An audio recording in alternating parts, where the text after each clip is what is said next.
shoot. Seeking a place where young free, and I got what it takes to rock the mic right upon the shoot. Seeking a place where young free, and I got what it takes to rock the mic right upon the shoot. Seeking a place where young free, and I got what it takes to rock the mic right upon the shoot. Watch what you say out your mouth, cause 50 shots still turn the gun down. I'm Mr. Hood when I'm traveling. Hood when I'm traveling. Hood when I'm traveling. Hood when I'm traveling. Get that when I'm traveling. Six pack wood when I'm traveling. Hood when I'm traveling. Hood when I'm traveling. Hood when I'm traveling. Hood when I'm traveling. Get that when I'm traveling. Six pack wood when I'm traveling.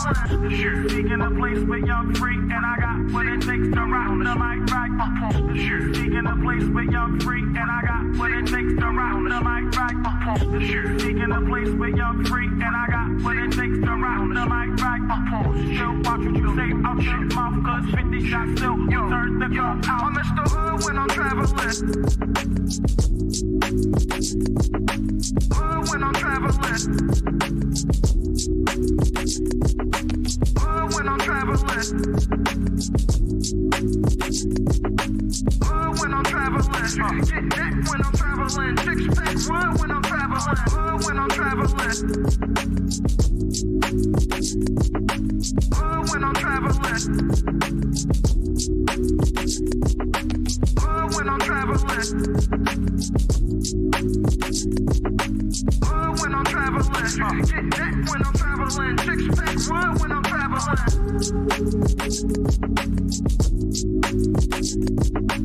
Hood when I'm traveling. Hood when I'm traveling. Hood when I'm traveling. Get that when I'm traveling. Six pack wood when I'm traveling. Hood when I'm traveling. Hood when I'm traveling. Hood when I'm traveling.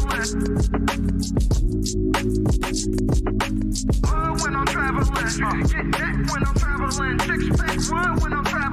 Shoot. Seeking a place where young free, and I got what it takes to rock the mic right upon the shoot. Seeking a place where young free, and I got what it takes to rock the mic right upon the shoot. Seeking a place where young free, and I got what it takes to rock the mic right upon the shoot. Watch what you say out your mouth, cause 50 shots still turn the gun out. I'm Mr. Hood when I'm traveling. Hood when I'm traveling. Hood when I'm traveling. Hood when I'm traveling. Get that when I'm traveling. Six pack wood when I'm traveling. Hood when I'm traveling. Hood when I'm traveling. Hood when I'm traveling. Hood when I'm traveling. Get that when I'm traveling. Six pack wood when I'm traveling. The shoot. Seeking a place where young free, and I got what it takes to rock the mic right upon the shoot. Seeking a place where young free, and I got what it takes to rock the mic right upon the shoot. Seeking a place where young free, and I got what it takes to rock the mic right upon the shoot. Watch what you say out your mouth, cause 50 shots still turn the gun down. I'm Mr. Hood when I'm traveling. Hood when I'm traveling. Hood when I'm traveling. Hood when I'm traveling. Get that when I'm traveling. Six pack wood when I'm traveling. Hood when I'm traveling. Hood when I'm traveling. Hood when I'm traveling. Hood when I'm traveling. Get that when I'm traveling. Six pack wood when I'm traveling. traveling. Seeking a place where y'all free, and I got what it takes to rock the mic right. Seeking a place where y'all free, and I got what it takes to rock the mic right. Seeking a place where y'all free, and I got what it takes to rock the mic right. Still watch what you say, I'll shut mouth, cause 50 shots still turn the gun out. I'm Mr. Hood when I'm traveling. Hood when I'm traveling. Hood when I'm traveling. Hood when I'm traveling. Get that when I'm traveling. Six pack one when I'm traveling. Hood when I'm traveling. Hood when I'm traveling. Hood when I'm traveling. Hood when I'm traveling. Get that when I'm traveling. Six pack one when I'm traveling.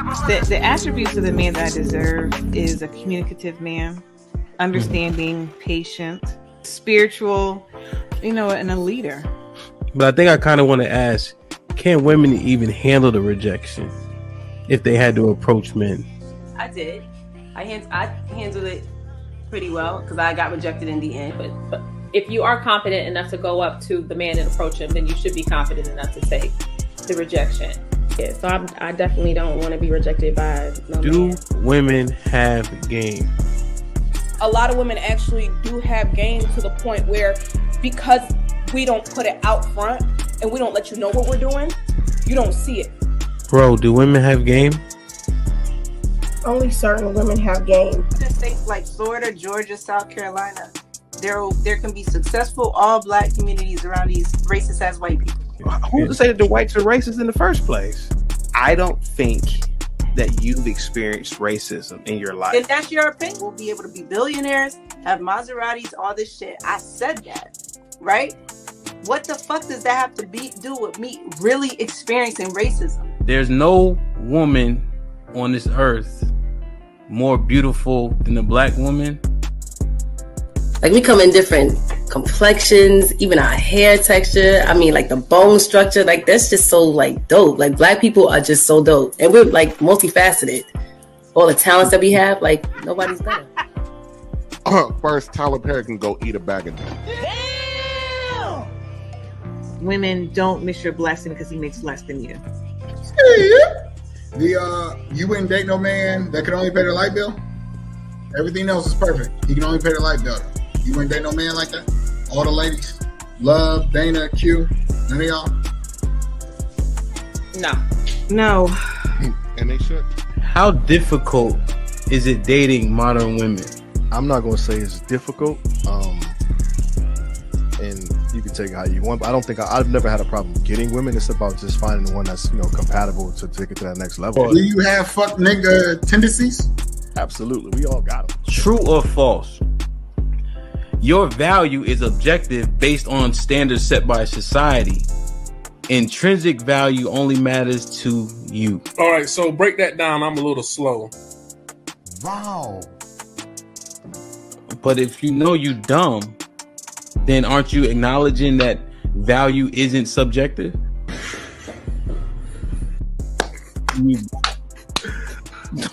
But I'll say, for the most, I say no. And I was going to say that y'all ladies also need to understand that when y'all ask us to believe you or be on your side, I usually say this on my panels, I was a simp.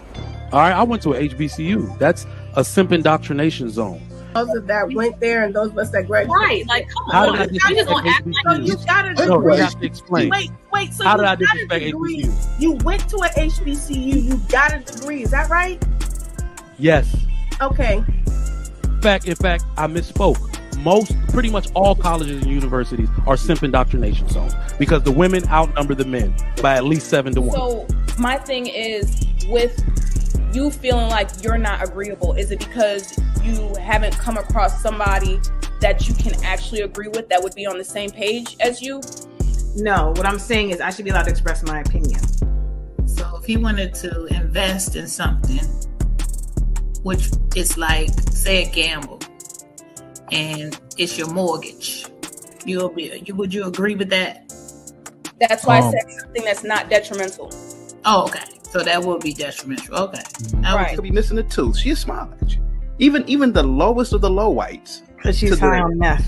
So let me ask you this question. Well, hold on. Let me finish real quick. And this is another thing that white girls don't do. They don't cut me off. Well, we're on a podcast, and we're going to talk. So we're not going to gas. We're not let him finish. Let him finish. I just want some clarity on a few things, and we having our picnic. You know, spring is here, so we're gonna make that happen. Like I said, D, I'll get back to you. I want answers.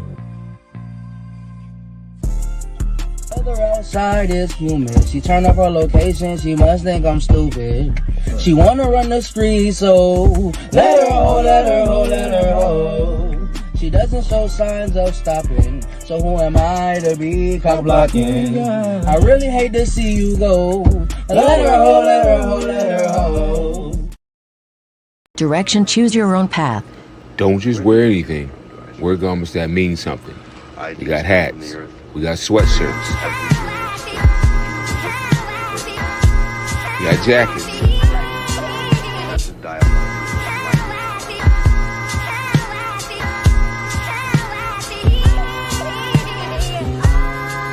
We even got hoodies.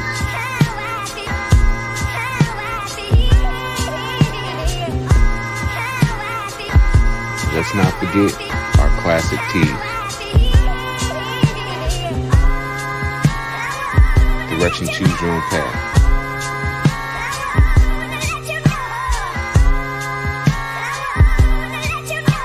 The message is always in the cloth, the colors, the designs, the fit. Basic. Pay attention. Stay alert. And remember, choose your own path. Direction, choose your own path. You know, this is the home of We Major, Me Frosty, Unfamous, and the restricted clothing brands. Let's get it.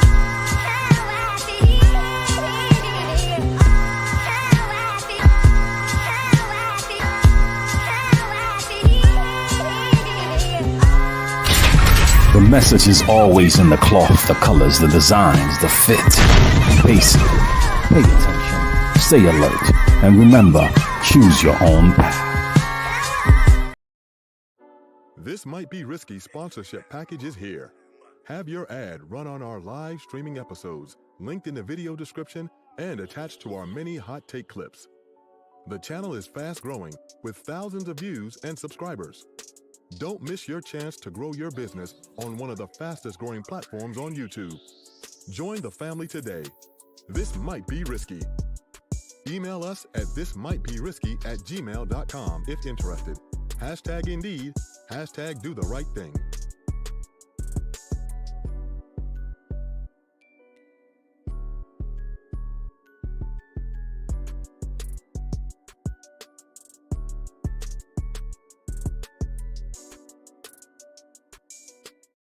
Seeking a place where young free, and I got what it takes to rock the mic right up on the shoe. Seeking a place where young free, and I got what it takes to rock the mic right up on the shoe. Seeking a place where young free, and I got what it takes to rock the mic right up on the shoe. Watch what you say, I'm shit mouth, cause 50 shots still turn the gun down. I'm Mr. Hood when I'm traveling.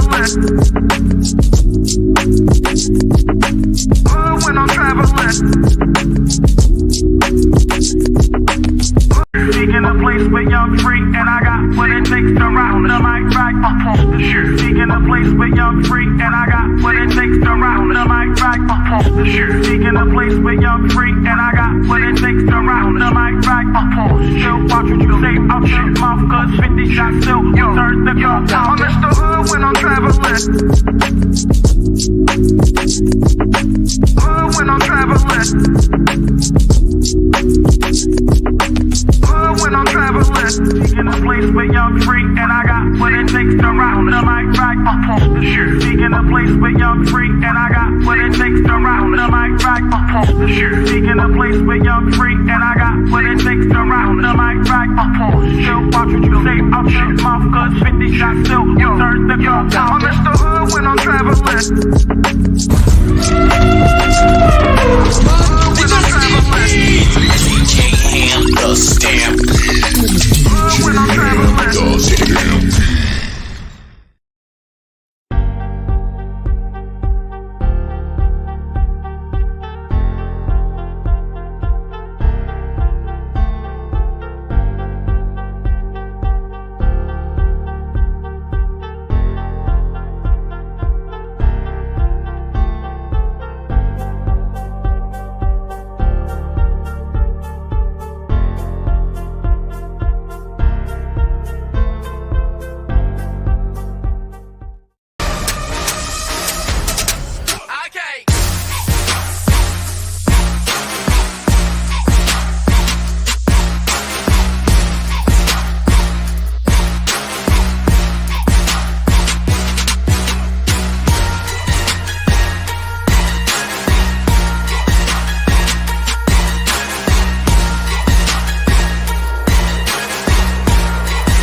Yo, we here. DJ Hampton Stampede. We in the building.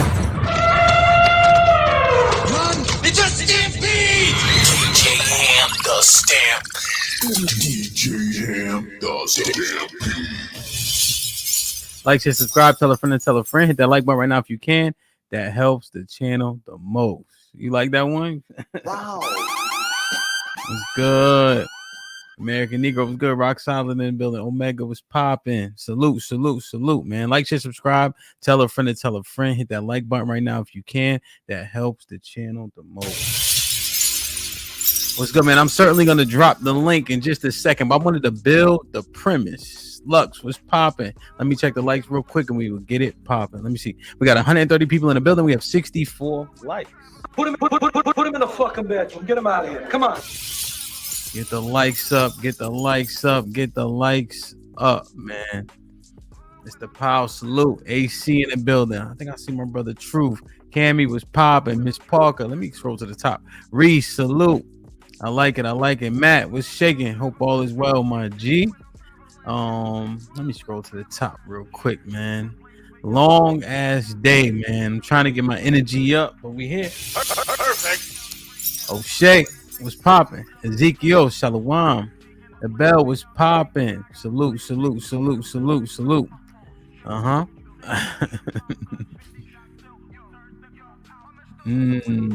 Interesting. E-Dub in the building. The bell, salute. Zagul was popping, man. I'll see you in a couple days. Corey Joe, Chocolate Bunny, good shit yesterday. T Will just became a new member.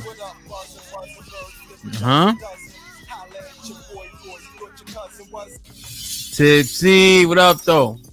Mr. Williams was popping. Jeremy, salute. Aaron, what's good? If y'all did not check out that interview yesterday, that is the one you need to go watch. Shit like that. Salute to Aaron, man. Big Aaron in the place. Make sure y'all go like, share, and subscribe to the War Report. Wind Chime was good. Dark Lake, salute. John Johnson was popping. Salute to you.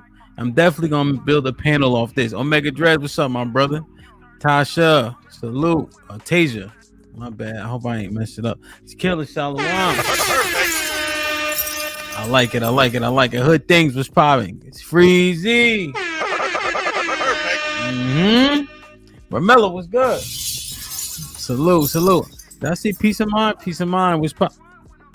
Hey, lay down now. Peace of Mind was popping. Miss Jilly was popping. PJ was good.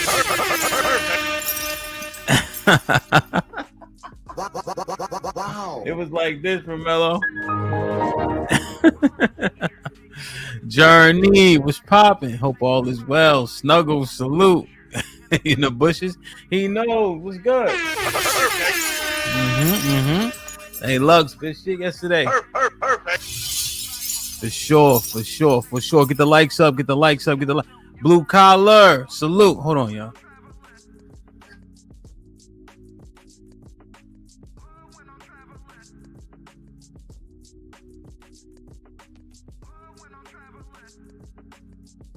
Blue collar was popping. What's up, my brother?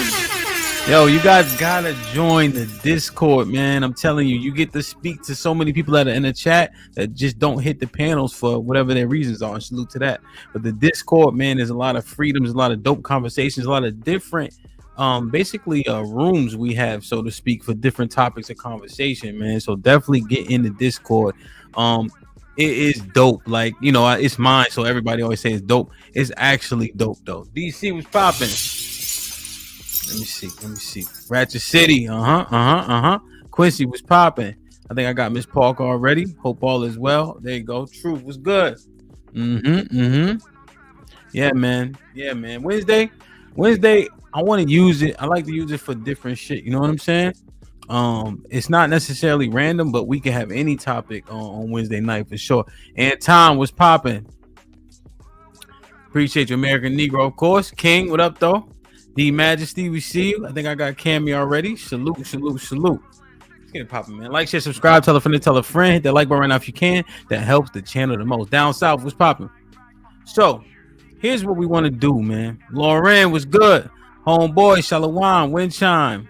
Okay, I got okay. I like it. Here for the Ignite, what's up, my brother? Deborah. Thank you. Cali, salute. Yeah, man, I got my haircut, man. I even got my fight haircut. I got my barber put these lines in my head and shit. Like I'm a kid. Put him in the fucking bedroom. Get him out of here. Come on. Beezy, what up, though? Tony? I seen Tony. Tony, was good. Machine, what up? Hey, man, I don't know if I said it live on the panel, but it was good to meet you, my brother, for real. I mean, now it is. What's popping?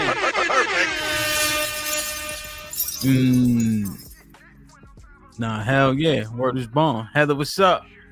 Y'all definitely been putting in pain. Genesis, what's popping? Yo, okay. Ebony, salute. So, let's break this down, right? Chris, what's good, my brother? Let's break it down, right? There's so many things. Real love, what's popping? There's so many things we hear, we get taught, right? But we never actually vetted them out. But for some reason, the Bible is the one book that everybody's expert on, that everybody picks up and thinks they just naturally understand it. T.O. was popping. Sunshine was good. Hope all is well. And that's just not the case, right? But it was never the case, right? So I just want to make this clear. Crown Prince, OG was popping. That's never been the case that everybody can pick up the Bible and just instantly understand it, right?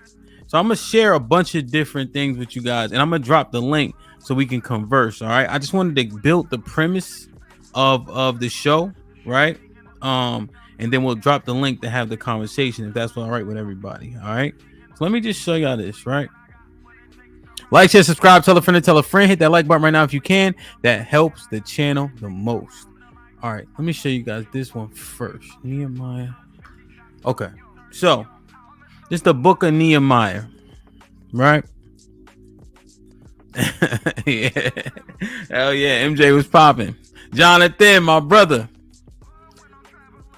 So just in terms of when people are picking up the Bible, first and foremost, right? I want you guys to understand that's never how it's been when it was done correctly. Pay was popping, right? So this is the book of Nehemiah, chapter 8, okay? I'm reading out of the King James. If you need something without the thy and the thus and all of that stuff that can be hard for comprehension purposes, I recommend the GNT. The GNT is very, it's like layman and plain spoken King James in modern English, right? Keisha, salute. Brittany was popping, right? So I recommend the GNT. I'll use the GNT a little bit just so you guys can see the verbiage, so you can see what I'm saying. The GNT is very plain spoken and pretty direct and straightforward, right? But this is the King James. So this is the book of Nehemiah, chapter 8, verse 8. And all the people gathered themselves together as one man into the street that was before the water gate, and they spoke unto Ezra the scribe to bring the book of the law of Moses, which the Lord had commanded to Israel. Right. So first and foremost, right, when people are talking about the first Bible was in Ethiopia and all this other shit, no, they had the book of the law, right? They already had, the Israelites had their stuff written down. You know what I mean? Right. So I just want to make sure that, you know, every time people say that, I don't necessarily jump on it, but the book of the law was here, right? And so generally speaking, that's the Torah, right? So you have Genesis, Exodus, Leviticus, Numbers, and Deuteronomy. So when people are talking about the Torah, understand that is but it's simply the first 5 books of the Bible. Okay. So when they're talking about the Jews read the Torah, no, what it is there's a focus on the law. The law is in the first 5 books of the Bible, which is key to the premise of that ain't in the Bible. And what I use that title because people will tell you certain things are sins, but you're not breaking one of the commandments. Therefore, it's not a sin. Right. And I'm going to go through that. I'm just going to prove that with the Bible real quick. So, but look how organized it is. So they gather together, right? Remember, it says when 2 to 3 are gathered together, he's in the midst of us, right? That's church. Okay. So they're gathered together, right? Ezra, the scribe, to bring the book of the law to Moses, right? And Ezra, the priest, brought the law before the congregation both men and women, and all that could hear with understanding upon the first day of the 7th month. And he read therein before the street that was before the water gates of the morning until midday, before the men and the women, and those that could understand. And the ears of all the people were attentive unto the book of the law. Right? So they're sitting there, right? They're communing. They come together, right? The congregation, they're listening. Right? And Ezra the scribe stood upon the pulpit of wood, which they had made for the purpose, and beside him stood Mattithiah and Shema and Ananiah and Uriah and Hilkiah and Messiah on his right hand, and on his left hand Pedaiah, Mishael and Malachi and Hashum and Hashbadana and Zechariah and Meshullam. Right? And Ezra opened the book in the sight of all the people, for he was above all the people. Right? He's on the pulpit. And when he opened it, all the people stood up. So you do see that. I know, like the Catholics as an example, and I don't know if they do it in all the Protestant churches, right? Somebody can edify me on that for sure, right? Yeah, the names, Brittany, that's actually, I'm glad you said that. That's how our names be looking, right? That's not coincidence. All right, but it's organized, right? And they have the book right there, right? The book of the law. And Ezra blessed the Lord and the great God, and all the people answered, Amen, Amen, with lifting up their hands, and they bowed their heads and worshiped the Lord with their faces to the ground. Right? So now it goes through also Jeshua, Bani, Sherebiah, Jamin, Akub, Shabbatai, Hadijah, Messiah, Kelita, Azariah, Josabad, Hanan, Paliah, and the Levites. Right? Remember, back then the Levites were the priests. Right? Moses is a Levite as an example. Aaron is a Levite, which is Moses' brother. Right? Caused the people to understand the law and stood their place. So they read in the book of the law of God distinctly. Right? So they read the words verbatim and gave the sense and caused them to understand the reading. Right? I read through all of that, which I apologize, but I wanted you guys to understand, right? They came together, right? The people who were qualified after it was read, right? After it was read, sorry, I lost my train of thought looking at the chat. So the people that were qualified, they read the book of the law, and then the people that are qualified to discern it give the sense so that the rest of the people can properly understand. Right? I want that to be known. This is how it's actually done. Everybody didn't have access, right? But the people that were qualified, right, to discern it properly did so. And then the other people understood better once they were done. It wasn't just everybody with the book just reading it and saying my interpretation is my interpretation that. Right, it was very organized. People who had access were supposed to have access. So I just want us to understand that first and foremost, right? How things were done. Okay. So again, when I say that ain't in the Bible, I'm strictly saying that it's not a sin how it was painted out to be to us for so long in our churches, right? Because this part, it seems to get left out all the time when we're in our church. This is 1 John chapter 3, verse 4 through 6. Okay. So y'all got that, right? It's very important to get with a leader, a priest, a deacon that understands it appropriately so you can actually learn. And it's okay to ask a bunch of questions, right? But the fact that people have so much access has actually been slightly detrimental in my estimation. Right? 1 John chapter 3, verse 4. Sin.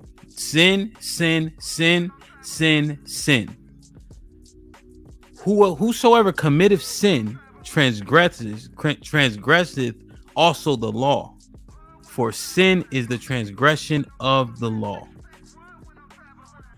Right?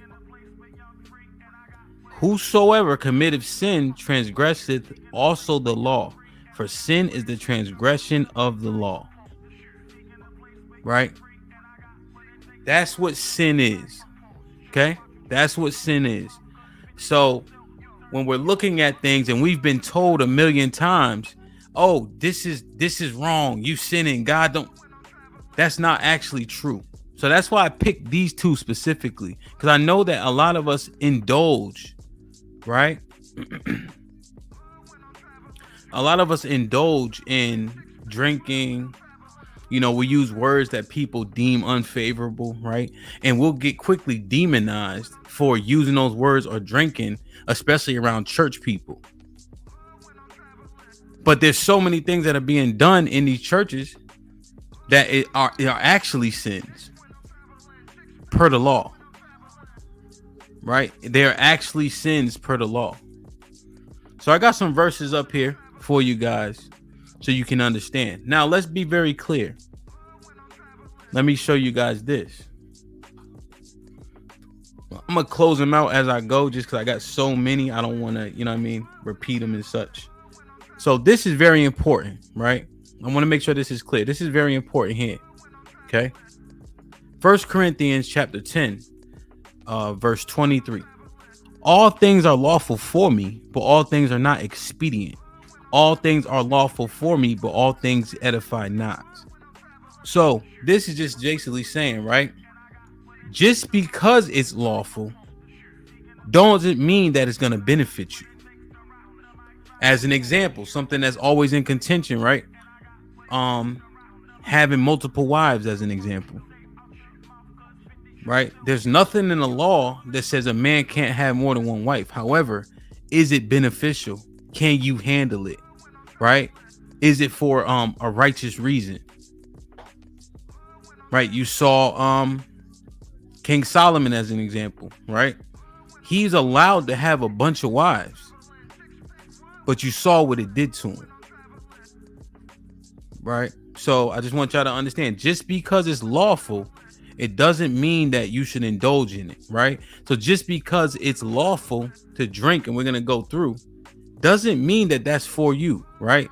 People get overpowered by certain things. So if you can't handle it, just because it's not a sin doesn't mean that you should just do it. Everybody's not equipped the same way. Right? So I just want that to be clear when we're having this conversation. You know? Like, share, subscribe, tell a friend and tell a friend. Hit that like button right now if you can. That helps the channel the most. It's the book of Nehemiah, chapter 13 and 25. So I'll share the context with you guys, right? But Nehemiah 13:25, and I contended with them and cursed them and smote certain of them and plucked off their hair and made them swear by God, saying, ye shall not give your daughters unto their sons, nor take their daughters unto your sons or yourselves. Right? Just going through cursing, right? And swearing. So what Nehemiah is doing here is righteous. They have a job to do. Instead, they're getting deterred by women of other nations, right? And going into them, right? Which was forbidden, especially given the wartime, right? And so he cursed them, smote certain of them, and plucked off their hair and made them swear by God, saying, ye shall not give your daughters unto their sons, nor take their daughters unto your sons or yourselves. Check out the book of Nehemiah, man. It's a pretty, I enjoy the book of Nehemiah. Do you guys remember this? This is Genesis chapter 3, right? Do you guys remember in the garden? So the serpent, what happened to the serpent? This is Genesis chapter 3 and 14. And the Lord God said unto the serpent, because thou hast done this, thou art cursed above all cattle and above every beast of the field. Upon the belly shalt thou go, and thus shalt thou eat all the days of thy life. Why do I point this out? Let me show y'all this. Do you remember in Matthew 23, Jesus is talking to the Pharisees and the Sadducees here. What does he call them? Ye serpents, ye generation of vipers, how can ye escape damnation of hell? Right? The serpent became the lowest of the low in Genesis 3. Jesus ain't tiptoeing with them Pharisees and Sadducees. Ye serpents, ye generation of vipers, how can ye escape the damnation of hell? Because again, we're looking at what people have demonized, like don't say these bad words and etc. Jesus talking spicy. Jesus talking real spicy right here. And he called them Pharisees and the Sadducees the lowest of the low. And how can ye escape the damnation of hell? Like, share, subscribe, tell a friend, hit that like button right now if you can. That helps the channel the most. Let me show y'all this. This is Paul talking.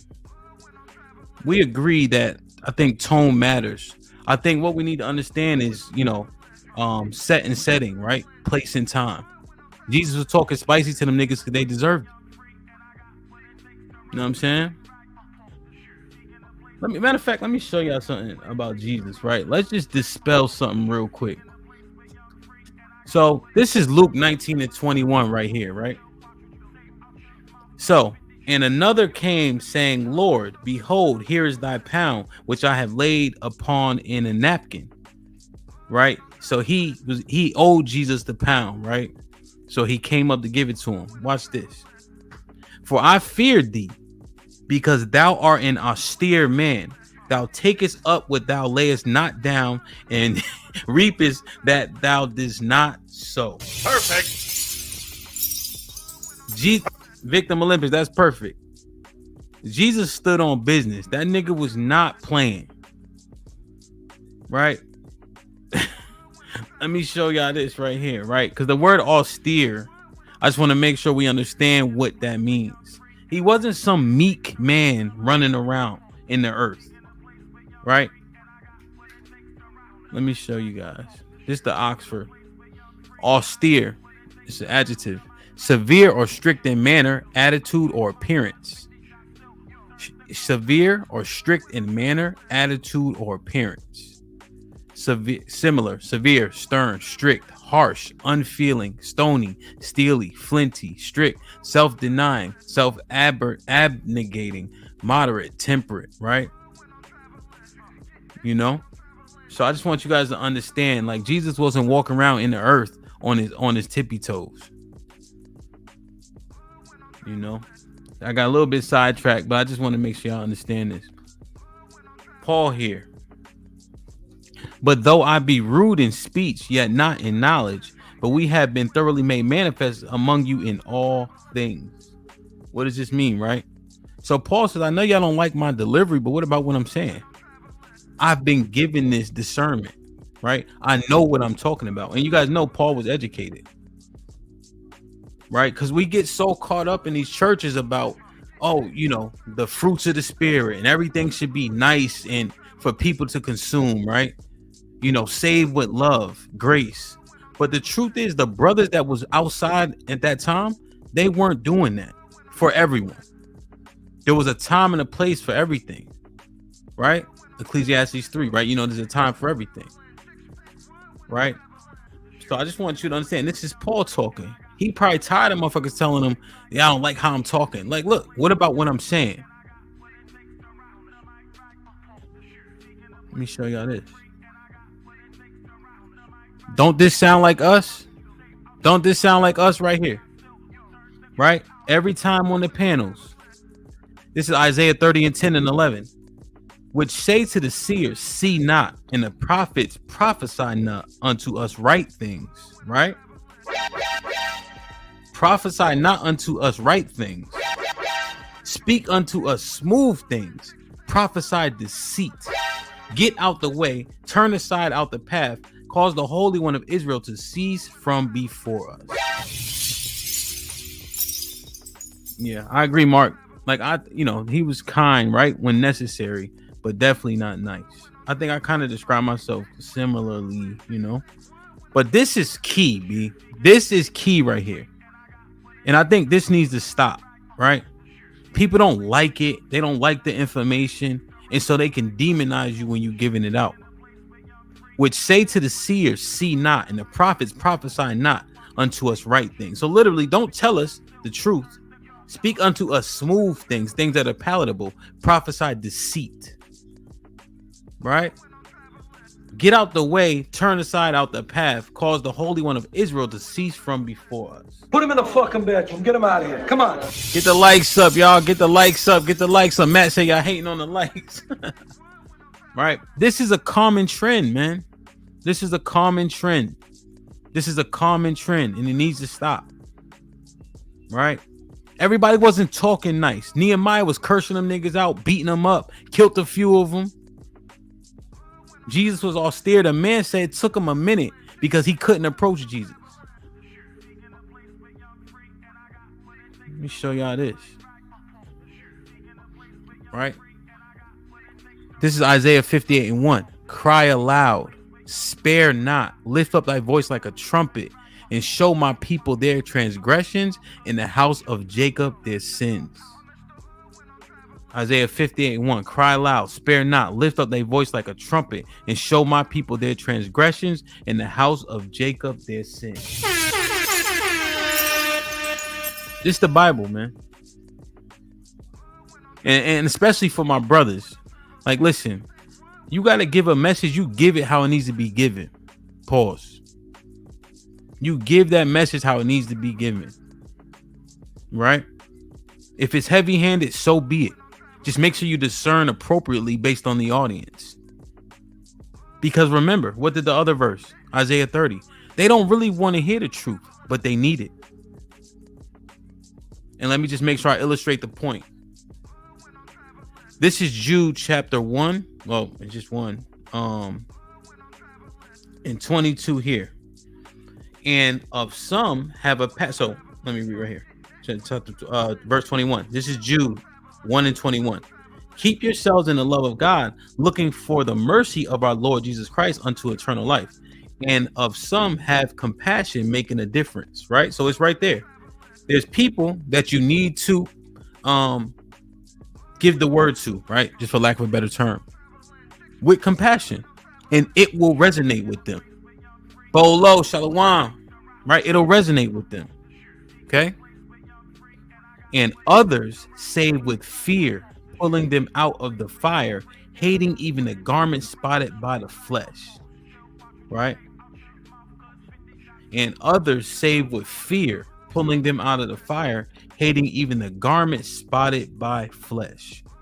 So I want you guys to thoroughly understand. You got smoke for niggas, they may deserve it. Right? That's an okay way to deliver the word. Right? If you delivering it righteously, right, to try to get somebody where they need to go. And others you save with compassion. Right? Everybody don't need you to bark at them to get the message. Let me show y'all this, right? Because I think this gets missed out a lot, right? And I do it with the kids. And I think we need more of this, right? In righteousness, though. This is the book of 1 Timothy chapter 5, verse 20. Them that sin rebuke before all, that others also may fear. Simply put, if I see Fifi put her hand on the stove and it melt her whole damn hand off, right? I know probably not to put my hand on the stove. If you make an example of someone, there are times where that is effective. It works well when we coach in football. And usually I make them all run together, right? Because it's a family thing, right? But nah, I'm not bringing you in the office for some shit that everybody, like for instance, when my guys, if somebody doesn't clock in, yo, why didn't you clock in? It could be all 20 of them standing there or 12 of them, right? And they'll be like, oh shit, let me clock in. Now the other dudes is clocking in, knowing good and well they ain't clocking before, right? But somebody had to be the example, right? Now, if it's something more sensitive, right? You want to be careful, right? Use proper discernment. Like if it's something that's sensitive to that person, you know, that is personal to that person, but they still need correction, rebuking them in front of everybody doesn't make sense because it is, it's that whatever they're going through is anecdotal. Like it's strictly for them, right? But if it's something that can resonate and be used by the majority, make an example out of someone. If it's something more personal, you know, you handle that one-on-one with them. I hope that makes sense. Perfect. Like, share, subscribe, tell a friend to tell a friend. Hit that like button right now if you can. That helps the channel the most. Let me show y'all this. Right? And I know they be like, the context. This is the context. Hold on. Oh, my bad. I lost it. Let me see. I don't see it. There it goes. 2 Peter 2:16.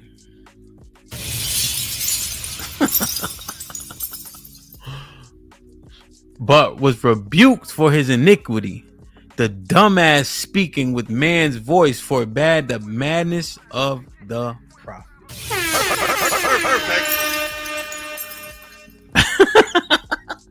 Wow. Shit like Put that. him in the fucking bedroom. Get him out of here. Come on.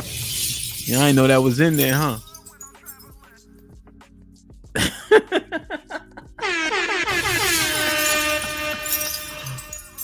Peter knew exactly what he was saying. So every time you heard dumbass, they stole that shit from Peter, man. Shit like that. Shit like that.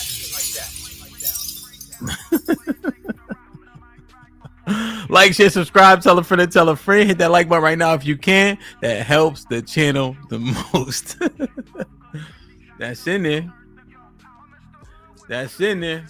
Y'all better start reading these damn Bibles, man. You got access.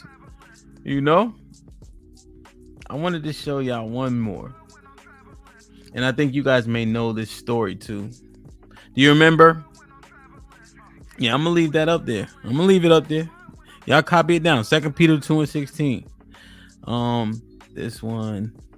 Hold on. Hold on. Thought I had it up. It's an example. Do you remember when they said they was gonna deny Jesus 3 times, Peter?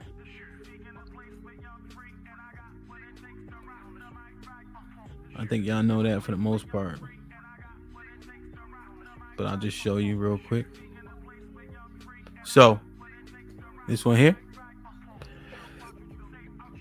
This is Matthew 26, verse 74, pardon me. Then began he to curse and swear, saying, I know not the man. And immediately the cock paws crew, the rooster, right? Because Jesus predicted what would happen. You know what I mean? And he began to curse and swear. Again, 1 Corinthians 10:23, right, is the key. Things are lawful, but it doesn't mean they're expedient. So use discernment when to use the language and etc. Right? When to understand what's appropriate. It doesn't mean that you sinning, right? Because what is sin? The transgression of the law, right? Right. So it's transgression of the law, but doesn't mean that it's appropriate for the timing, right? Remember set and setting. But I just don't want people to be demonizing you for using language that isn't sinful. People may not like it, but that's personal preference. You know, because a lot of those things been misconstrued too much. Right? Things have been misconstrued too much. We've been led astray too much. And we suffer from it dearly. You know, let me show y'all this real quick. And this is an easy verse here. And you may have heard people say it. I just want y'all to know where it's at. Hosea 4:6. For my people are destroyed for lack of knowledge. Because thou hast rejected knowledge, I will also reject thee. And thou shalt be no priest to me, seeing that thou hast forgotten the law of thy God. I will also forget thy children. All right. My people are destroyed for a lack of knowledge. For the long-winded people. All right. All right. So I just want y'all to understand, B. Listen up. Like, just, do your best to take in good information. All right. Because our people are truly destroyed for a lack of knowledge. That's why I think this is important. And I appreciate who was talking to me. A lot of people asked me about this. Like this morning, Venus was like, definitely go here, And this isn't the heaviest of topics. There's a lot more that ain't in the Bible that we're going to talk about for sure. Free will, we're going to get into that. LGBT, we'll get into that, different things. Multiple wives, we'll get into that. But I wanted to start off something that was a little bit more light. Just because I think, we'll work our way through. Dumbass speaking, bro. Next time your pastor or your old ass grandma be talking about what you can't say, show her this verse. All right. Shit like that. Shit like that. Shout out to grandma, man. Shout out to grandma. Like, share, subscribe, tell a friend to tell a friend. Hit that like button right now if you can. That helps the channel the most. Romello with the $2. Hemp gonna cancel Christmas again. Damn, yo, I remember when I showed him Jeremiah 10, right? E-Dub been a member for 4 months. Mine's so cut off. Hold on. There we go. He said, "Happy birthday to me. Salute to the Leo season." I don't know much about the signs. Matt P with the $4. Hemp, I came to your show for the first time on Dollar Night. You remember? Your content creators get my bar money. My Google payment statement is crazy. Oh yeah, I remember. Leon the Don with the $2. These are shows I'll be locked in for. Miss Parker with the $2. Right. Cussing is not the same as cursing, DJ Hemp. Indeed. I think those things get conflated quite often, right? You just don't want to blaspheme the name of the Lord. That's that curse, right? For sure, man. Perfect. Get the likes up. Get the likes up. Yeah, I like Ephesians 4. 100%. Let me show y'all this. They always talking about drinking, right? Always. Let me show y'all this verse here. So this one, let me make it larger. Give me 1 second. Ecclesiasticus chapter 31 and 27 of the King James. UT, what up? Ezekiel, what up? Yeah. So it's really a demon. It's actually the god of the Elamites. But the verbiage, right? Because we all know ass is a donkey, but we use it. What I was painting is we use it the same way Peter used it. You know what I mean? So you 100% spot on, right? Ecclesiasticus. So we're gonna move on to drinking, all right? Ecclesiasticus chapter 31 and 27 of the King James says, "Wine is as good as life to a man, if it be drunk moderately. What life is then to a man that is without wine? For it was made to make a man glad." Perfect. That's probably the only one we need. I ain't gonna hold you. Like, we probably don't need any more verses. Right? So it's saying consume it moderately, right? Right? Consume it moderately. But what is life is then to a man that is without wine? For it was made to make a man glad. Right? So that just saying, B, you get your buzz. Let's say I'm looking at the last 3. Impress, Isaiah, Flora, Leon, Pay, right? We sitting in the house chilling. Venus come too. We sitting in the house chilling. We drinking, boom, boom, boom, boom, boom. We get a little saucy. Everybody fall asleep, chill, get up, eat breakfast, go home. Ain't nothing wrong with that. Right? Drunkardness and being out of control is the shit that we talking about. Right? Now, this is what happens, right? And I'm glad Tasia said it. Wine, not liquor. Watch this. Like, share, subscribe, tell a friend to tell a friend. Hit that like button right now if you can. That helps the channel the most. You got to remember where you're talking, right? Ecclesiasticus 9 and 9. Right? Sit not at all with another man's wife, nor sit down with her in thine arms, and spend not thy money with her at the wine. See that? See that? So when you think that it's just wine right there, remember, they saying don't go to the place where people drink and they're calling it a wine, right? So there's other drinks there, right? So don't let it get siloed, right? Don't let them silo you to just saying, oh, you're just drinking wine. No, that's what they called it. Feel me? Because even if yo, you drinking? What you drinking? Y'all drinking liquor? Yeah, we drinking barefoot Moscato. So just think about the lingo, right? So here it says, spend not thy money with her at the wine, right? But specifically, it ain't saying not trick. It's just saying with another man's wife.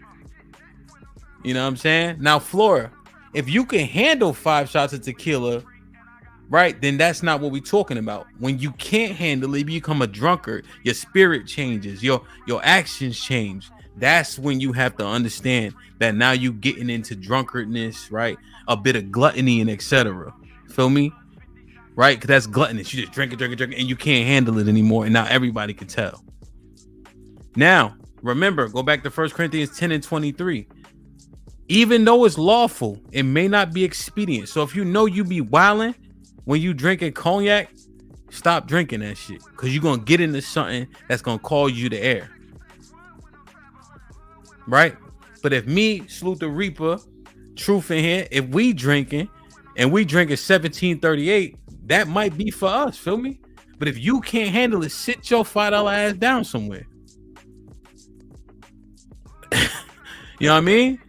If Ezekiel and I in our environment chilling, going shot for shot, you know, Darren walk in and he can't go shot for shot. If that nigga start going shot for shot and we put him in the bathroom, Put him in the fucking bedroom. Get him out of here. Come on. Don't it ain't you ain't built for this. You know what I'm saying?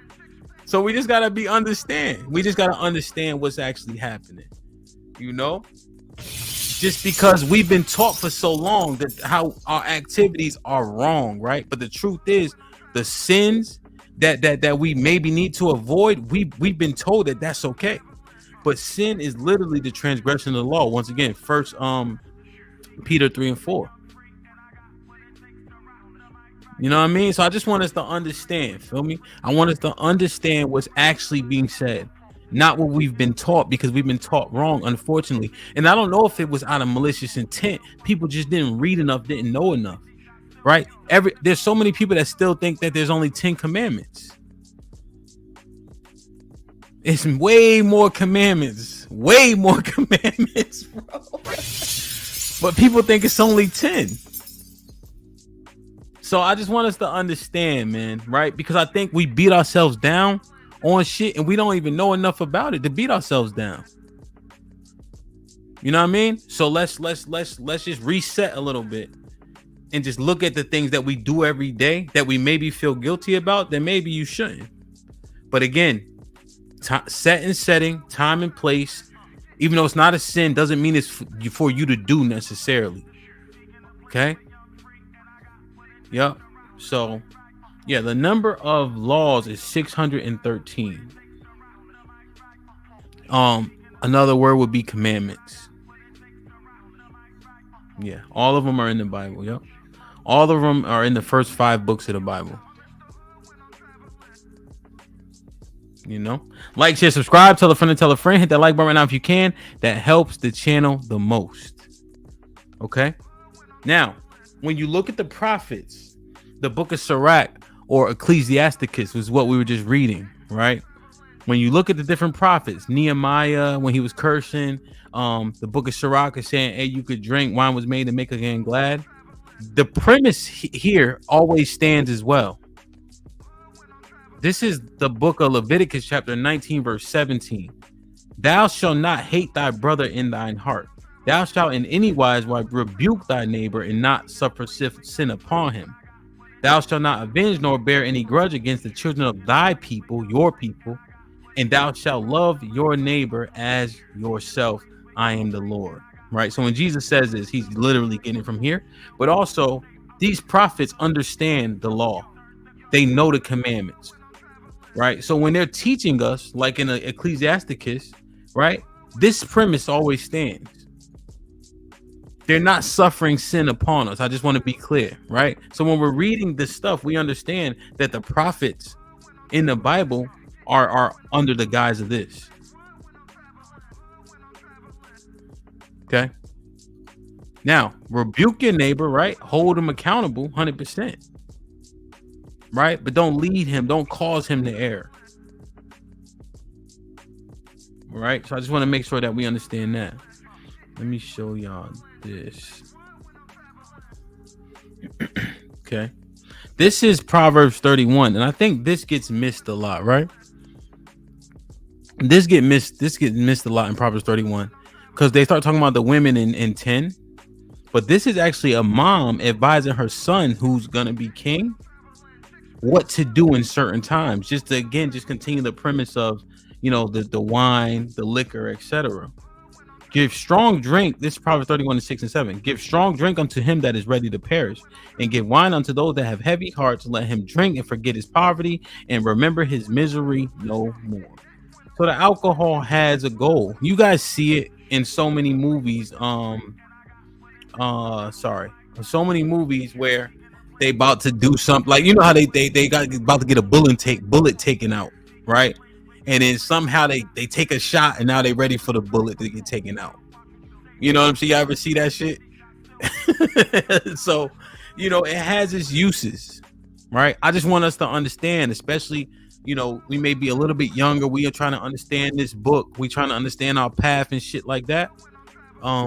What you doing is not sinful, but we've been told that it is. I'm just telling you guys per the Bible. I'm not telling you, I'm showing you, sorry. Right? All praises to the Most High that we're not doing things wrong, but we have to make sure we keep our faculties. If it's not for you, don't indulge in it. Right? When we say the words, fuck out of here, me and Truth talking, me and Romello talking, fuck out of here, nigga. The 49ers is the best. I'm not sinning when I'm saying that, but that stuff has been demonized so much against us. When there's a lot of sin happening right in the church. I went to my grandma's church. You go to get something to eat, they got ham hocks, ham sandwiches, bacon, all types of shit that is quite literally in the law. Because what is sin? Transgression of the law. We can get into what things clean or unclean, etc., right? But when you read it, those were actual laws and sins. Saying bad words, quote unquote, and drinking was never in the law as a sin. You feel me? Y'all understand what I'm saying? Like it. So let's say if, and I'm not saying this, just as a hypothetical, those things were made clean so you can eat them. They were in the law as a sin.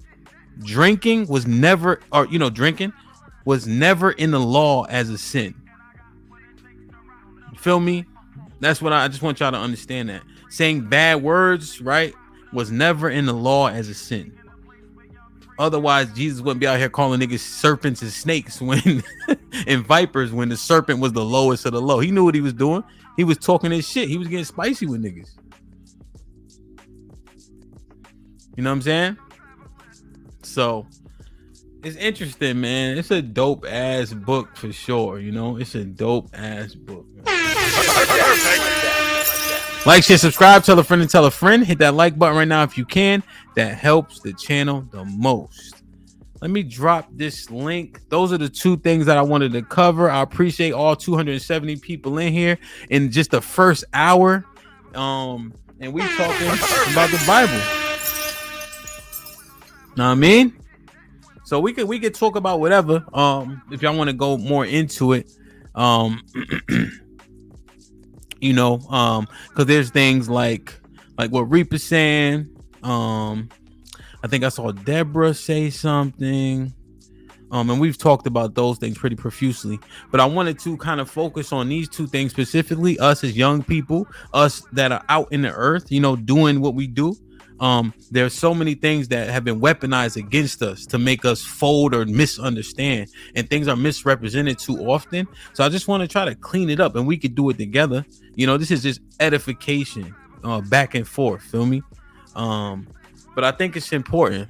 And based on the engagement just right now, it is important and it's valuable and it's appreciated, you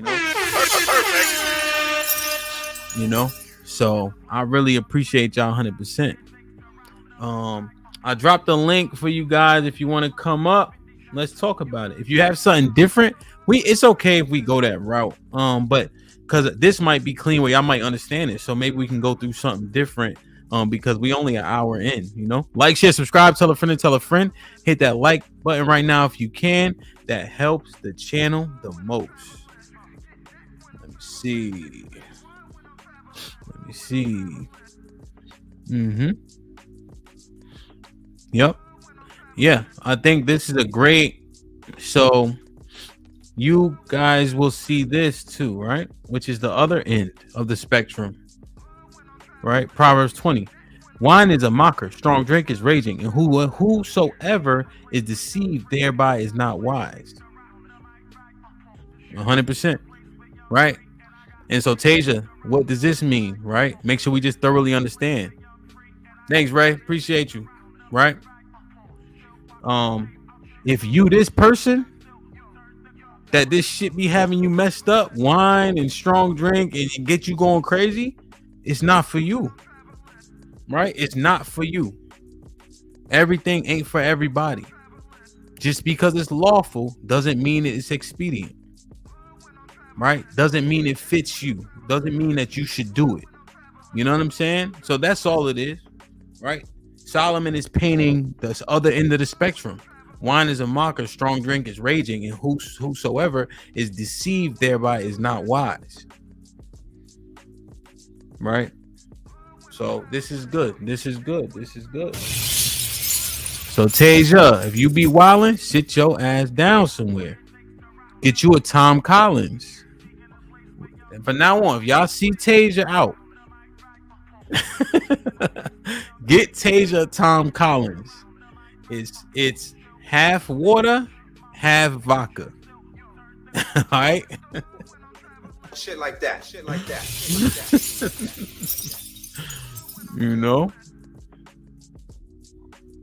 Because that could be anybody, right? See, Tasia knows she be wilding. She said, I don't drink. Right? So whosoever deceived thereby is not wise, right? You got to be very careful. This is a verse out. Let me share this. Even when we talk about getting it popping, right? When things escalate to physicality, especially amongst men. Let me show y'all this real quick. Sorry. Until somebody hit the link. And I think I've shared this before. Because I think people get a little bit out of pocket. Right? I think they get a little bit out of pocket with words, and people say words don't matter and etc. Right? This is Proverbs chapter 13, verse 3. Let me make it larger. I read this before. I think y'all heard me say. Proverbs 13:3 says, he that keepeth his mouth keepeth his life, but he that open wide his lips shall have destruction. Watch your motherfucking mouth, man. People be talking crazy on this internet and etc. I don't. Because what you say matters.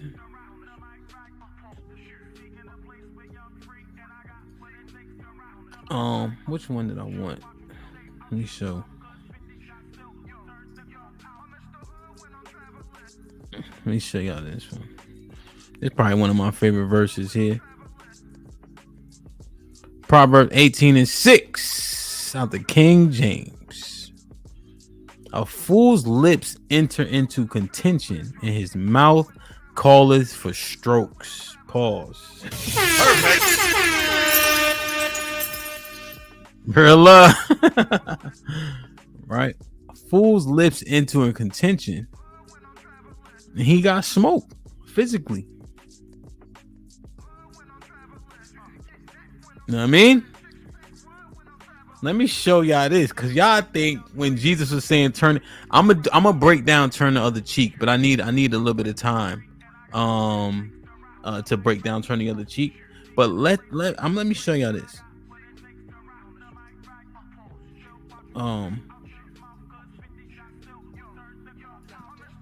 So here, the he here is Jesus. Right? The he here is Jesus. This how you know turn the other cheek doesn't make a whole lot of sense. He said, pause it, no Diddy. Jesus said in Luke 22, verse 36, how the King James says, then said he unto them, that he is Jesus. But now, he that hath purse money, let him take it, and likewise his scrip. And he that hath no sword, let him sell his garment and buy one.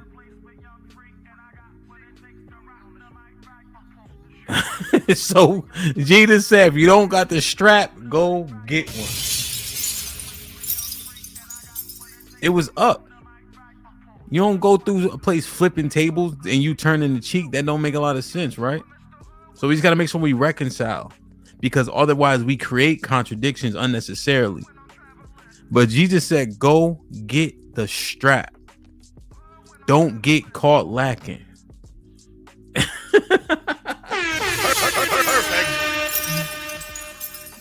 Yes, gun ownership is important, man. I'm a proponent of it.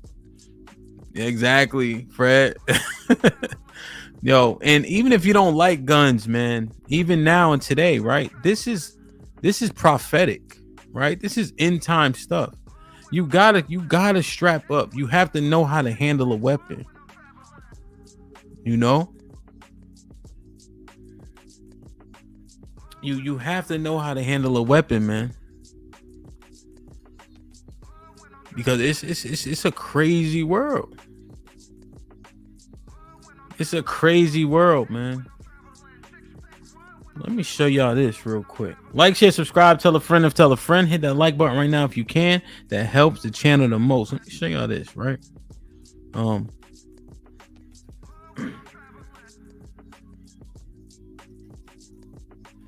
This is from the beginning, man.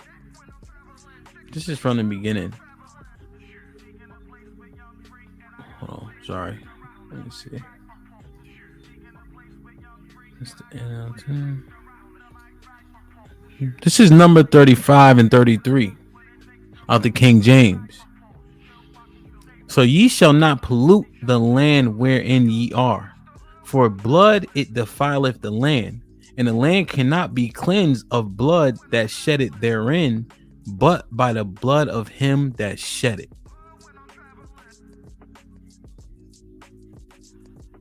Defile not therefore the land which ye shall inhabit, wherein I dwell, for I the Lord dwell among the children of Israel. But the key is here. So ye shall not pollute the land wherein ye are, for blood it defileth the land, and the land cannot be cleansed of the blood that shed therein, but by the blood of him that shed it.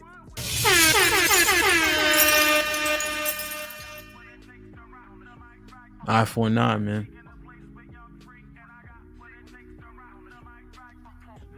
Right? Let me show y'all this.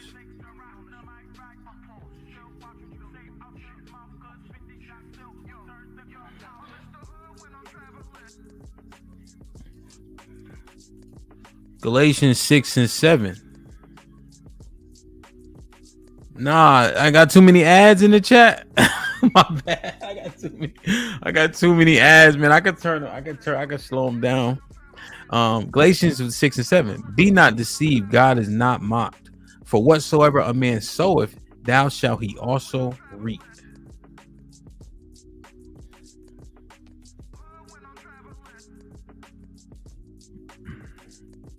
Let me show y'all one more. Revelation chapter 13, verse 10. He that leadeth into captivity shall go into captivity. He that killeth with the sword must be killed with the sword. Here is the patience and the faith of the saints.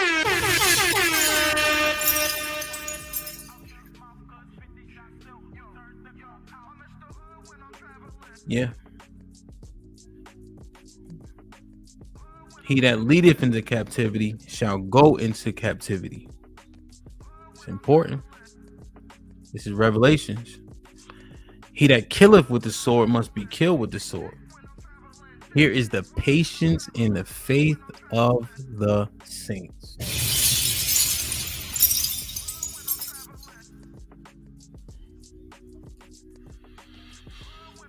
Let me show y'all one more. Isaiah 14 verse 1.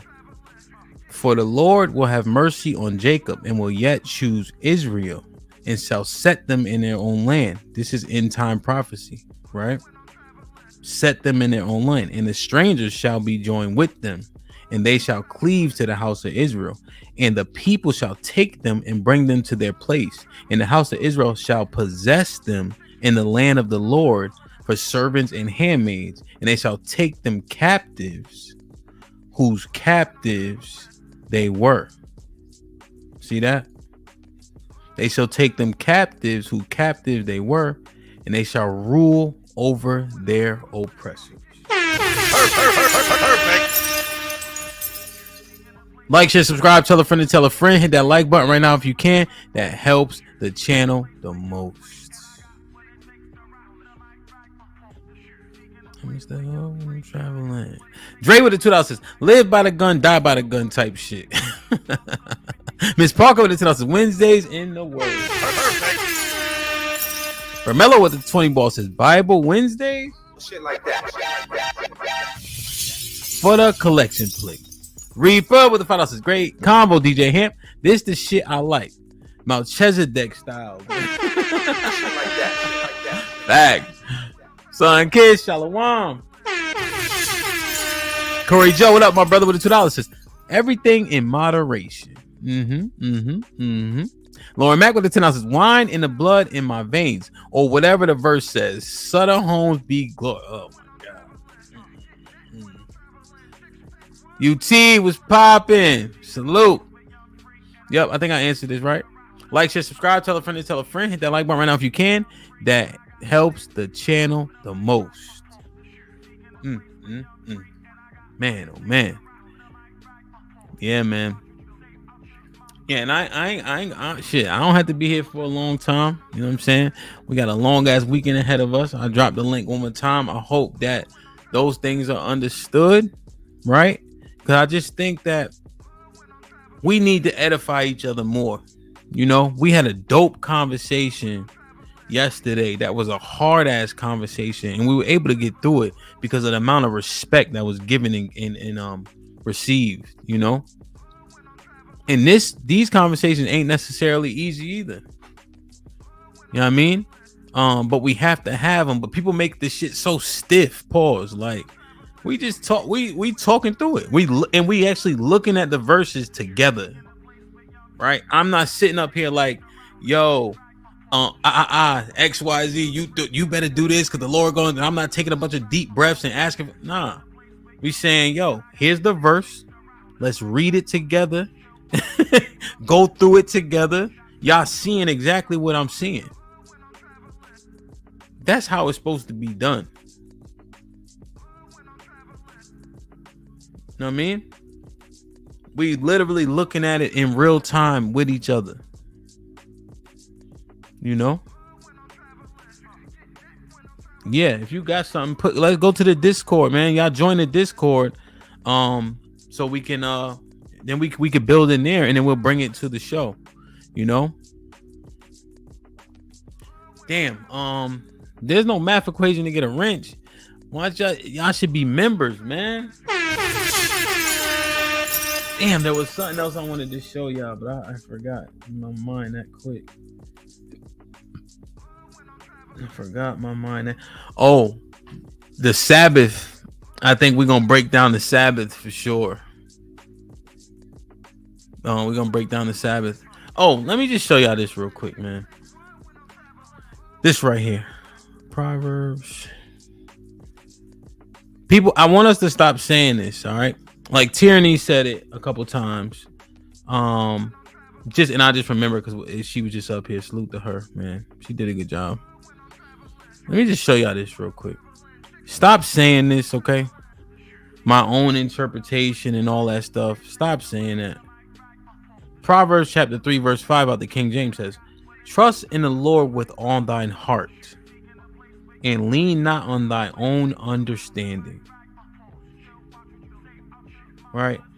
Trust on the Lord with all thine heart. When you see heart in the Bible, the overwhelming majority of the time is mind. right? Think. Lean not on your own understanding. That's key. All right. That my interpretation thing, that's getting us crossed up. All right.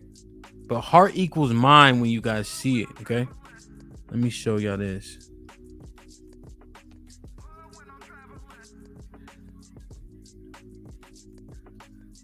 So this one,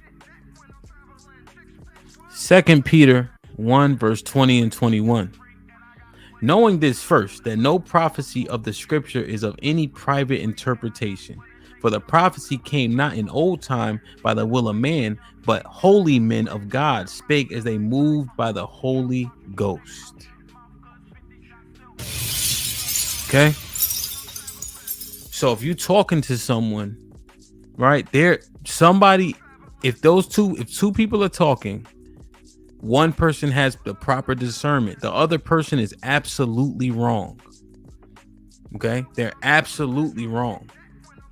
No scripture is of any private interpretation, right? So if you're in contention with somebody, you need to get understanding between the two of you. You can't walk away with I to agree to disagree. Someone is wrong. One of the two people are wrong,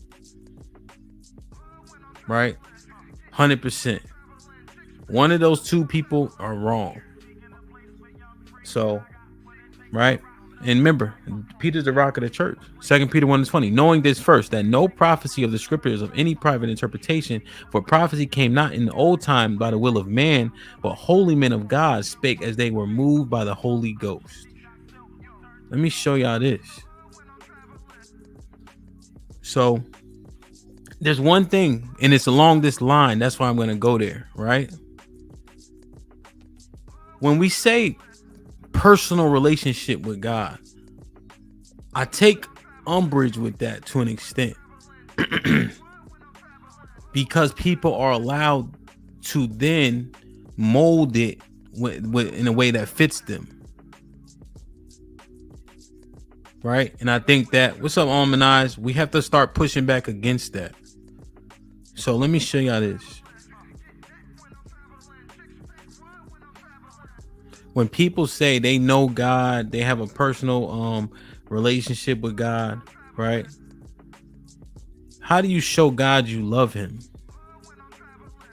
How do you show God you love him? Let me show y'all this. 1 John chapter 5 verse 3 out the King James. For this is the love of God, that we keep his commandments. And his commandments are not grievous. For this is the love of God, that we keep his commandments, and his commandments are not grievous. Okay. Watch this. Okay, let's keep that in mind.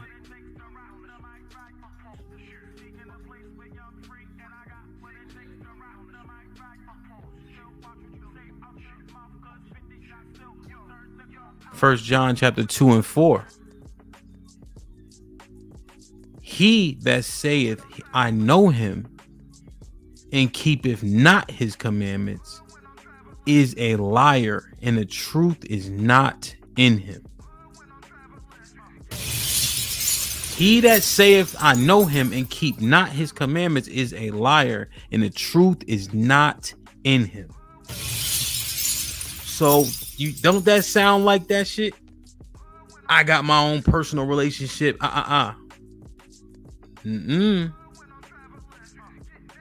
People be saying they know him, but you don't keep his commandments. You're a motherfucking liar. And the truth is not in you. Because what is the love of God? That you keep his commandments. So I want us to be very careful when we saying that shit. Because the Bible is not, it doesn't back it up. And before we talk about what we can and can't do, right? Because people say it's impossible to keep the commandments. It's impossible to do this and that, right? Let me show y'all this.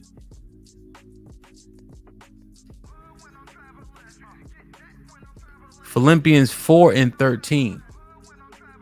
I can do all things through Christ which strengthens me. Put him in the fucking bedroom. Get him out of here. Come on.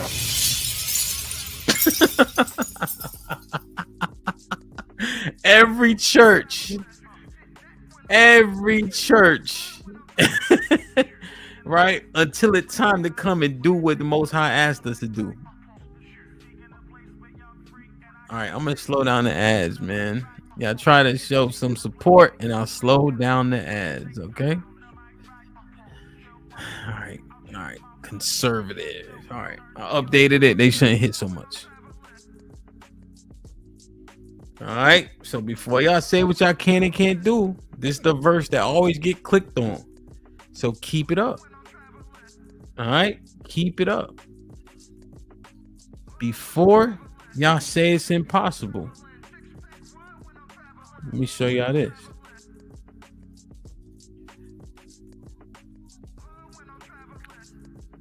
This is Luke 1, verse 5. And this is the whole thing, right? There was in the days of Herod, the king of Judea, a certain priest named Zacharias, and of course of Abia. And his wife was the daughters of Aaron, and her name was Elizabeth. And they both were righteous before God, walking in all the commandments and the ordinances of the Lord, blameless. They kept the law perfectly. We ain't got to go to Jesus before people start saying only Jesus did it. Well, you got Zacharias, you got Elizabeth, you got Job. All right, before you start complaining, y'all remember what happened to Job, right? His kids got killed, his land was shitty, he lost all his cattle, everything, right? I'm just saying, read it. This is Luke 1. Before you start complaining what you can and can't do, look it up. Enoch, Melchizedek. Let me show y'all this. Before you start complaining, and you ain't never had it as bad as Job.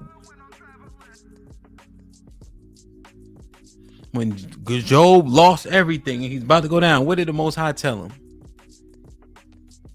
Gird up thy loins like a man, for I will demand of thee and answer thou me. Grab your nuts, little nigga. What I need from you, I'm gonna get, and you gonna give it to me. What you complaining for? I gave you everything before you had everything. What I ask, I shall receive of you, right? And you know what time it is. I gave you everything before. Why can't you get it again? Grab your nuts, man. Like, share, subscribe, tell a friend and tell a friend. Hit that like button right now if you can. That helps the channel the most. Damn, man. Like, share, subscribe, tell a friend and tell a friend. Hit that like button right now if you can. That helps the channel the most. Ezekiel with the $5 says, please, let's do more of this. 100%, man. 100%. Dre with the $2. Y'all want to swap out grape juice for Taylor port? Leon the Down with the says, Hamp, how you get a wrench, Hamp? So basically, I didn't understand the wrenches. I just saw it as this. I see, I'm wilding, my bad. So I saw the wrenches. I'm like, yo, who's always here all the time, every time I'm here? And so I look at that and I'm like, yo, this person should have that just acknowledgement. Also, if people are content creators, I give them a wrench because I know how difficult this game is, period. You know?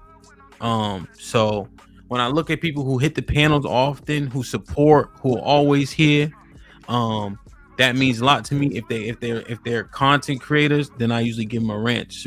So that's how I usually allocate it, you know.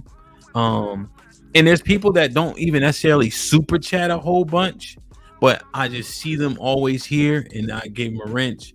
There's others, like I'm just looking at the names, like Fred. Fred sent Big Chug $100 for like a month straight. You know what I'm saying? and Fred always here.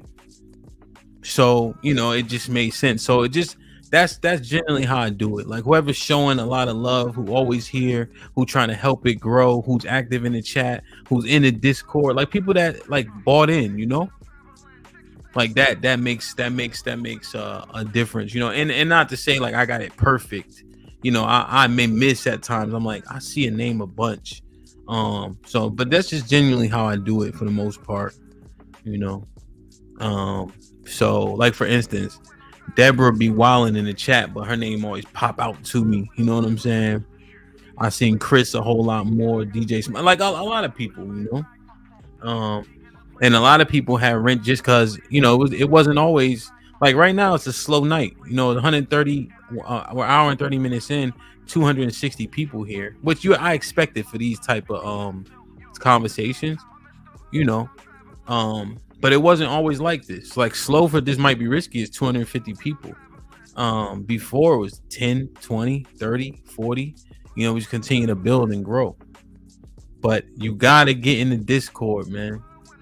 Pay always here talking shit, you know. So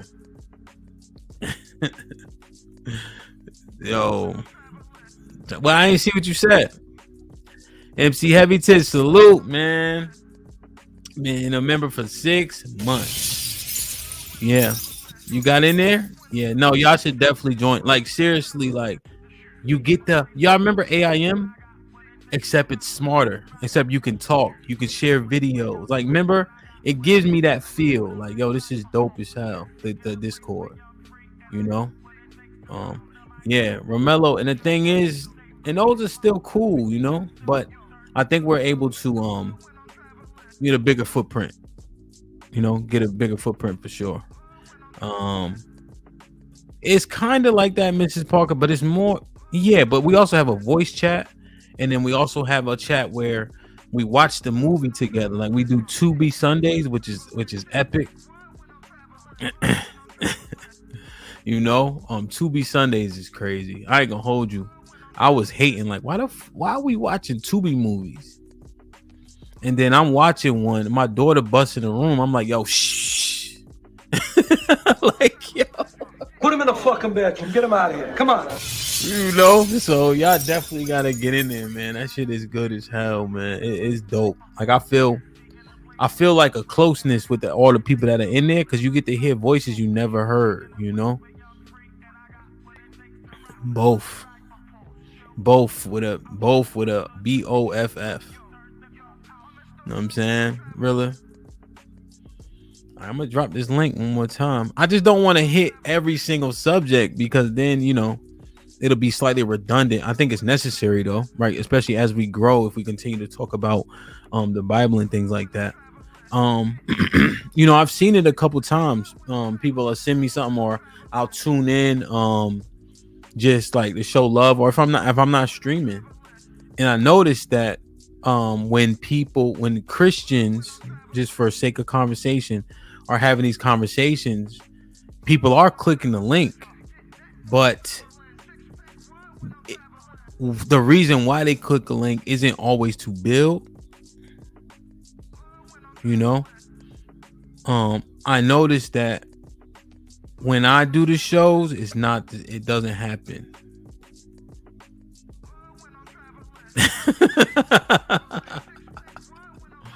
Deborah, salute. You know, and maybe it's just out of, you know, is what it is.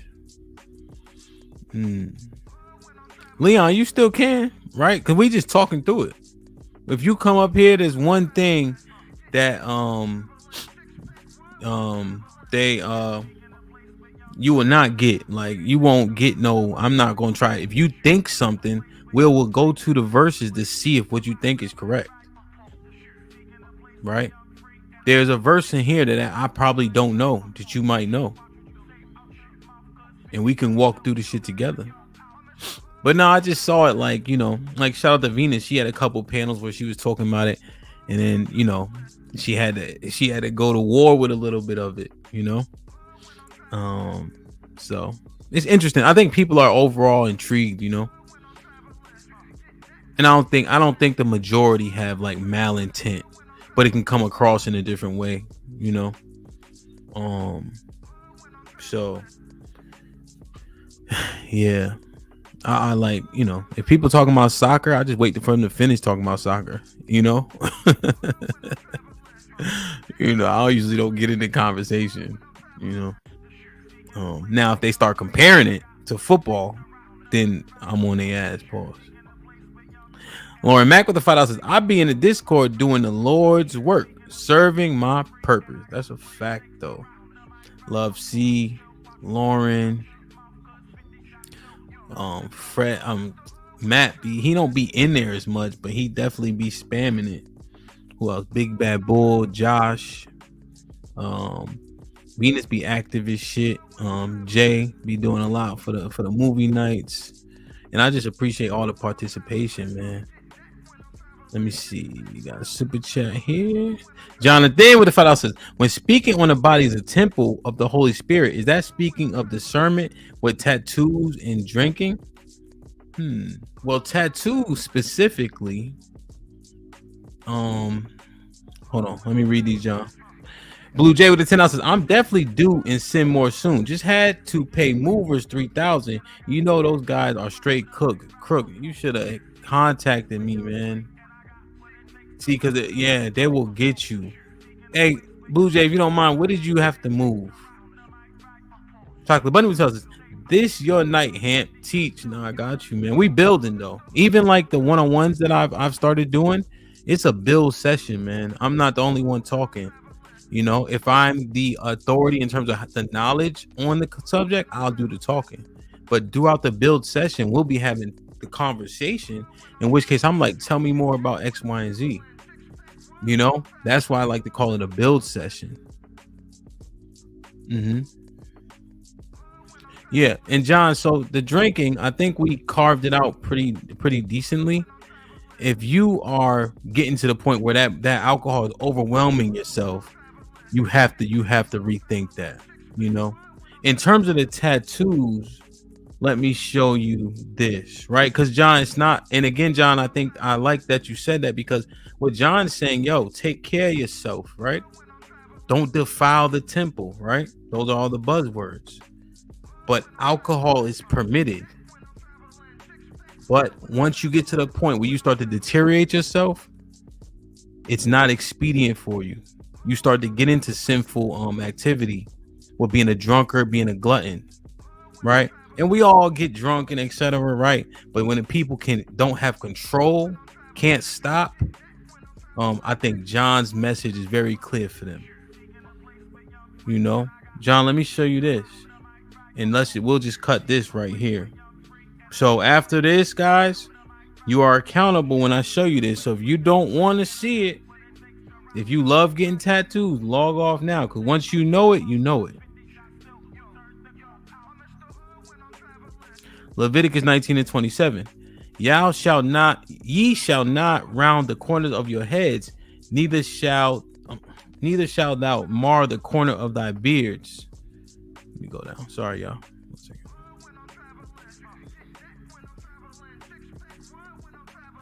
Corner of thy beard.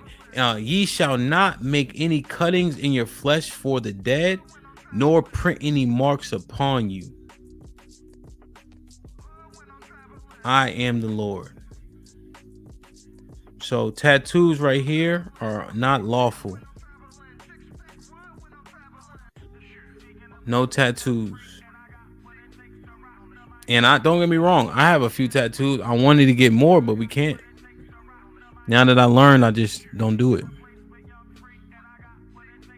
So sorry. Trust me. I miss eating bacon.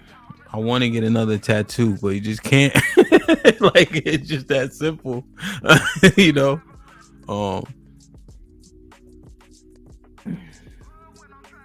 Let me show y'all this.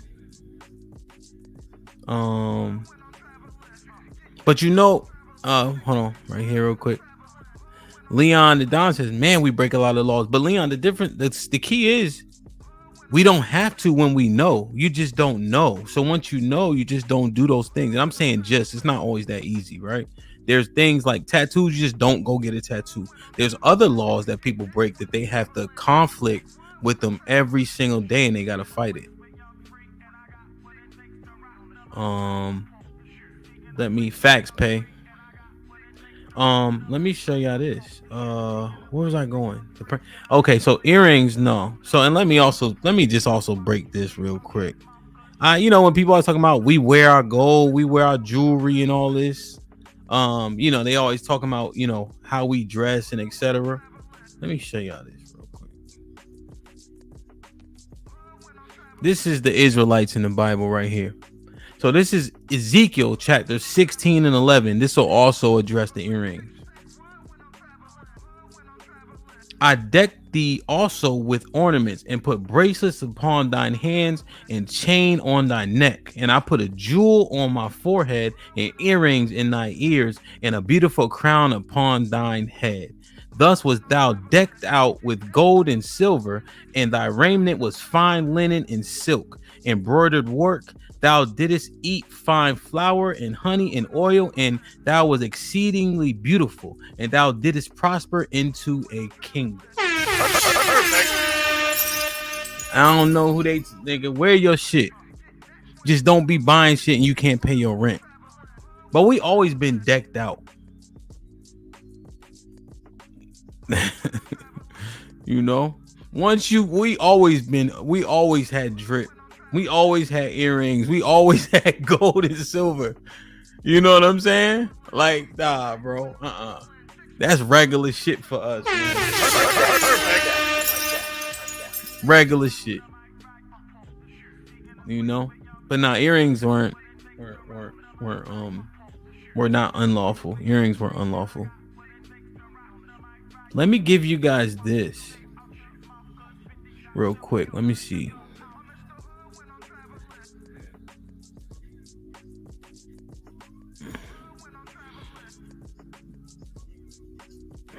So this is one that you guys may not do yet. Speak unto the children of Israel. This is Numbers 15 and 38.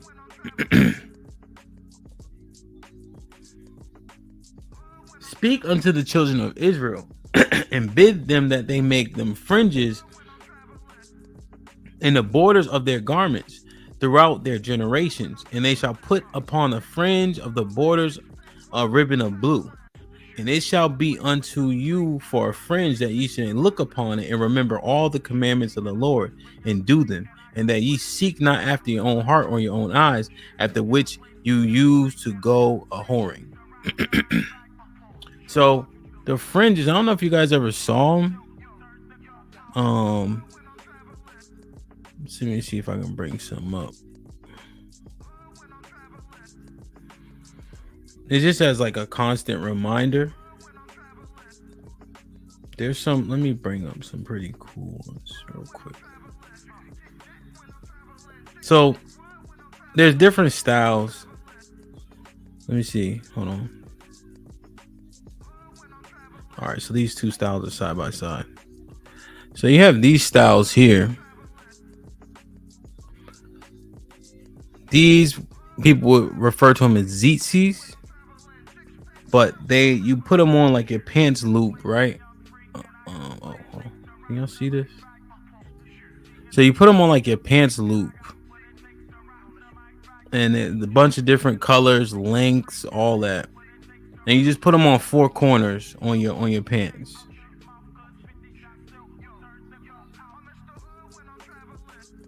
So they got some cool colors, and there's different lengths too. And then here you got this style.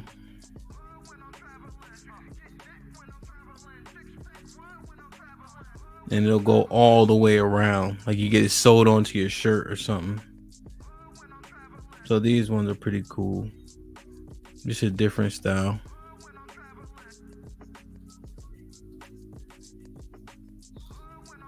And so that's one of the commandments also. They got them on Amazon. They got like little regular ones. They just blue and white, but they do the job. Yep. And this happened. The reason why fringes we had to wear them is because there was a cat that was gathering sticks on the Sabbath, and so they chased them down and killed them. So that God, the Most High was like, all right, y'all niggas can't remember the commandments. Wear your fringes so you have a constant reminder. You know what I mean? So, yeah, man. Like, share, subscribe, tell a friend to tell a friend. Hit that like button right now if you can. That helps the channel the most. Man, P with his $5 says, Ham, I got kicked out of the chat earlier this month for your Discord. At least you can do is do a gospel DJ session. Quit dodging church niggas smoke.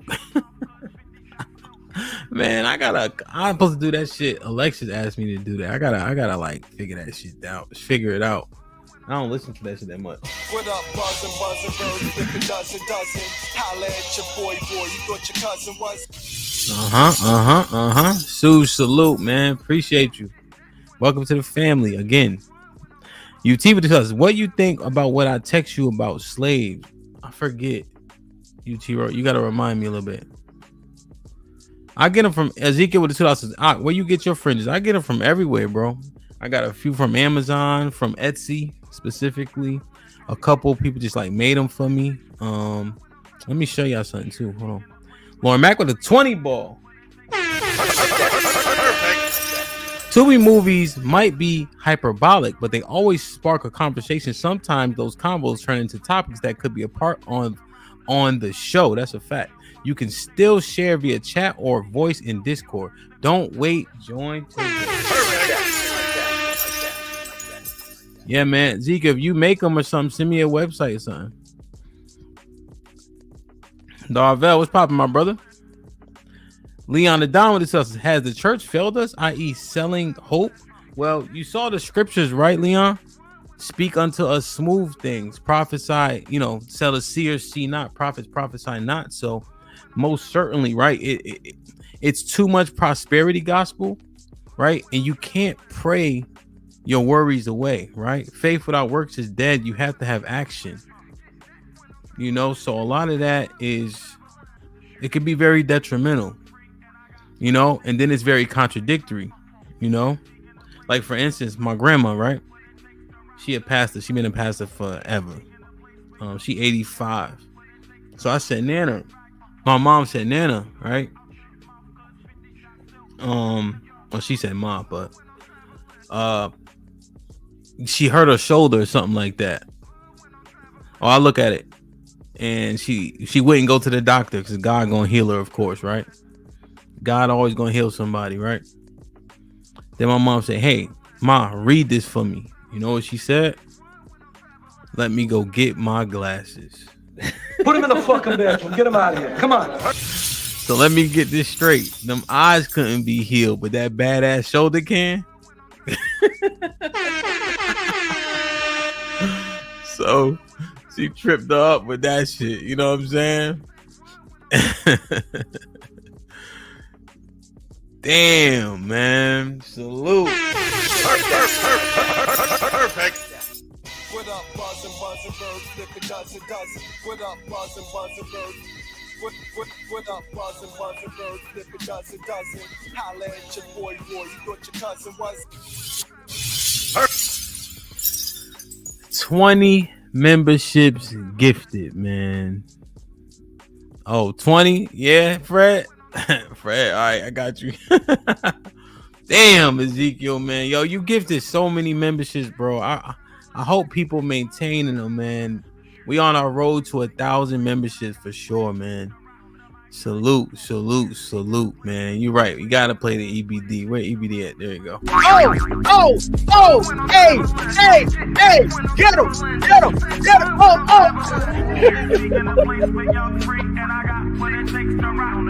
That's wrong. That's wrong.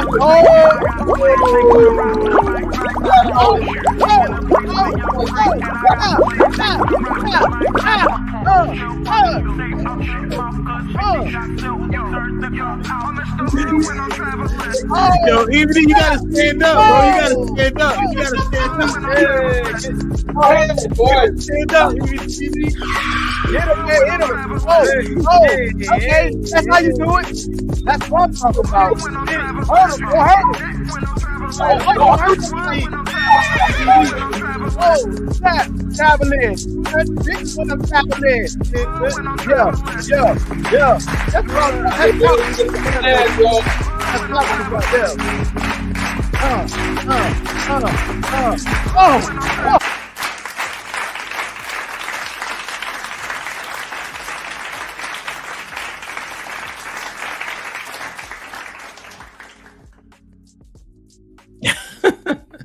I want to show y'all this too.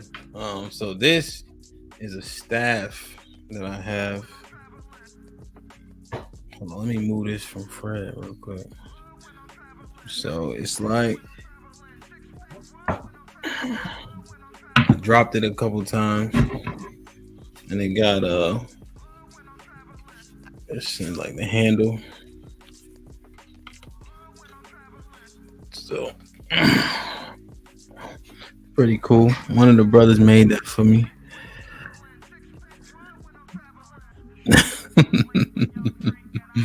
Yeah, EBD don't know no dances on the low. He don't know no dances on the low either. Yeah, Rafiki got that from me. Yeah, that shit ain't no joke.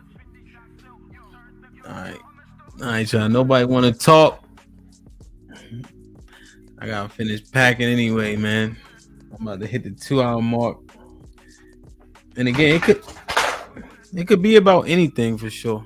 I just want to make sure the door is open because I don't know if at least we don't do this a lot. So, I just want to make sure. But I hope we hit some dope things. Oh, let me see what UT said real quick.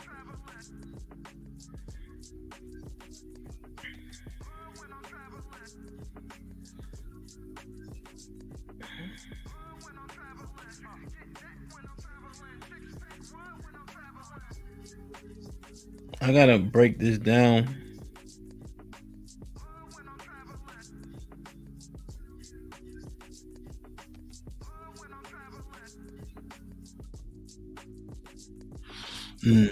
There's one thing you can't do. Enslaving other Israelites is not lawful. UT, but I gotta break all that down because I think they're interpreting. I see a few already, so I will have to break that all the way down. Granny, you there? Yeah, I'm here. I'm about to just put me down right quick. All right. Yep. It's good. It's good again. Hold on, Brody. Mm-hmm. You hear me? Yeah, I can hear you. Black America was popping. What it do? What it do? It's good. You always working. How you think people blue collar men keep making over 100,000, baby? You got to keep grinding, right? That's a fact, though. All 24 hours a day. I just wanted to say, man, shout out to you. Good luck, y'all. Be safe this weekend. Don't punch his lights out, Mr. Fantastic. Don't punch our hemp lights. This brother got little kids. His brain is already messed up. So so y'all go ahead and do your thing. I'm not gonna be able to be there. I was finna jump on the plane, but I gotta take all my kids to the zoo and shit. So school finna start back, man. So I can't do it. But thanks for the info tonight, man. Keep it up, dude. Keep up the good work. Right on. Right on.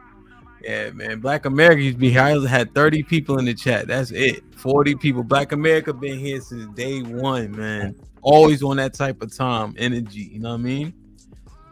Aaron, what's popping? Hey, still had to pull up, bro, because we can't have you jump off stream that early, bro. Like, at least somebody got to come up. There's mad people in the chat. Come on, somebody jump up. Nah, it's good, man. There's times when I think people were satisfied. Black Seinfeld was popping with listening, I think they respect like maybe how I try to get the information.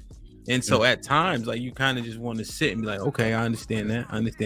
Let me look at this verse. Okay, that one I'm not so sure. Let me re-look at it, and then I'll holler at them if I don't agree totally. You know what I mean? So I think that shit is what it is. What was good though?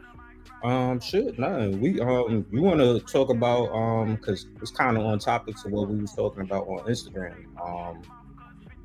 About like believing in God more, just like letting certain things go and stuff. Like as you was quoting the scriptures while I was cooking, a lot of that stuff was registering with me, like from our last convo or whatever. Like with the job I was telling you about, like I let that go, like completely, like so right now, like I just been thinking, like, yo, for the past 8 months, like God been blessing me, like.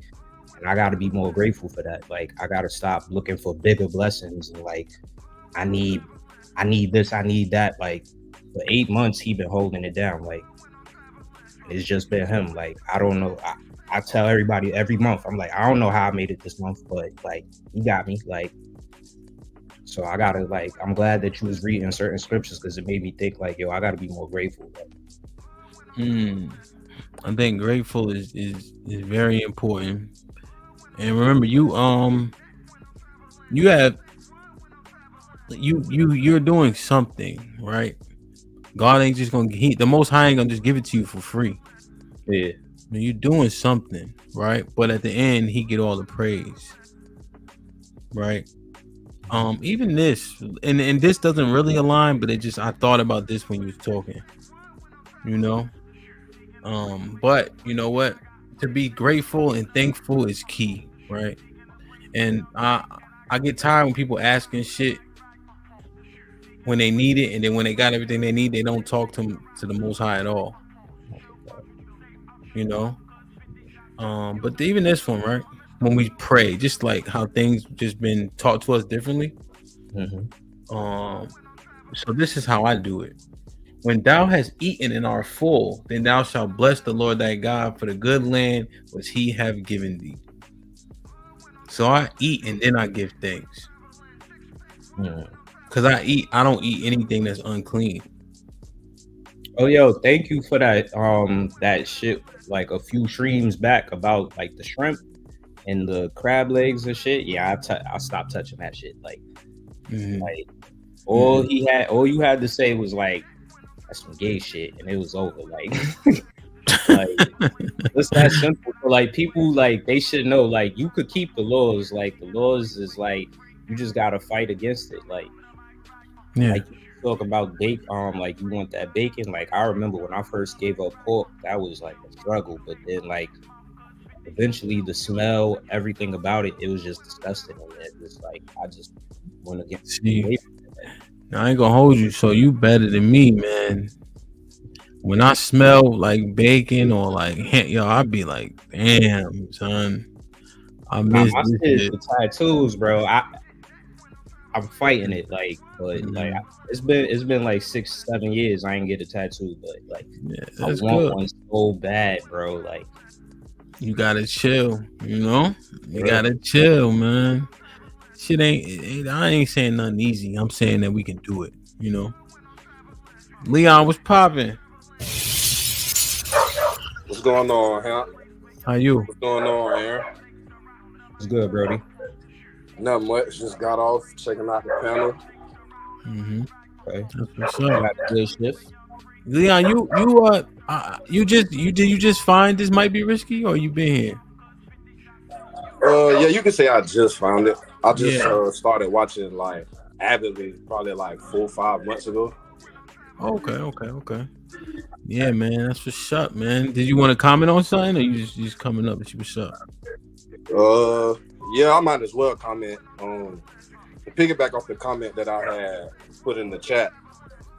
I feel like part of the disconnect and why me, myself, and others, we kind of like lost in this space where we have the church telling us specific verses out of the Bible, but then when we do our own research, it's like, well, damn, what about this part? Well, you didn't this is a sin, but wait, ain't this also a sin? So it's like a lot of hypocrisy going on. And I can see how that attributes to more and more people like leaving the church and trying to like do their own discovery. If that makes sense. Yeah, no, I think so. I think you're right. Unfortunately, what I hear most often is I'm not religious, I'm spiritual. Right. Right. So they going through that phase. You know, they say they're exploring what they really is. They ain't really doing shit. They still claim the God of the Bible, but it's just that they spiritual now, so they not beholden to everything it says. You know, which is problematic. I think it's a lot of people don't like to be held accountable. So the least amount of accountability they can receive, they'll go for it. So being a Christian or you're Buddhist or any religion, it comes with foundation, it comes with rules. You have to follow those rules. You can't just be wavering. So I think that's where the accountability part, people don't want to be held accountable. Yeah. Yeah. I take the spiritual thing is them trying to find ways to break rules. As far as I know, everybody that say I'm spiritual, I see them, like you say, they nitpick. They like to certain things like, oh, I accept this, but I don't accept that. Like, so that's what I see. Like, yeah, no, 100%. I mean, yeah, I think we all kind of saying something similar, right? There's low level accountability when you can make it up as you go, right? You can make yourself right. You can make yourself believe the things. But eventually that shit gonna come back to haunt you. When you have to face it, you won't be prepared because you haven't prepared yourself. You know, there's no rules. And therefore you just don't have enough discipline, which is not conducive. And you know, the women, when I'm thinking about that shit, I think about more like the men, honestly. When we do that shit, it's more egregious to me. When we talk about I'm spiritual. Facts. Like the ladies say, I'm like, hush. You know what I'm saying? Like, but when I heard a man say, I said, you what? Nigga, you. Like, to me, that just shows a lack of direction. Like, what does that mean? You're spiritual. Like, they read hard. Yeah. They check their moon signs for the day. That's check the astrology page. Yeah. Or they in Venus rising. That's what I start thinking. I'd be like, yeah, but if a man starts saying that, that's what I start thinking. Like, he smoke hookah. But nah, man, it's the correlation between people losing that faith or losing the foundation of whatever religion. You can kind of attribute that to how society is moving. Like me and my grandmother, we talk about this a lot. Like the further away society moves from God, whatever God you praise, the kind of crazy and the more fucked up the world is in a kind of crazy way. But you know what I started having to accept, Leon? That's all part of the plan. True, like, true. The more crazy outside is going, is just like, yeah, it's proving more and more that God is real. Like, of course, we gonna have people say that he's not, because that's also in the book also. Like, so they're gonna say like he ain't real. But to me, the closer we get to that, the closer I could be next to my leader. That's all I really care about. Nah, that's facts. Let me tell Darvel, as soon as you get on camera, I'll bring you up. I assume you probably like trying to get yourself together and shit like that. Let me see. Aaron with the 2000. When we do the pop out, I'm trying to hype EBD up again. No lie. Word. Suze with the 2 Canadian says, how does the Bible portray Jesus praying? Let's go to John 17, which also cuts the hell out of John 3:16 too. John chapter 17, let me see, in verse 1. These words spake Jesus and lifted up his eyes to the heaven and said, Father, the hour is come. Glorify thy Son, that thou Son also may glorify thee, as thou hast given him power over the flesh, that he should give eternal life to as many as thou hast given him. And this is the life eternal, that they might know thee only true God, and Jesus Christ, whom thou hast sent. I have glorified thee on earth, and I have finished the work which thou gavest me to do. So he paying wild homage, right? And now, O Father, glorify thou me with thine own self, with the glory which I had with thee before the world was. I have manifested thy name unto men which thou gavest me out of the world. They were. Now here's the key. I think Reaper said something to this effect. Reaper, take a look at some of this right here, right? You notice, do y'all see this right here? And this is not what Suge is asking, but I'm just pointing it out. I have manifested thy name unto the men which thou gavest me out of the world. He differentiates. It's not all men. You see that? Y'all notice that? It's not all men. It's the men he gave them out of the world. Right? Thine they were, and thou gavest me thee, and they have kept thy world. Now they have known that all things whatsoever thou hast given me are thee. For I have given unto them the words which thou gavest me, and they have received them, and have known surely that I came out of thee, and they have believed that thou didst send me. So he giving all credit to the Most High. Right? Point blank. I pray for them. I pray not for the world, but for them which thou hast given me, because they are mine. So once again, he make a differentiation. He ain't talking about everybody. He talking about a specific group of people. But look how Jesus prays. He giving thanks. He understand his job, his assignment. Right, his assignment. Yeah. So I think that's perfect. You know? Hey, Ham, can you touch on what Deborah said in the comments? Yeah, I was just bro. I yeah, because it's like, tell him, like, can you I don't understand. All right, so basically, she's saying, how could you praise a God that is basically saying, how could you praise a God that has caused so much evil? When I look at it as God didn't cause the evil, the people caused the evil, and some of them did it in the name of God. We can go down the Protestant Orthodox Church and that whole So this might shock you guys. I already know. She's not wrong, right, in terms of who created it. Let me show y'all this real quick. God is balanced, right? He's all. There's a time for everything. There's a time for love. There's a time for hate. There's a time for peace. There's a time for war. So right here, this is Samuel here. Y'all see? Oh, my bad. So 1 Samuel 2:6. The Lord killeth and make alive. He bringeth down to the grave and brighteneth up. The Lord maketh poor and maketh rich. He bringeth low and lifteth up. He raises up the poor out of the dust and lifteth up the beggar from the dunghill, to set them among princes and to make them inherit the throne of glory. For the pillars of the earth are the Lord's, and he hath set the world upon them. So, yeah, what you see happening in the earth is because it's God's will, 100%. You got to remember, God is omniscient, omnipresent, and omnipotent. So he can see the future. He's all powerful, and he's everywhere at once.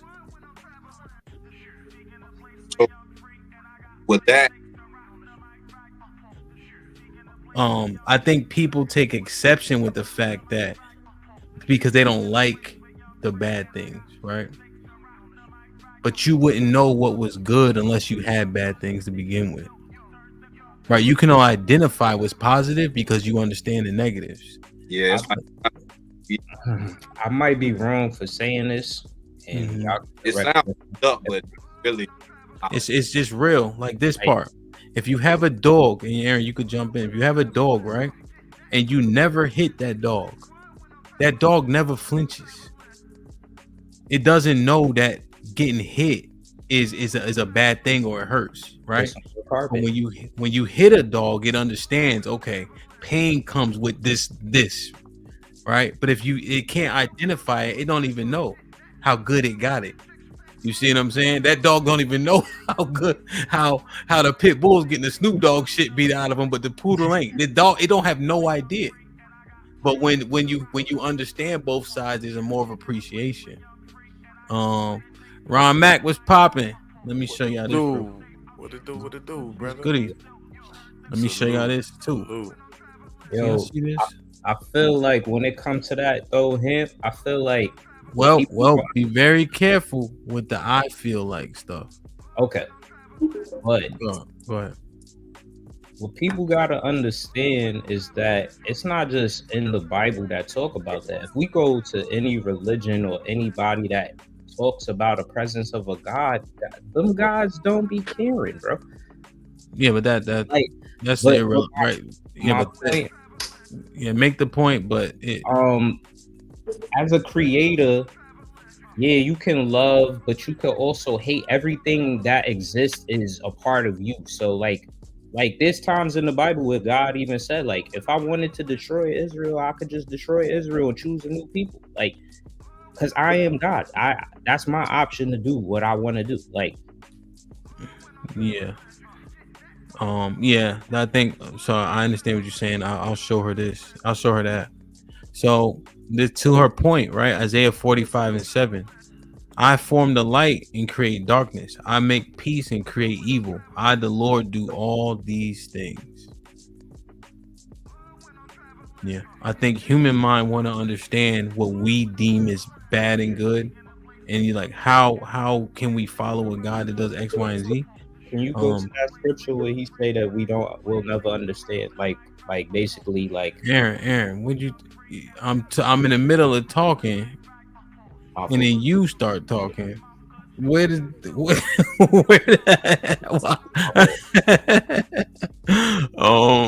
was God. So this right here, Romans 9, and let me jump to verse. Deborah, I think we find solace in understanding that we won't understand all of God's will, because we don't. Well, so I don't believe in free will. So that kind of gives me peace, to be honest, because things that are going to happen are going to happen, and the reason why I don't believe in free will because the Bible doesn't support it. So it's written already. Yeah, which is God being omniscient, omnipotent, omnipresent, right? He understands the future. He knows the future. So this one right here, let me see. I want to make sure I give her the whole right here. Let's start here. This Romans 9:17. For the scriptures say unto Pharaoh, even for this same purpose have I raised thee up. So Deborah, you see here, that was Pharaoh's purpose. The firstborn were going to be destroyed, right? And he was going to be destroyed how he got destroyed. He was supposed to do that to the Israelites for 400 years. Not that Pharaoh specifically, but when they're in captivity in Egypt, that was what their purpose was. That I might show my power in thee, and that my name might be declared throughout all the earth. Therefore, he have mercy on whom he will have mercy, and whom he will, he hardeneth. Thou wilt say unto me, why do he find fault? For who have resisted his will? Nay, O man, who artist thou repliest against God? So that questioning, right? That questioning that's happening. So it's Deborah, it's almost like he's talking directly to you in this thing right here. Shall the thing formed say to him that formed it, why hast thou made me like this? Right? You're not going to question the one that formed you. Has not the potter power over the clay, or the same lump to make one vessel unto honor and the other unto dishonor? Right? People are made for a job. There are people that are going to be honored. There are other made specifically to dishonor and to do the things that we think are evil. He created good and he created wicked. Right. So, what if God, willing to show his wrath and to make his power known, endured with much long suffering the vessels of wrath fitted to destruction? And that's the thing, right? People be going to church so long and nobody ain't never show them this. Ain't learned nothing. You know how many times Deborah has asked that question? Right? And she just talking her shit, right? She ain't saying nothing crazy. But nobody, I guarantee, she been saying that shit and never got an answer. Deborah look kind of young, so let's say she's 25. For the last 10 years, she probably been asking that shit and nobody ain't never showed her this. The Bible literally speaks directly to what she was asking. And I think we just people just been steering us the wrong way for a long time, you know? Mm-hmm. That goes What's back. up, Marvell? What's up, Ron Mac? Go ahead, Leon. That goes back to what up? The very entity that's supposed to be. Leon, your shit breaking up a little bit. You hear me? It's like in and out, in and out, in and out, in and out. All right, I'm gonna say something again. Go ahead. I'm gonna drop it. Come back. You hear me? Yeah, it just started doing that for some reason. I'll drop the link real quick again. Yes, sir.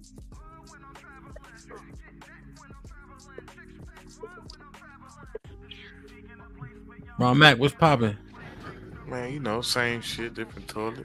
Indeed. We just got finished doing that for that damn podcast just now, man. So okay, I saw you was live, man. I had to come holler at my dog. Him, man. No doubt, man. Salute the DJ. I need you to come set up my damn room, man. My shit look trash. Man, that's a goddamn lie, man. You tripping. You got the motherfucking logo back there, nigga. You tripping. That shit. I know, man. I'm gonna get something. I got something else I got coming, but I like the lighting you got and shit. But your shit always look like that, like, you know what I mean? Yeah, I always is. I just fucking around, man. Shit. You look good, man. I'm gonna get me a fake plant. Nah, that's real. That's real. All around my house, I got real plants though. You showing off, man. This is the most. This is my man cave, closet. That's, you know what I mean, type room shit. Like, this is nobody come in this motherfucker. My wife would not come in. This is kind of man cave. You know what I mean? Yeah. But really, I got another area that's my man cave. But this is my office. Like, I'm always at work when I'm right here at this computer, at this desk, sitting down, handle the shit, emails. You know what I mean? Yeah. So, calendar. So, I just made it the vibe that I would just wanted it to be for real. Yeah, no, 100%. The one thing that kind of halts, it's cool, but it kind of halts a little bit. Is like, you see the cabinet behind me? Yeah. I got an echo. Check. That's the real. Yeah, it's a built-in, you know, and then the desk I'm sitting at is built into the wall also. So it's dope, but it also don't give you. I can't turn it. You know what I'm saying? Like, away from the door to the wall and shit like that. But I mean, but what would you put in those counters? I would probably put the desk to where that the thing I got hanging up was behind me. You know what I'm saying? Oh, on that side of the wall. Yeah, like I would maybe put the desk over here, but it's built. I mean, it's cool, but just little things like that. You know, you can actually build a setup in the background that's just stationary that will never move. Like, exactly, because right now the door is behind me too. You know what I mean? So you can't do much with the door and shit like that. So I was gonna say, if you was to stay right there too, you could just take the what's the names off and just put books inside of all the shelves. Just the doors, because you can always reference a book and go grab it right in the. Like if you look, see the red light thing. There's books. Those are all books underneath. That's why I asked you what would you put in there, because I kind of figured it would probably be books, bro. Yeah, I got mad books right there, and then there's some on this wall here too. Yeah, you're right though. Facts, because you could just take the lids, the doors off. Yeah, take the doors off, and you gotta show all the books so you can be able to reference some shit. You know exactly where it's at when you want to. You know what I mean? Yeah, nah, that's smart. Shit like that. That's smart. What was good, Ryan? You wanted to comment, or you just came just to show love and shit? Man, I wanted to comment on this shit, but I want to hear what goddamn folk got to say, man. He just hopped in the motherfucking bed. Salute. What's up? What it do, bro? What up, Hood? Can y'all hear me? Yes, sir. What's popping? Man, I got the new setup, man. This shit crazy. I got new I little see. sounds. I see. So you gotta invest in yourself. That's first off. I'm gonna say that number one rule, all the young folks in here and women, men alike, everybody invest in yourself first and foremost, man. You want everything to work for you in your favor. So we talk about being spiritual and everything but not spiritual. Don't like that word. We ain't doing that. As far as men, working your purpose, living your thing, you hear me? And do the right. You hear me? That's it. That's all. But hey, salute to everybody in the panel. Salute to chat. Shout out to everybody. I'm trying to get my Discord together. I had one like last year and I didn't use it, so I just forgot the passwords because it kind of blocked me out. So if anybody got any knowledge on how to get that back, let me know. And yeah, and salute The to password to man, what? man. Get the password to what? My Discord and everything, so I can. Oh, I don't know nothing about this. Yeah, I don't either. So you might just create it. Just use a new email. Okay. Yeah. As far as that, I'm late to the conversation. I seen it in the car. I was like, damn, why hamp up here by itself? It's a good convo. You know what I'm saying? So I try to rush home. So I just got in the building. I was purposely up here by myself for the first hour. You know, but what I found is right because I'm giving the information, and I think people are on the same accord in terms of the information, so they just listening. Like I think that's dope that they chose to just listen, show love, ask different questions in the chat because it's not easy to come up here, especially with this type of stuff, especially when you may disagree a bit. So that's why I don't mind it in the chat, people going hard. You know what I'm saying? Because it ain't easy. Like people be talking shit in the chat, when they get up here, that energy changes. Yeah, and go down. And I don't be thinking like they a punk or something. That's what happens. You know what I'm saying? Like, cause they get up to, they understand like my energy and the rest of the panel, we ain't even on that type of time. You know, like I may talk more shit to Ron Mack because I'm familiar with him, right? But I'm not gonna treat you like that because I don't know you. You know what I mean? Like that's just how life be. You know what I'm saying? So, like, you ain't. If we can't joke, we ain't part of the squad for real. Yeah, you know, and it's just because of we might be unfamiliar, but then as we see each other more, you know. It get down. You know, 100%. So yeah, man, that's why it was cool, man. Let me see. I think I saw something. I hope Deborah was able to receive that. Yeah, and then this the conflict, right? This statement here. So many people have this conflict. You know, that disposition. I don't have that conflict, but it's not. But what I want to acknowledge is it's not unreasonable, but it is a bit self-righteous. You know, Islam and so. I mean, those. I mean, obviously, I don't support. I mean, they are Abrahamic, right? So, you know, if you read the Quran. The biggest prophet in the Quran is Abraham and Moses, right? Muhammad actually never ever prophesies. He never prophesies. He's actually not even called a prophet. You know, he's called Rasul the entire time, which is messenger. Nabi would be prophet. So, and I got some shit about him, but I'd rather do that if a Muslim's actually up here. And then there's things that differ, but also in the Quran, the Israelites are God's chosen people. Honorable the Honorable Elijah Muhammad pointed that out in the 60s, where he said black people were the Israelites. So that's what I was going to ask. Like, how much big of difference? Because I watched the video on YouTube where homie was comparing like the Bible to the Quran, and he was like, it's damn near similar, but like I never like deep dive into it. How much similar? Because I hear like they mention a lot of people from the Bible in the Quran. So it's the prophets, the same prophets, right? The Israelites are the chosen people in the Quran. Is Jesus in the Quran? They just don't believe they just don't believe he's the Christ. So they call him Isa or Esa, something like that in the Quran. Yeah, and he's called Isaiah a couple times. He's so that spelling is in I forget which book now. It's just losing my mind.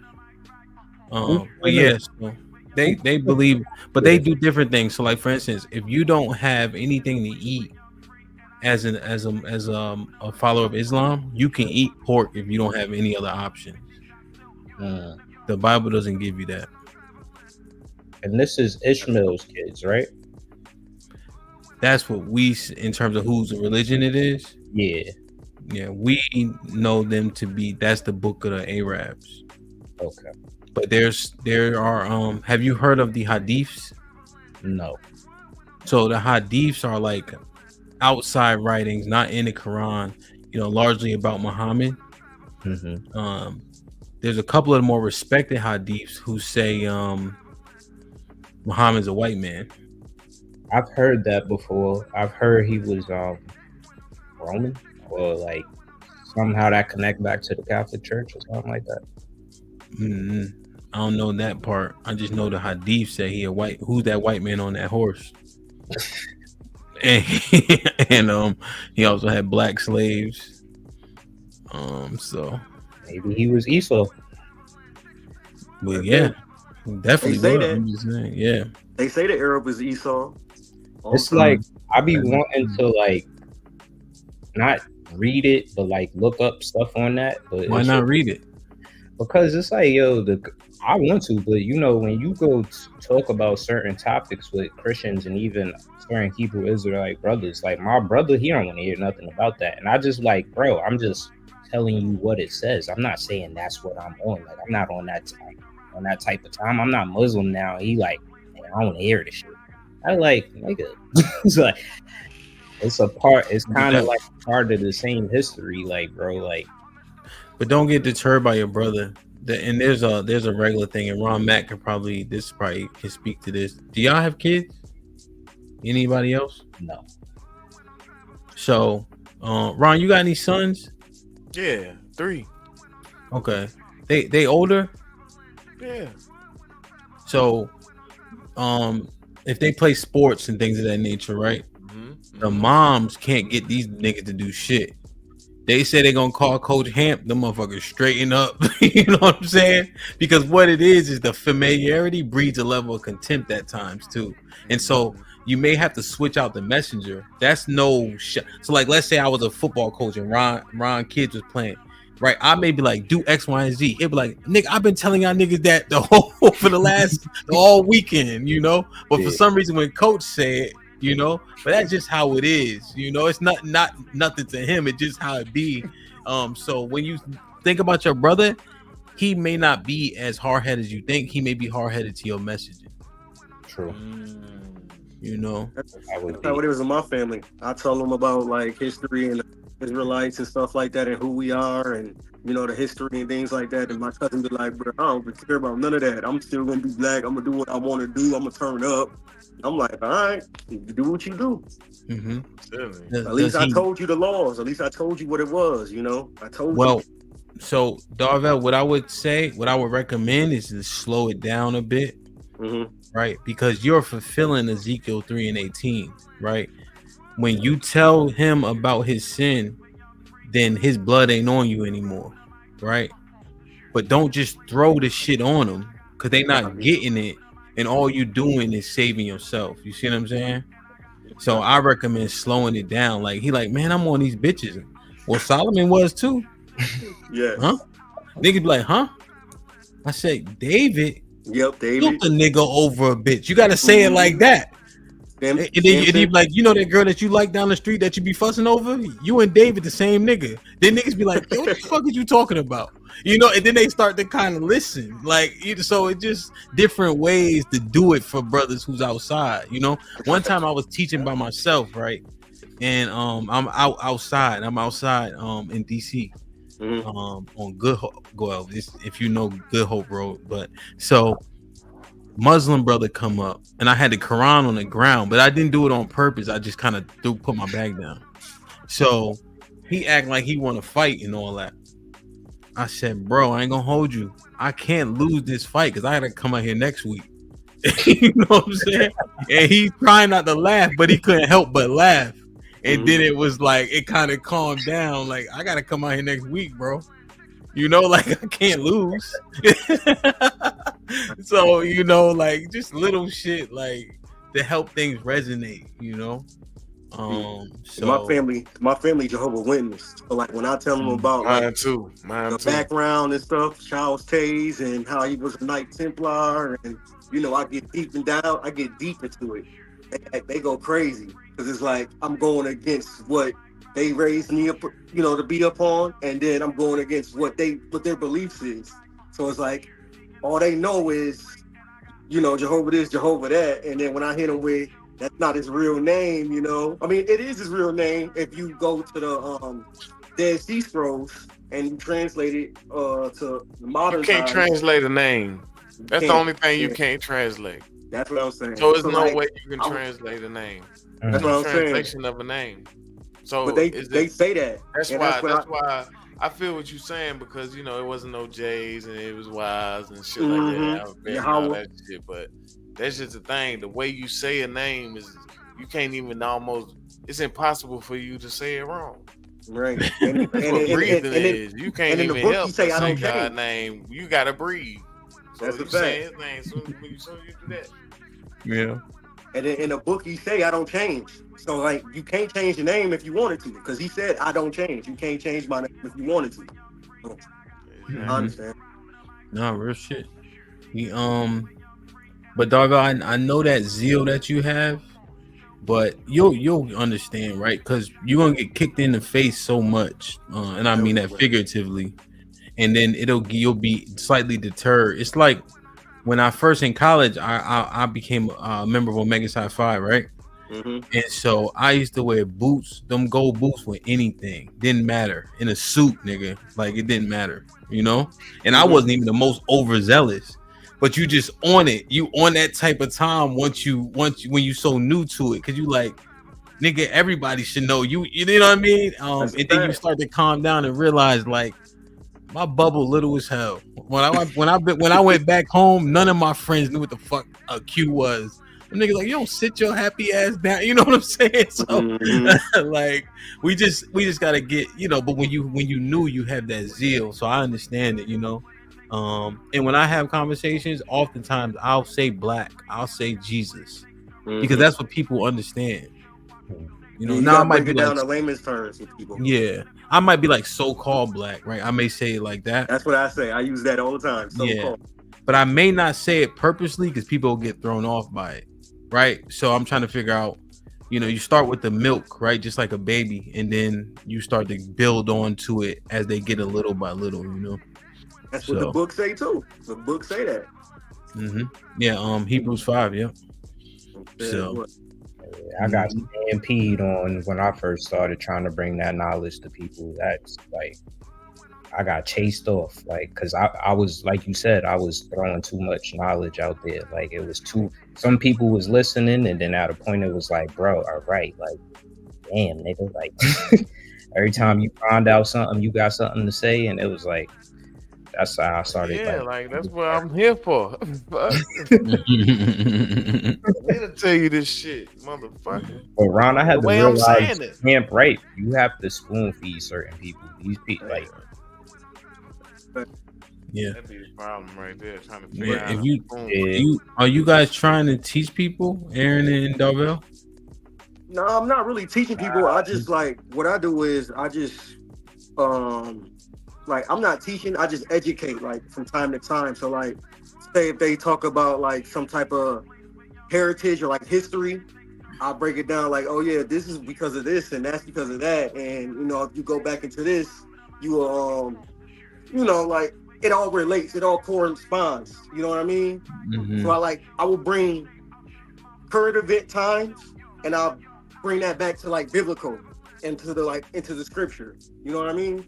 It's like all the stuff is prophecy. Everything that's going on right now is prophecy that's being foretold. So like say if somebody talk about like the news or like the stock market or like, you know, wickedness and sin and evilness going on in the world, I'm like, yep, and you know, this is what happens, and you know, history repeats itself and stuff like that. I just hit them with that.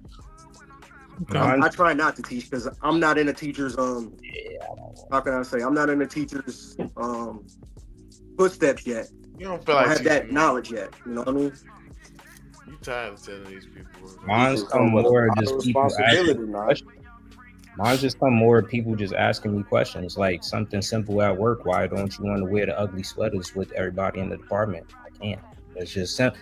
Yeah. Now it's like, why can't you? It's like, and then it just goes, it opens up a door, and then they start asking questions, and now people want to be funny. Like, so now they want to see, like, oh, can I prove you wrong?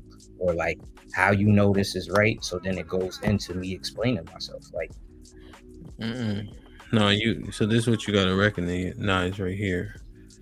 Hold on, let me give you this. So 2 Peter 3 is important for you, both of y'all, honestly.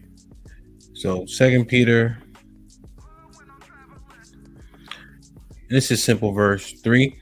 It says, knowing this first, that there shall come in these last days scoffers, walking after their own lusts, and saying, where is the promise of his coming? Right? For since the fathers fell asleep, all things continue as they were from beginning of creation. You see that? The Bible don't fucking miss, bro. Not at all. It doesn't miss. Like, it's literally the verse, like you said they be doing to you, literally right there. Like, you know.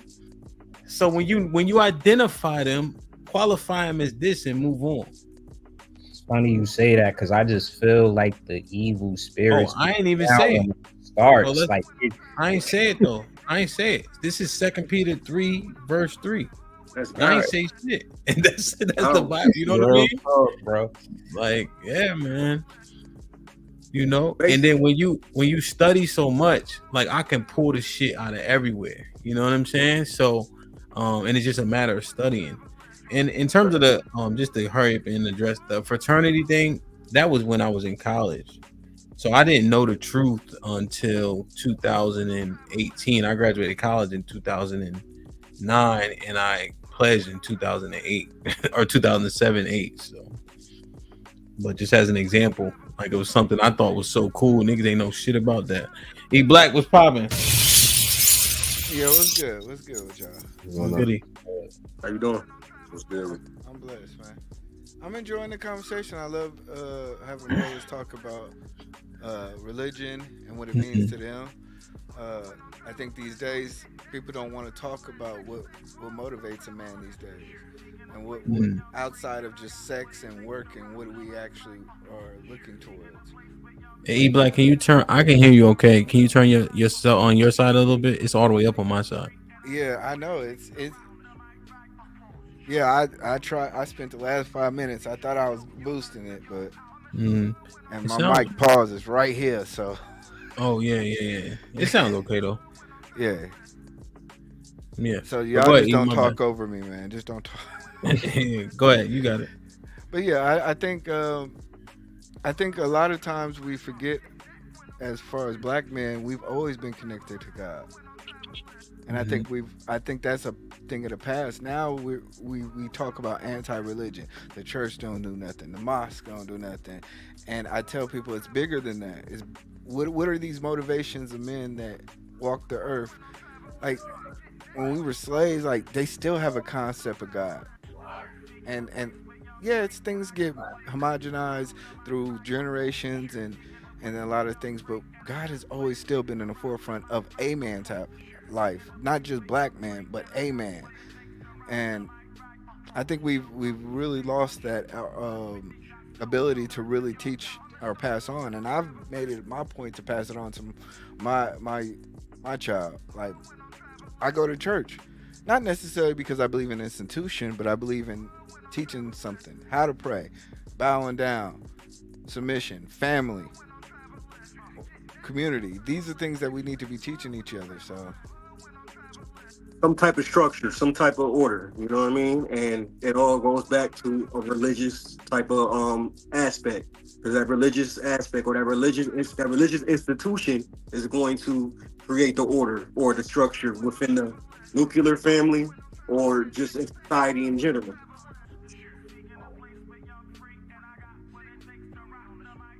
You on mute?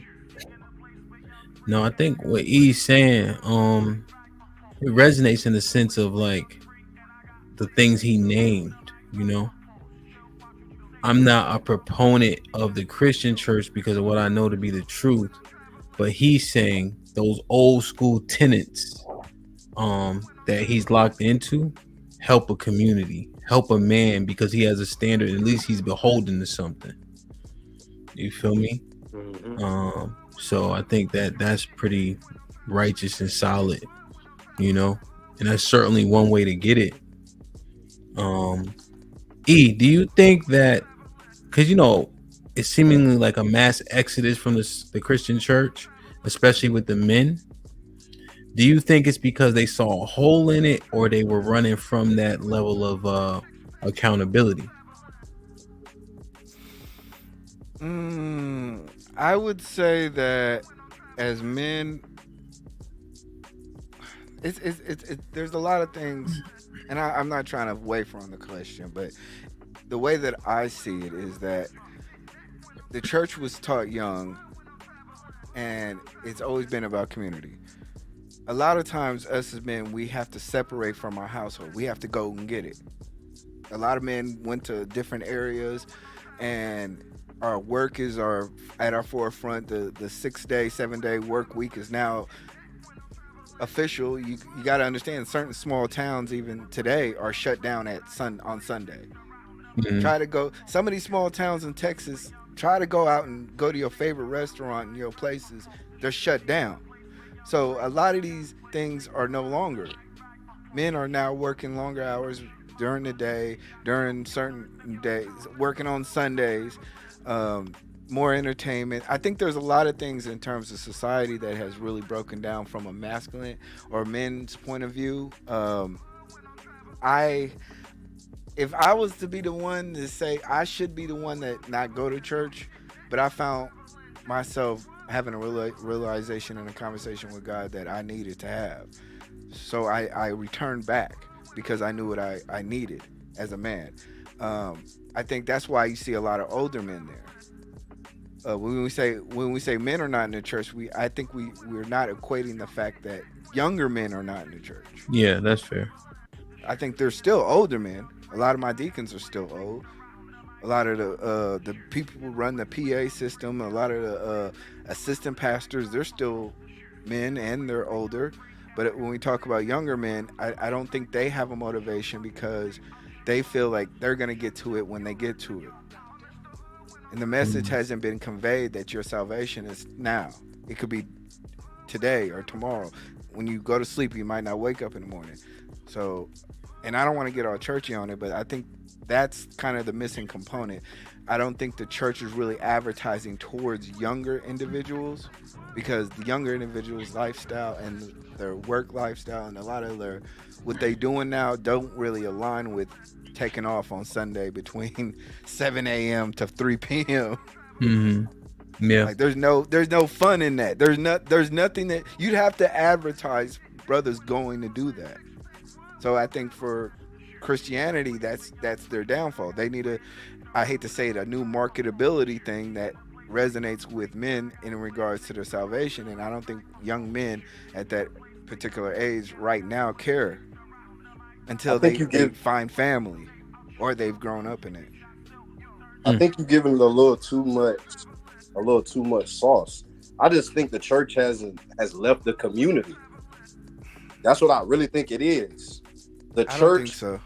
I think the church, the reason why we used to have political meetings at churches, that's where we used to congregate outside of just our religion. That's where we met up to come up with plans. I think once the church started separating itself from the actual community, that's where you see less people going to church. At least that's how I see it. Because me coming up, I was in the church, and that was around the era when Ty Tribute, you had Kurt Franklin, and they were mixing hip hop beats and old soul beats and trying to connect with the younger generation. You had Mary, and this is like early 2000s. So I can't really say that the church needs to market itself. I think the church needs to get back in the community. That's what I think, at least.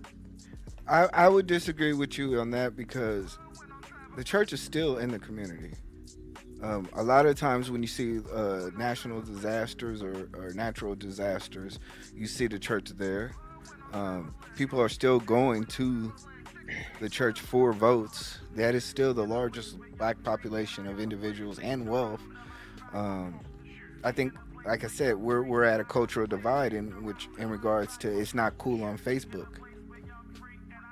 I would have to disagree with you. Like, again, the church already went through that phase of trying to make praising the Lord cool. As crazy as that sounds, they went through that phase already. The real problem is the church isn't connected to the community. I can't really like break it down as I'm getting like fuzzy in my head, but we're not as connected. The outreach isn't the same. Or maybe your morals or your alignment with them aren't the same. That could be true, or could it be with more churches connecting with more political outreaches and getting too connected into that, getting in wish-washing the dirty money? Could that also be a thing? Churches have become very politicized. Politics have always came to churches because that's an easy draw. But now I see the church getting into politics instead of the politics coming to the church, if that makes sense. Yeah. I still think the church is doing what it's always done. You still can, if you've gone to your church and you've paid your tithes and your offerings, you can still get your electricity bill paid. They still help old ladies move out their house and pay bills. They still do food drives and backpack drives. They're doing exactly what they've always done. I think, once again, I don't think a lot of individuals really align with it any longer. And they just want to do what they want to do. And that's cool, but for me, I see it every day, and I don't have the same opinion, respectfully. No, I get what you're saying. I definitely get what you're saying. What I'm trying to see is, at what point during the timeline did the switch happen where we stopped going to church? Once we figure that out, then I think we can have a better idea of what happened, if that makes sense. I give you the best answer. It really started before any of us was born. They could not control the gangs in the street. They want to find where the men is in the church. You let the soldiers go into the streets. Before we were born, they were still like in the streets. From the 50s and the 60s. Yeah. When you start having your gang members and the leaders start leading people in the streets before they start wanting to go to the church for leadership, that's where you started slowly losing people over time. Before Crips and Bloods, before all of that, I did my research because I wanted to know what happened to my people. How did we go from marching and standing up together in political groups to Crips and Bloods and Vice Lords and all of that? And it all happened because we all know that the white man had a part to do in this, but the black church did not go get their people. They did not save their people off the streets. There's 1 million soldiers, and I said this on one of Hamp's streams. If I was to start a community of Israel right now, all gang members are soldiers. We need y'all for fighting. Y'all gonna be the one in the street making sure that they're being policed and stuff. Y'all not using the black boys right, because I grew up in the church, and then when I couldn't find my love in the church, I went to the streets, and there was love in the streets. And we know that love in the streets is false, but that's where most black boys are gonna go run to, especially if they come from a community of poverty. Mm-hmm. If you can't find the love at the church, they're gonna go to the streets. I don't agree, because in 1968, and Martin Luther King his last speech was at a church when he was in Memphis. What year was this? 1968. Okay. Hold on. Year did Crips start? 1969. Okay, that's what I'm saying. My Like, whole point, the church has always been there. You're saying that the church never left us. How about we say we left the church? I don't believe that. But I don't believe let me that ask either. you this: what is our responsibility as men towards our religion? Then, aren't we supposed to praise God? Aren't we supposed to stand up and say, you know what, I'm gonna go there and make something better, instead of them kind of like, I know I use the phrase kind of market to us, but at the same time, there has to be something in you that says, hey, I'm gonna go there and I'm gonna make it better. Well, what about these false prophets? There's a lot of Pharisees, Sadducees and Pharisees in that church. Half of the stuff that Hemp read to us and stuff, these people in the chat ain't hear this stuff. Some of this never heard it before. And I've been on Israelites for like since 2016, 2017, and Hemp is backing out scriptures that I never heard. My grandmother said to me, I read the Bible from back to front to back 1,000,000 times, but how am I able to pull up a scripture to you and you don't know about that scripture? It's because somebody ain't teach you and that person ain't teach that person. And then we got to go back to who's the head of the church, the pastor. I'm sorry, my grandfather's a bishop. I got to blame him. He's on the list. You ain't helping people right. You ain't reading the right scripture. That's the pork chop lying to us. Leading the flock. Eating bacon in the basement of the church. Let E Black reply. Once again, I think we've all made decisions in our own life, and I think even myself, I had to return to the church later on in life. I tell you one thing, you know, you talk about how you were a child of a bishop, I guess, and no disrespect, but I mean, my church folded over because of money. You know, I have every right to disavow God and all of the things that He's done, but I return back because I know what I need to be in that church. So I think sometimes you have to return back to rebuild. And if you don't do it, who's gonna do it? You're gonna wait for your kids to do it, or you're gonna wait for somebody else to do it, and then you join when it's done. At one point, like, my whole thing is this: I understand, but what point do our generation take ownership over the black church? Can I ask you a question? You said the church, it's just not gonna happen. Wait, you said your church folded over money, right? Wait, well, hold on. He asked you a question first. Oh, well, I'm sorry. What was your question again? My question was, at what point does our generation take over the black church? When we go get the soldiers off the street. But don't you have to be there first? That's what the Hebrew Israelites are doing. Okay. I don't want to argue with you, but I think you understand exactly what I'm asking you of you. No, I'm saying we will take back the church. Remember, the church is the body. Yeah. We'll take back that over once, like, we start getting back to the real of the scriptures. No matter what they want to fight, no matter how much people want to hate on this and all of this, I keep telling people, this is the future. This is the new way. People are going, more and more black people are going to Hebrew Israelites. It's gonna happen. Yeah. So it's not gonna happen. It's gonna happen. Let me tell you something, young man. I'm sorry to jump in on you, Hell. Yeah, I was about to say, because I was asking my question, but go ahead. I want to explain to y'all something. Like, most of you guys are younger, right? And I dig it. It's just like Hemp was saying, that you guys get zealous, you get overzealous about the things that are going on. As long as there is no community. Aaron, are you married? No. How old are you? 33. You are useless. So your use as a man and as a leader in your community comes from you having somebody to be under your charge immediately. So at 33, 20 years ago, 30 years ago, you would already had a family. You would already have people underneath you. Out of wedlock. What you? Like most of y'all. Out of wedlock. Like most of Everybody wasn't out of wedlock. Like most of y'all. I didn't say all. So with that being said, the church is now, it's like Kmart.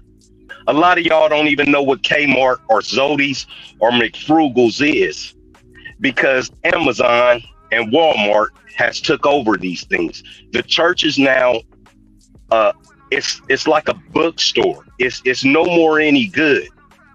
That's why all of these women who are so-called spiritual, that's why they're taking over religion per se. That's why you're seeing women in the pulpits preaching and teaching.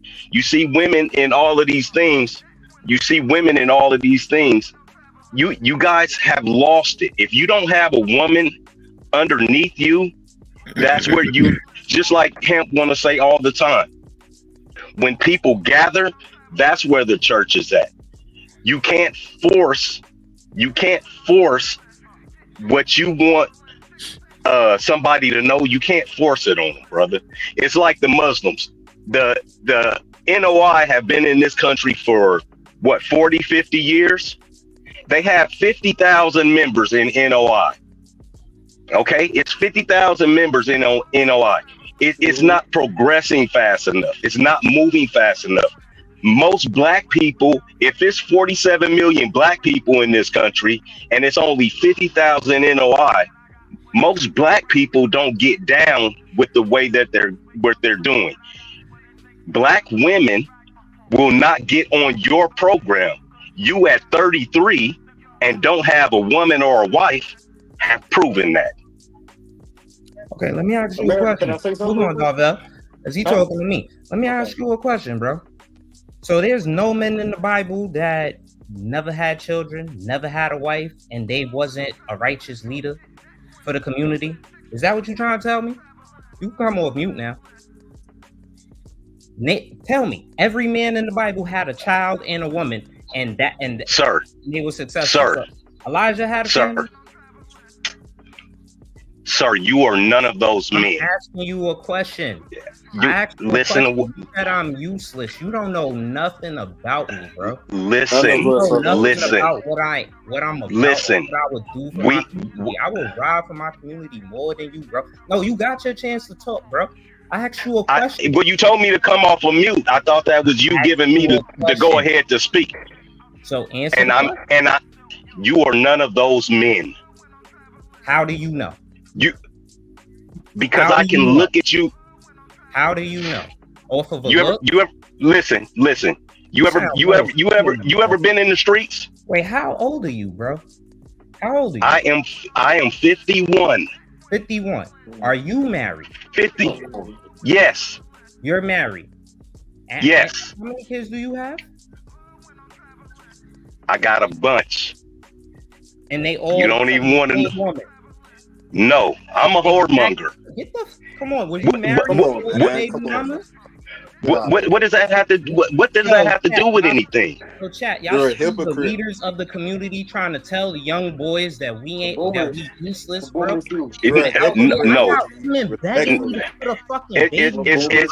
It's not. Listen, it's not. Are you gonna let me speak?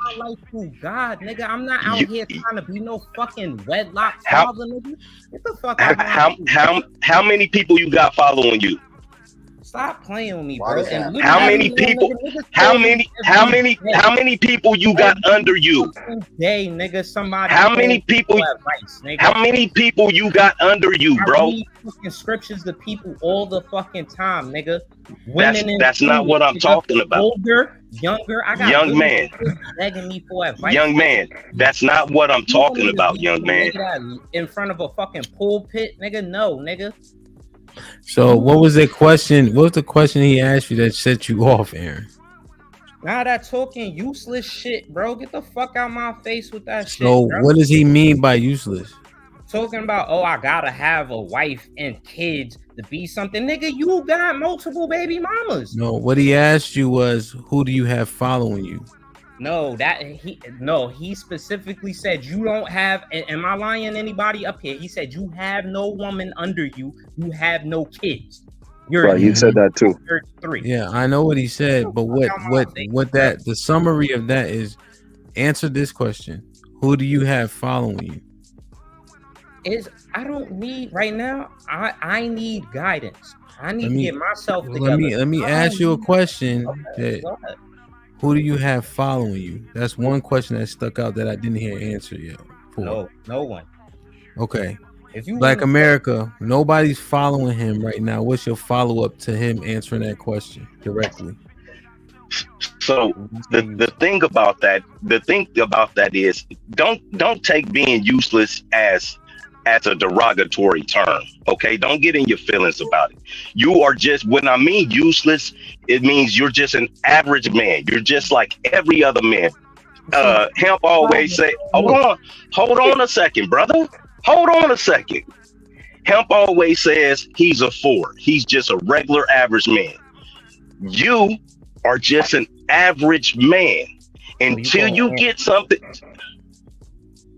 Until you get people underneath you, until you get people under your shelter and protection, until you get people under your guidance, until you get people behind you and following you, you are nobody.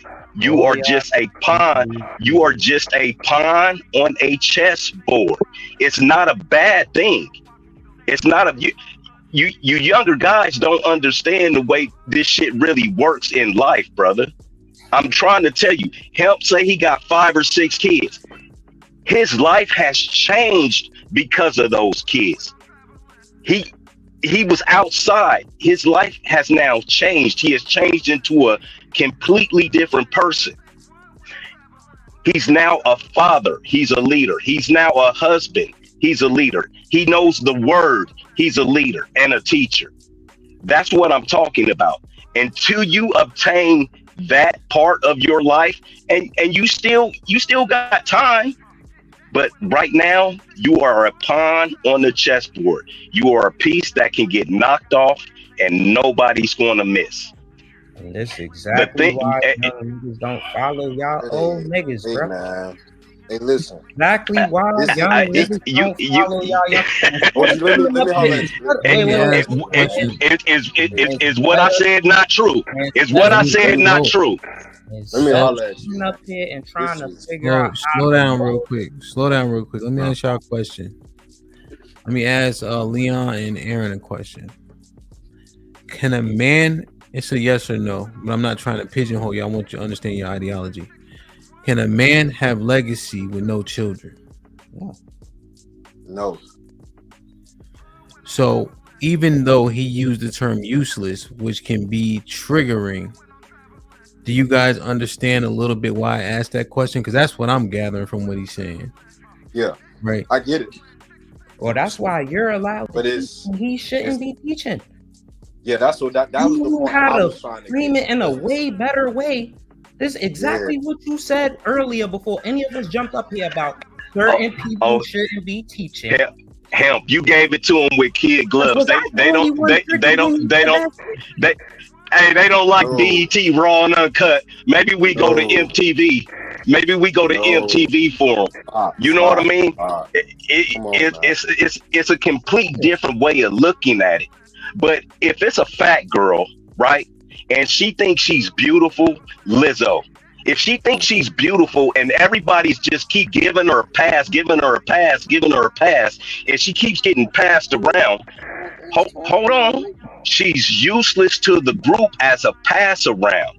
But to her daddy, if I was her daddy, she would then be considered a whore. You see what I mean? You can't keep sugarcoating shit to you guys that are running around here. Oh, you said it nicer to me. Nigga, I don't have to be nice to you because some of the people that's behind me, because I got a bunch of people that's behind me.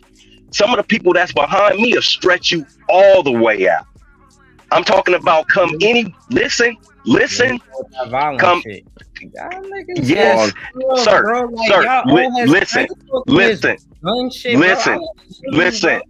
Like, stop Not, playing with me, bro. listen. And see, I Nothing did not changes. bring it there. That's the one time y'all heard a young nigga did not bring it to know, oh, niggas will stretch you out. Nigga, where I'm from, that means you talking about killing a nigga, bro. I will fucking lay you out, bro. Stop playing with me, bro. You and your whole fucking You team, windmilling. nigga. Aaron, slow yourself down. What's wrong with these niggas? You can't let every word. But what you are Young showing. boys will stretch you out, nigga. I'll boom you before they even get anywhere close to you, bro. Stop looking that crazy shit, bro. That niggas is fucking Looney Tune, bro. Yes. Yes. So Y'all made it to y'all 50s. Y'all can't get smoked, nigga. So Aaron, I'm gonna tell you this. Brought out a whole nother side of me, bro. I don't. No. What it is I don't think you shouldn't be teaching yet, because there's no way you have a visceral. Well, you said that you be teaching. I'm telling you, based on that, you right now you shouldn't be teaching just yet, because you had such a visceral response to useless. And there's a lot of shit that's said while you teaching people something that they never heard before, that you can't get that triggered from such.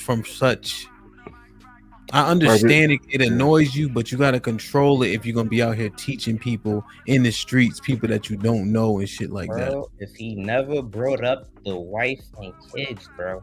But you know if how you're I feel about that marriage. fine, but if your aunt had a dick, she'd be your uncle. If is always applies. It always applies. If he never did this, if he never did that kid. Yeah, but what I'm saying is, if you out here teaching to the masses, you know how much shit people say to you. Nigga, if you ask me why I don't celebrate Christmas, I'm gonna tell you why. That's just it. It's not about teaching. If you say why you don't eat pork, I'm gonna say because the Bible says. Now I think that you think you got all the answers now, because you annoyed by what he said. Slow down and finish the conversation. I think you'll get more from it. You might be right at the end. Right now, we can't tell the difference. Man, I feel what OG's saying. It's just the message. I can listen to a message from anybody, but at a certain point, once we delve into who that person is and what the standard you upheld in your life, it becomes the question. I hear you, OG, but if it came down to it, should I follow what you did? Because the standard that I have, I don't want multiple baby mamas. I want one wife, and I want all my kids to be with her. We all know things happen. Let's not act oblivious. That's why I have no kids, nigga. Every man has a path that he has to life. Wait. Let Leon go. And then Darvell, you can go. Yeah, let's not act oblivious to life. Things happen. But the problem with what you did, OG, is the message hit. But when you say you're useless, and then you then follow that up with you have multiple baby mamas, how can I literally take you serious? You cooking, but you cooking shit. You're not even the standards that you're trying to uphold for the young bulls. You didn't even live up to that yourself. It's hypocrisy at its finest. Why is that? I'm gonna tell you like my father told me, okay?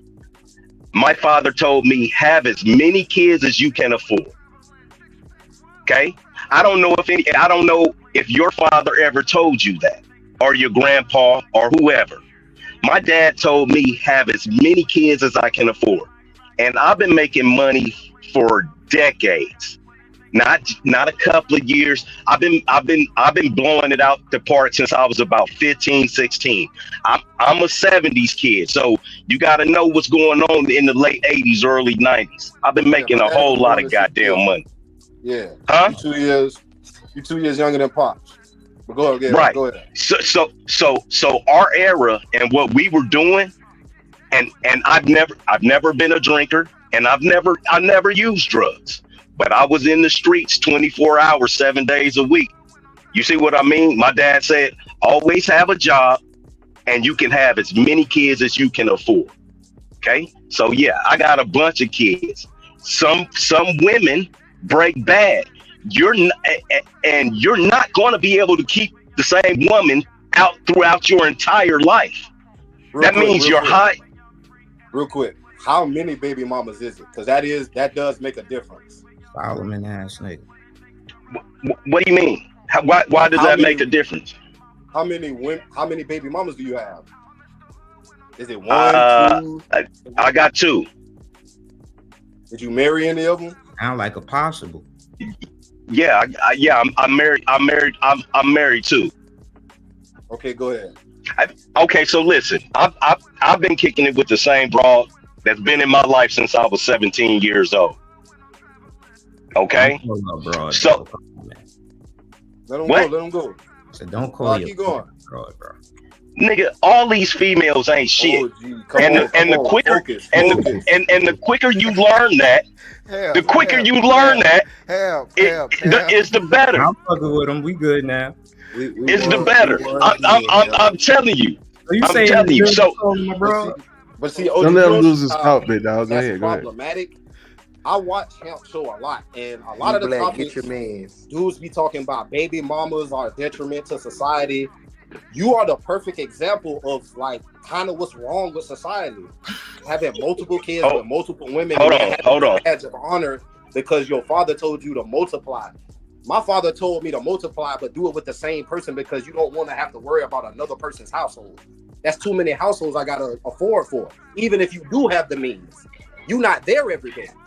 You ain't taking them to practice every day. You ain't waking up in the same house as them unless you have all your kids in custody. I don't know if you do or if you don't. So you can clarify the problem with what you're saying is, right, that you feel because you have kids by multiple women that it's going to either stretch your money out to where your money is thin or you're not going to have enough time. No, is that what you're saying? No, it's not. I'm just trying to get clarity. I'm trying to get clarity on what you're saying. What exactly are you? It's not the most optimal advice to give to the young girls, is what I'm saying. I'm trying to have a stable nuclear family. Yeah, that's not optimal. They literally argue on this platform about how it's not optimal. And if we continue to do it, we cannot sustain the community. Have you ever had a girlfriend? Have you ever had a girlfriend? Yeah. What? Okay. I'm just asking. I mean, I'm just asking. Yeah.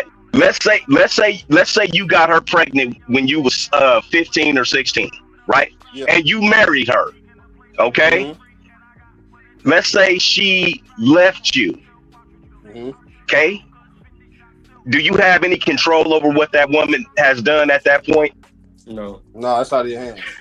So you're just going to now live your life and never reproduce with another woman or never do anything with another woman? That's why I didn't. You see, that's right. So what the situation was. Exactly. That's you given. Still is not optimal. It's too many homes. It's very optimal. For the average black man in America, it's optimal. Sir, I don't know how you look like you're younger than one of my kids, right? So you look like you about the same age as one of my daughters, right? So this is the whole thing about it. The older you get, the money you're making right now, you're not making any money. The older you get, the more money you are going to make. Clearly. Right? So that is going to, but you're not supposed to wait until you're in a stable place to start making kids, because then you can't play with your kids. You missing what I'm saying. He black. You stuck on multiplying and black. Plentiful. You come on. I'm stuck. Yeah, that's that old school philosophy, man. I'm sitting here chilling. Yo, Black, I got a question for you. You're literally no more smoke. I just got a question for you. Advice. Who? So let me ask you, as a 33-year-old man, right? Because you say I'm useless, right? Now, what if my morals has always been, I'm not gonna have kids until I get married? And let's say I stuck on that principle forever. Are you trying to tell me at 33 I might as well just say fuck it and just say yo fuck it? You ever seen the movie Troy? No. So it's a part in Troy. It's It's a part in Troy where the little boy is waking up Achilles, and he says, and he gets up on the horse. He says, "Nobody will ever remember your name. You will just die, and nobody will ever know who you were." The biggest man I've ever seen. I wouldn't want to fight him. That's why no one will remember your name. But I promise you that wasn't the context of that though. That is exactly the context of that. Nobody will ever remember who you are. OG, the main point that I'm just trying to get off is I'm not trying to tell the young bulls, hey, just have as many kids as you can. It don't matter how many women you have them by. That is a reckless mindset. That's it. Okay, we'll keep that up. Keep that up. See, it's stuff like that that has us in this mindset that where you're never going to be better, you're never going to do better, you're going to be stuck in the same place. You're going to have the 2.1 children, you're going to have the white picket fence, and that's all fine. That's beautiful. I love it. If that's the way you want to get down, I love it. Kids make you work harder. Having a wife, E Black is the only one that I think is married. Having a wife makes you work harder. They make you better. They make you try harder as people. And if you got the wrong one, they gonna drag you to hell. E Black. There's a lot of dangerous out here. Wow. E Black, as a married man, can I ask you alone? Hey, D-Town, you married? Yeah, I'm married, man. Okay, so don't do me like that. You married man, can my I partner's ask married who else too. on here married? We married too, man. I'm my partner. I'm Can I 30. I'm ask 31. I got married Can I 28. Oh, you closer to my age. Can I ask you a question, bro? Yeah, what's up with the money? Should I just say fuck it and have them wedlock babies? Hell nah, don't do that, bro. Don't do Fall off of my principle of trying to be right with God, giving up shrimp, crab, pork, but have a wedlock baby though, right? Don't do it, man. Child support is a bitch. Don't do it. That shit sucks, bro. So wait a minute. So wait a minute. Are we saying? Don't do that shit. So are we saying? So are we saying that you can't have to pay child support if you're married and get divorced? Come on, see, this is what I'm talking about, young guys. Yeah, well, you can't just be out there slanging for no reason, bro. Brothers, if you got, you can't be just piping everything, getting babies around here, man. You windmilling, man. I'm not. I talk to. Listen. You guys are up on this path. Hold on a second. You guys. I talk to men that are getting divorced you still got me. every day. Every day. I got one man right now whose wife makes him sleep in a downstairs fucking closet. That ain't a man. And I'm a divorced. I'm divorced, by the way, too. And that ain't a man, bro. Wait a minute. Hold on. You can't say this ain't a man, bro. This is a man. This is a man who's just hold on. Useless because he don't got a wife. I can say hold on man because he's sleep bad. Get out of here. Hold on. Depending on what situation. This is a man who loves his wife with all his mind, heart, body, and soul, and does not want to leave his home with his children. This is a man, but this is a man who is being mistreated by a bad woman. This is also a man who doesn't know how to put his foot down. Yeah. So what do you think that's going to happen to a man that makes a couple of $100,000 a year with a couple of kids? And his wife has never worked. She's never paid a bill or anything. What do you think is going to happen to a man like that? Whose fault is that, though? That's a so-called man's fault. He should have put his foot down from the jump. Right. You know what I mean? Ain't no way I'm going to be sleeping in no damn basement. You got me messed up. Okay. Okay, y'all, hey, all right, hold on. Y'all got it. Real quick. Let's organize it. I know everybody want to respond. It doesn't help when everybody responds at the same time. So, E Black's married. He in the middle. Let him respond. Dre is divorced, and he talking about that child support shit. Let him respond. And D-Town is young as hell and married for some reason. Let him respond. Look, we were talking about God, and I want to talk about God. I don't want to talk about these women. I want to talk about God. He was talking about men more so. I know, but I want to talk about God. All right, let me get a quick response to this because it seems like it's a point of contention. Yeah, and I get that. Yeah, go ahead. Y'all rock out, man. What's up, Dre? What's good with you, Hap? What's goody? Chilling, man. Chilling. You heard his question. Black America ain't fucking. He ain't playing with y'all. I mean, he's saying that he came out here, right? And he's pretty much, he told us one thing, and then next thing you know, he got like multiple baby mamas or whatever, and out here just giving the D away. That shit should be a gift, man. He shouldn't be just slanging out here like that. And I think it's noble that the young man is actually taking his time and don't want to just, pipe down everything that he see and have kids without financial responsibility. You get me? And that's why a lot of these cats are running out here causing crime, all this stuff, man. It's like a trickle-down effect. Mm-hmm. So it's very noble that he's taking his time, man. And I know what you're saying. Everything you're saying is based off the Bible and everything, but he's doing it his own way. So to each your own. I don't have a response. Hey, if the young brother want to live like that, kudos to him.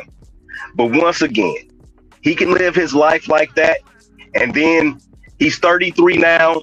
It's a bunch of guys, 33, 38, 52. Brother, you get without no pussy, you start to get bitter as a man. Real shit. You start to get bitter as a man. You start to get bitter as a man. What is a bitter emotional man? What kind of man is that? It's a dangerous man, bro. It's a self-loathing man. I love all y'all brothers. I love all y'all, right? My thing is you got the health of you guys. I don't care about these women because anytime they want something, it's going to be a man that go see about their needs. When Hemp had that hurricane, Hemp had to drive through the goddamn storm to the Lowe's to get a chainsaw and all of that shit. It wasn't no broads out there running, oh, Hemp, I'll go do that for you. Hemp went to do that for his family. What I'm explaining to you guys is if you don't have certain things in your life, you will start to get bitter. You will start to get angry. You will be self-loathing. It's a good brother that always comes on, Joe. He one of the best brothers that I've seen come up here. And he is just giving up completely on broads. And it almost makes him like that caged lion to where he can't. He just like, fuck it, I'll just go without. I don't care. And your life ain't supposed to be like that, brothers. I'm just telling you, your life ain't supposed. You're supposed to aspire to more than just that. Go ahead, young A. But my question is why do it have to be bringing in wedlock babies? Like, why do I gotta make that a option? Let me tell you something. It was maybe last year. My dad said the same shit to me, and I'm like, nigga, who are you to be telling me anything about? Do you know why? But listen, I'm gonna tell you what I told him. Can I ask you why, without even knowing your father, right, and being totally separate from your father? Can I tell you why? Go ahead. Because he sees you fucking up. You are not doing you are not doing the things that you need to do to become a man. Men have certain steps that they have to go through and achieve. Having a child just may give you some more responsibility. It may give you a better edge. Once again, listen, you work harder when you have kids. You work harder when you have responsibilities. You work harder when you have money. You become something different. So what your father and I are both saying, and without me even knowing you, what your father and I are both saying is, we see something in you that you may not see because we have been there where you're at. Granted, we might have been younger, but we have been there where you're at, bro. That's all I'm saying. And I'm gonna tell you exactly what I told my dad. It's not gonna happen. I'm not you. My dad had me out of wedlock and then turned around and married a woman who had a child out of wedlock and then got divorced. And now he's bitter. Sorry, Dad, if you hear this stream. But yes, you in that house, you bitter. And guess what? I said the same to my mom. You had a child out of wedlock and then turned around and got married and then to a person who had a child out of wedlock, and now you're divorced. And now you trying to figure out, where did I go wrong? Maybe the first mistake was you should have got married. Aaron, you cannot control what these women do, young brother. Listen, you got listen. Even if you're married, you got about 7 to 10 years. If you pass that point, then you got that 10 to 20 years. This marriage game is real dangerous. It's really, really dangerous. There are no guarantees. When a woman is no longer happy, she can go and you can't do a goddamn thing about it. That's what I'm saying. These are the men that I work with every day. When a woman is, and unfortunately, and fortunately, I work with a bunch of good brothers, Christian and not Christian, a bunch of blue collar men that make you electricians, firefighters, plumbers, men that make great money. Mm-hmm. You cannot control what these women do.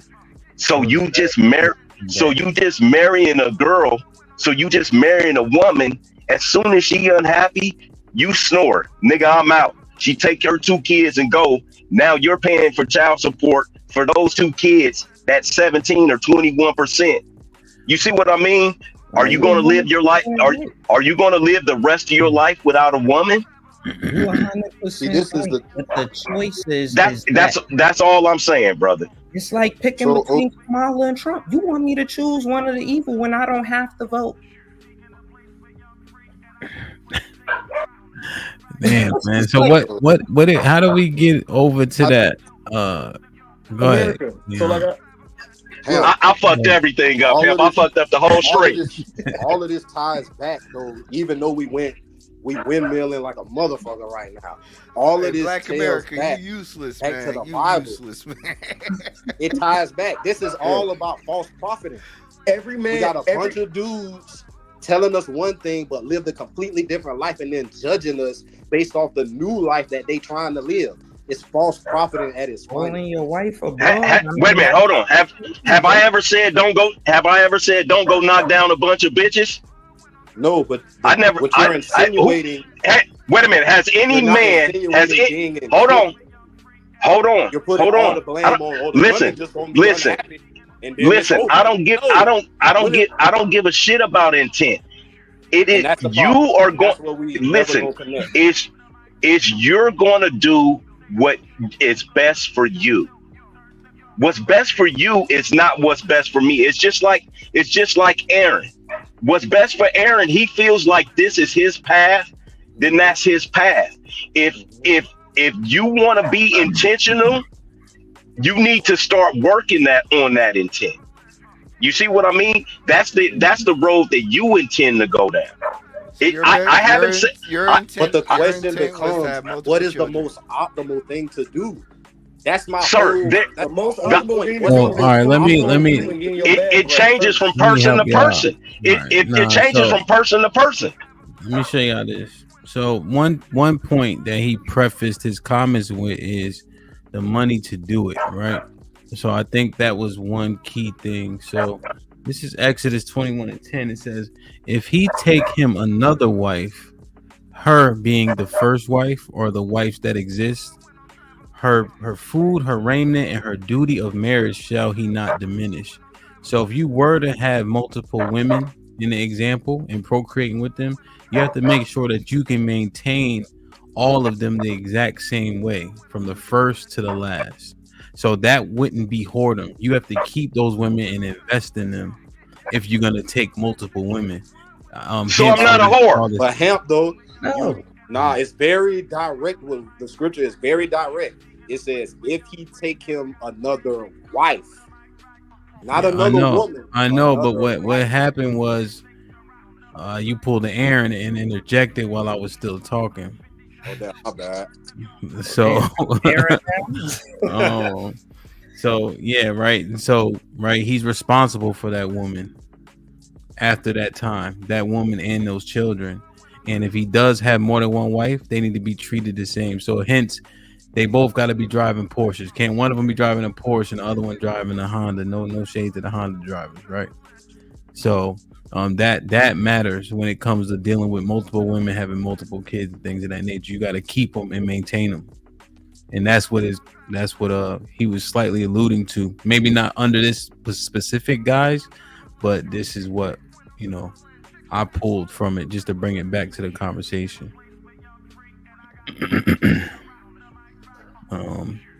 So what y'all think? Leave Future alone. And yeah. Did I just have a baby out of wedlock, bro? Should I just have a baby out of wedlock? Should you? I could call a couple bitches right now. Like, Aaron, I just focus on your bag Aaron, first, brother, hold on, man. Aaron. Get financially stable before you have a kid, brother. Hold on, man. Aaron, you have no kids. What have you in a been doing? 2-bedroom by myself, bro. What have you been doing for the last 13 years? Then? Working, trying to get into cybersecurity, moving into video editing. What have you been doing for the last 13 years? I just said it. I'm going to repeat it because think about it. What have you been doing for the last 13 years? As far as what women? Is it a selfish thing or is it something that you're building towards somebody else? Are you building towards community or are you building towards yourself? Building. I'm not a selfish person. I don't know if we're having a communication thing. I don't want to be so like obtuse. Nah, you can, bro. I'm just being like, what are you building towards? I want to build towards a family, like towards like me. What steps have you taken to do so? Stop fucking with hoes. Okay. Reading more scriptures, reading more about learning more from couples, successful couples. Get financially literate. Yes. Let me ask you a question because I like what E Black's trying to understand. Daily Capital was popping. What program, since that's one of those buzz talking points, right? E Black, I said it right. The program.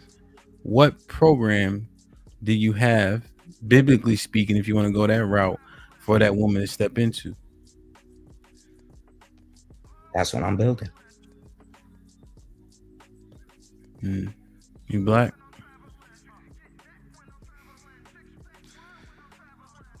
Sorry, I'm a late bloomer. I mean, he over there laughing, but like everybody don't got shit together instantly. So like, everybody don't just go make wedlock babies in their spare time. Aaron, it is not. It's not. Let E Black finish because that's not what E Black is getting at. He's trying to understand your modus operandi. And what it sounds, well, I saw E Black's face, but I don't want to define what he meant when he made that face. E Black, what were you thinking when you heard what he just articulated? I think a lot of times we're building towards ourselves. We want to build. We want to, when I went to college when I was in my younger 20s, guess what I took? Do you think I took my core classes? No, what'd you take? Piano? Yes, I took piano, music theory. I took Spanish 1A, 1B. I took Black History. I took speech classes. I took communication in Black History. I took a lot of different classes. Guess how many of those classes actually really are relevant to my core studies? Very few. Very few. So now I'm a senior at majority of classes in America, but I don't have anything to show for it. But I know how to read piano. I can speak very vocational English. I can do a lot of things, but the ultimate goal that I was striving for, have I really accomplished that? Or did I not do what I was supposed to do and buckle down? And like you say, you're going to do cybersecurity. Don't just say you're going to do cybersecurity. Do cybersecurity. If you're going to be financially well off, be financially well off. So when I ask you what you've been doing for the last 13 years, I hear a lot of what I did in college, take courses, do things that, yeah, they felt good for me. And yeah, they fill up my stat sheet. But am I really obtaining what I want in life? And that's the question. Like, do you really believe that the path that you've gone or you've done, and like I said, I'm not here to judge you. I don't know you, but like I'm asking you, as a 33-year-old person, are you really on that lineage? Are you on that fast track towards a family, personal enjoyment, raising kids, doing the things that are necessary, or are you on something that you feel that is comfortable for you as an individual? No, I'm not comfortable at all. So no. Okay. Hey, that's shit. Honestly, you was gonna windmill. I would never be comfortable until I get that goal. So, and that's just me personally. Honestly, people in the chat is saying that, yeah, I'm defensive and all of that. Yeah, I admit, yes, I'm the hardest person on me. Like I have people all the time tell me, like, you gotta calm down. Look how blessed you are and all of that. But listen, the end goal is to have a wife and some kids that get on my goddamn nerve. I always say my end goal is to be standing off of a cliff looking at the sea, shouting to God all the grace and all the praise that I could give him for all the greatness that how he made me as a man, with my wife in the background clapping, just cheering me on. That's my goal. But I think a lot of times what do you think about sometimes the women? We tell women, oh, you did your college, you worked, you prolonged all your youth, you did everything that you wanted to, and now you're 34. And well, not from a woman perspective, I could say from my perspective, men like Black America ruined me, because I was on, when it got out of high school and college, I was focusing on the same stuff that I'm talking about right now. It was men older than me and the dudes that in my age bracket that messed me up. Let's go out here and fuck some hoes. Okay. Let's go spin the bags. Let's not invest. I'm in New York, so you know we ain't talking about no damn investing. We want to party. We want to go clubbing. We want to go lit, fuck bitches all night. And I let all of them people throw me off my game. And I finally found, in like the past 2 years, I found out that I got my own happiness. Most of the stuff that, like, people can make fun of me, I watch wrestling all the time because that shit brought me joy when I was younger. I let people say, that shit fake, man. Stop watching that bullshit. Not understanding, bro. I could start I got people telling me, yo, you need to start a YouTube channel just talking about wrestling. Like, nigga, just because of how passionate I am of it. But if niggas didn't throw me off my game, telling me to go out here, do the negative shit, oh, this is the positive shit, I would have been way better off. I probably would have been found my wife. Probably would have been had kids. But no, let's go fuck these hoes. It made you do low vibrational bullshit for no reason. Exactly. Let's go out here and yo, fuck her friend too. Like fuck it. We out here. We jumping city to city, club to club. I spent so much money doing stupid shit. Were you a follower? I'm admit, back then, yes. Yes. Because when I was going to work and I'm busting my ass, and like 10 years ago, when I started at my job and I was busting my ass and everybody was outside having fun, I was getting shunned on. You ain't outside, we ain't having fun. So when it was my time to come outside, I started wilding. Even when it comes to the street shit, I let that shit throw me off my game. I shouldn't have been wilding like I was, but good thing I got my job, even though I can't stand the damn job. Thank God for that job, because that made me get away from the street shit. I would have just been getting home last year. But you're no longer following. You're leading. What are you leading yourself towards? Finding my passion, find my wife, and start making some kids. Could you be honest with yourself? And I'm not planning on having no wedlock babies. Yeah, so, but could you be honest with yourself with the simple fact that, okay, yeah, you've been following for so long that you need to possibly be focused, hyper focused on it. Yeah, I should be. Like hyper focused. Yeah. Like I understand. That was a perfect word. I understand that, you know, as a man, especially in your 30s, like if any man talking about sexual activity, like you crazy. Like any man at that age should be having sex, like with ease, you know?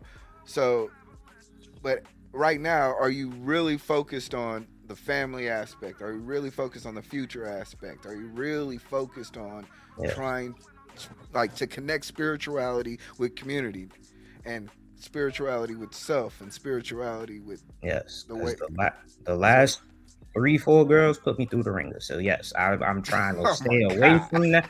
Trying to stay away from that shit. I'm tired of being a goddamn counselor. I'm not laughing at you. I'm not laughing at you. That was just not the stuff that I said just don't have no bearings on that. You see what I mean? And that's what I'm trying to tell you, young man. You don't have any. I'm sorry. No. What I'm saying is you don't have any control over what these women do. As soon as they, so listen. I'm gonna just keep it real with you because I've been outside since I was about 15, and I'm still outside, right? Like I'm an animal. So what? Does it matter? You're not listening. That's your problem, bro. You don't listen. I think when I say I'm outside, bro, I'm not outside like that. I'm outside like on the streets in the world, right? Okay, I'm outside in the world. I might not be hitting all the holes, but I'm out. But I'm outside. And what I'm gonna say is, you just from me, you can call me Uncle Black. Okay, you kind of socially awkward, nephew. You kind of socially awkward. Like for a nigga to keep it real with you, I'm looking at you. I'm telling you. And you're talking about you don't enjoy your job. You 33 years old. This is where the bitterness and that other shit that I was talking about comes in. You're too young to be accepting this stuff already. By time you 40, this shit is going to eat a hole in your heart. And you're going to be one of these niggas that's on the brink of falling down. You're not going to be any good for anything or anybody because of all the self-loathing and the hatred that it's going to consume you like fire. I don't need to lie to you. My life is fucking great. I've been making millions for years. Nigga, I haven't paid a house note since the 90s. Okay? Everything I have has always been paid for because I paid for it in cash. Okay, I went to a federal prison. I'm telling you, I went to a federal prison for selling drugs. Okay, I'm not you. Okay, your life is not my life. I'm an asshole. I'm a male chauvinist pig. I'm misogynistic. I got a bunch of broads, but they've never paid for anything. So you know what? They stay because they've never paid for a goddamn thing. And I don't want to be 51, 52 outside. That's socially awkward to me. That's good. That's not your path, bro. That's not your path. Black America. That's not your path. Oh, this shit sounds crazy, Black America. Failure has always been the best teacher. Sometimes you're just gonna have to let them fail and let them figure it out their own. Man, Chris failed at saying hello to everybody. Piece of the panel. Him was my guy. You raised by wolves or something? What up, y'all? How y'all feeling? I want to show him this, Chris, before you jump in. Black America always talks like that. I think when E Black was talking more so, this is what I was gathering. And this is what I'm kind of gathering from Black America also, Aaron. If you read 2 Timothy 2, this is kind of articulating what Timothy, what energy he needs to bring to his tasks, right? And how he has to understand he should benefit from the fruits of his labor, but also it's going to be very labor intensive and he has to be super intentional. And he has to have a righteous path that doesn't waver. And he does have to let go of childish things while redirecting himself in line with the Most High's will and etc. So it's not just I'm doing these things like haphazardly or casually, because to be frank, it kind of sounds like that. It sounds like you understand the area ways, but there's not real direction for moving forward. And I think that's what E Black was breaking down with his subtle questions.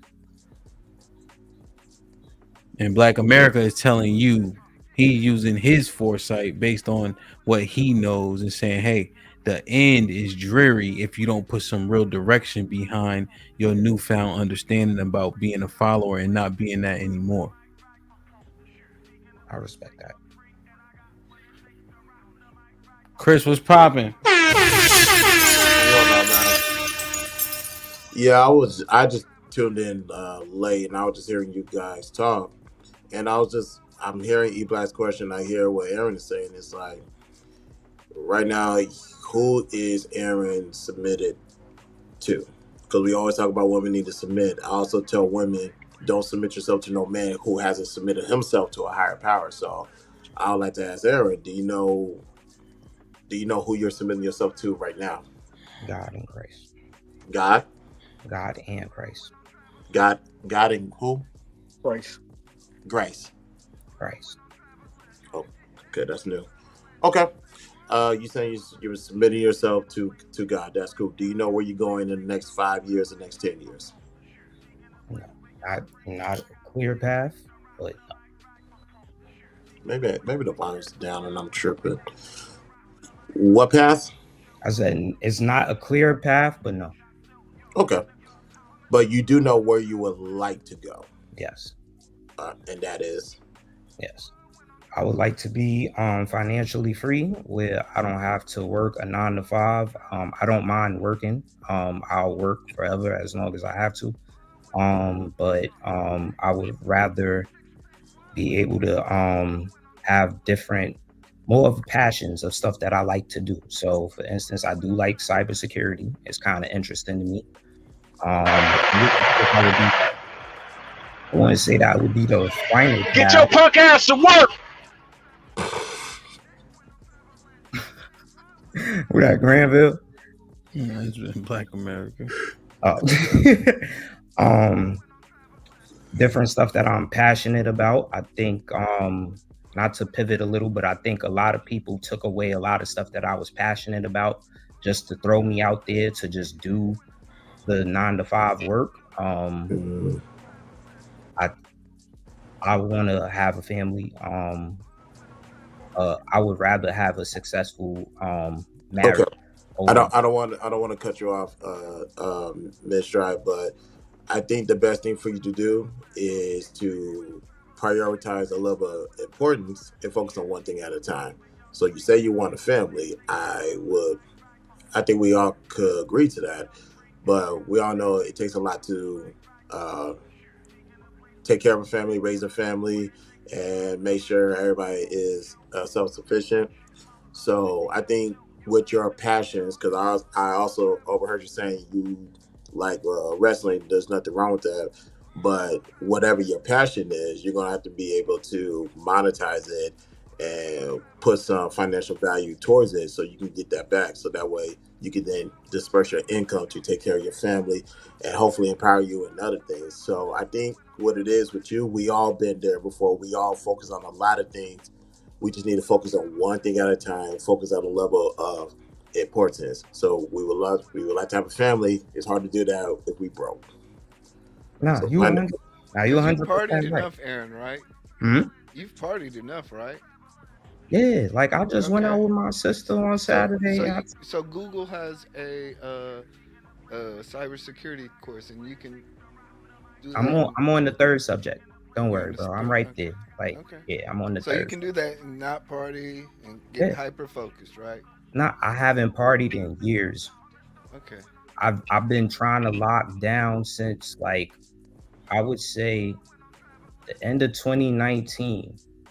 And I would say mainly because of like how my finances changed. So I went from like making 17 an hour to 30 something an hour. They gave us a crazy boost in pay. So like my mindset had to change from there. Like now, like I'm able to have my own, like, so I was able to jump out and start doing stuff now by myself. So going from 500 a week to damn near 1,500 a week, like I was able to say, okay, no more partying, no more doing all this stupid shit. You need to be more responsible. So I, like, quickly, apartment, everything in here is new. Like, got rid of all my old stuff. Everything in here is new. I'm starting to look into investments. Like, I'm sorry, but it started at 30. I know everybody wanted like young boys and to give the knowledge out, but I'm sorry, I'm 33. No. I didn't have my first daughter. I didn't have my daughter until I was 34. I mean, to me, it's not even the kids. It's that, like, get yourself together. Like, I had to get my own apartment. Like, you still young, Aaron. You doing good. Just continue to grind. No, he's not still young. Hold on. Chill with that young part. Chill with that young part. He's not young. 33. He's not that old. He's not young. He has a long life to live still, but he's not young. Okay. Like, let's just be honest about that. Nah, trust me. I know I'm not young. Shit. Yeah. Listen, the body will tell you ain't young. Like, well, I'm getting up there. I'm 28, so I'm just trying to. Listen, nigga, take care of yourself now, because I'm letting you know. Yes, sir. Yeah, I wish I was 28. But yeah, like, I'm sorry, Black America, that I just now getting my shit together in the last 3 years. But listen, I don't think Black America was trying to judge you on that point. He's just, if anything, you have a your future is cluttered. It's clustered. There's a bunch of things in the way. Well, I think I could be wrong, but I think what he's trying to do is like get all this extra stuff out the way and focus on A, B, C, and D, because that's what he did. Maybe he wants to bestow that on you. However he chose what language to use, he just say, "Hey, youngin, you still got a chance. Here's what I did. Go try it out first before you try to shit on it." And that part was fine. But when you say you useless because you 33, you got no kids and no girl, you useless. Like, bro, and then you gonna tell me you know how it is out here.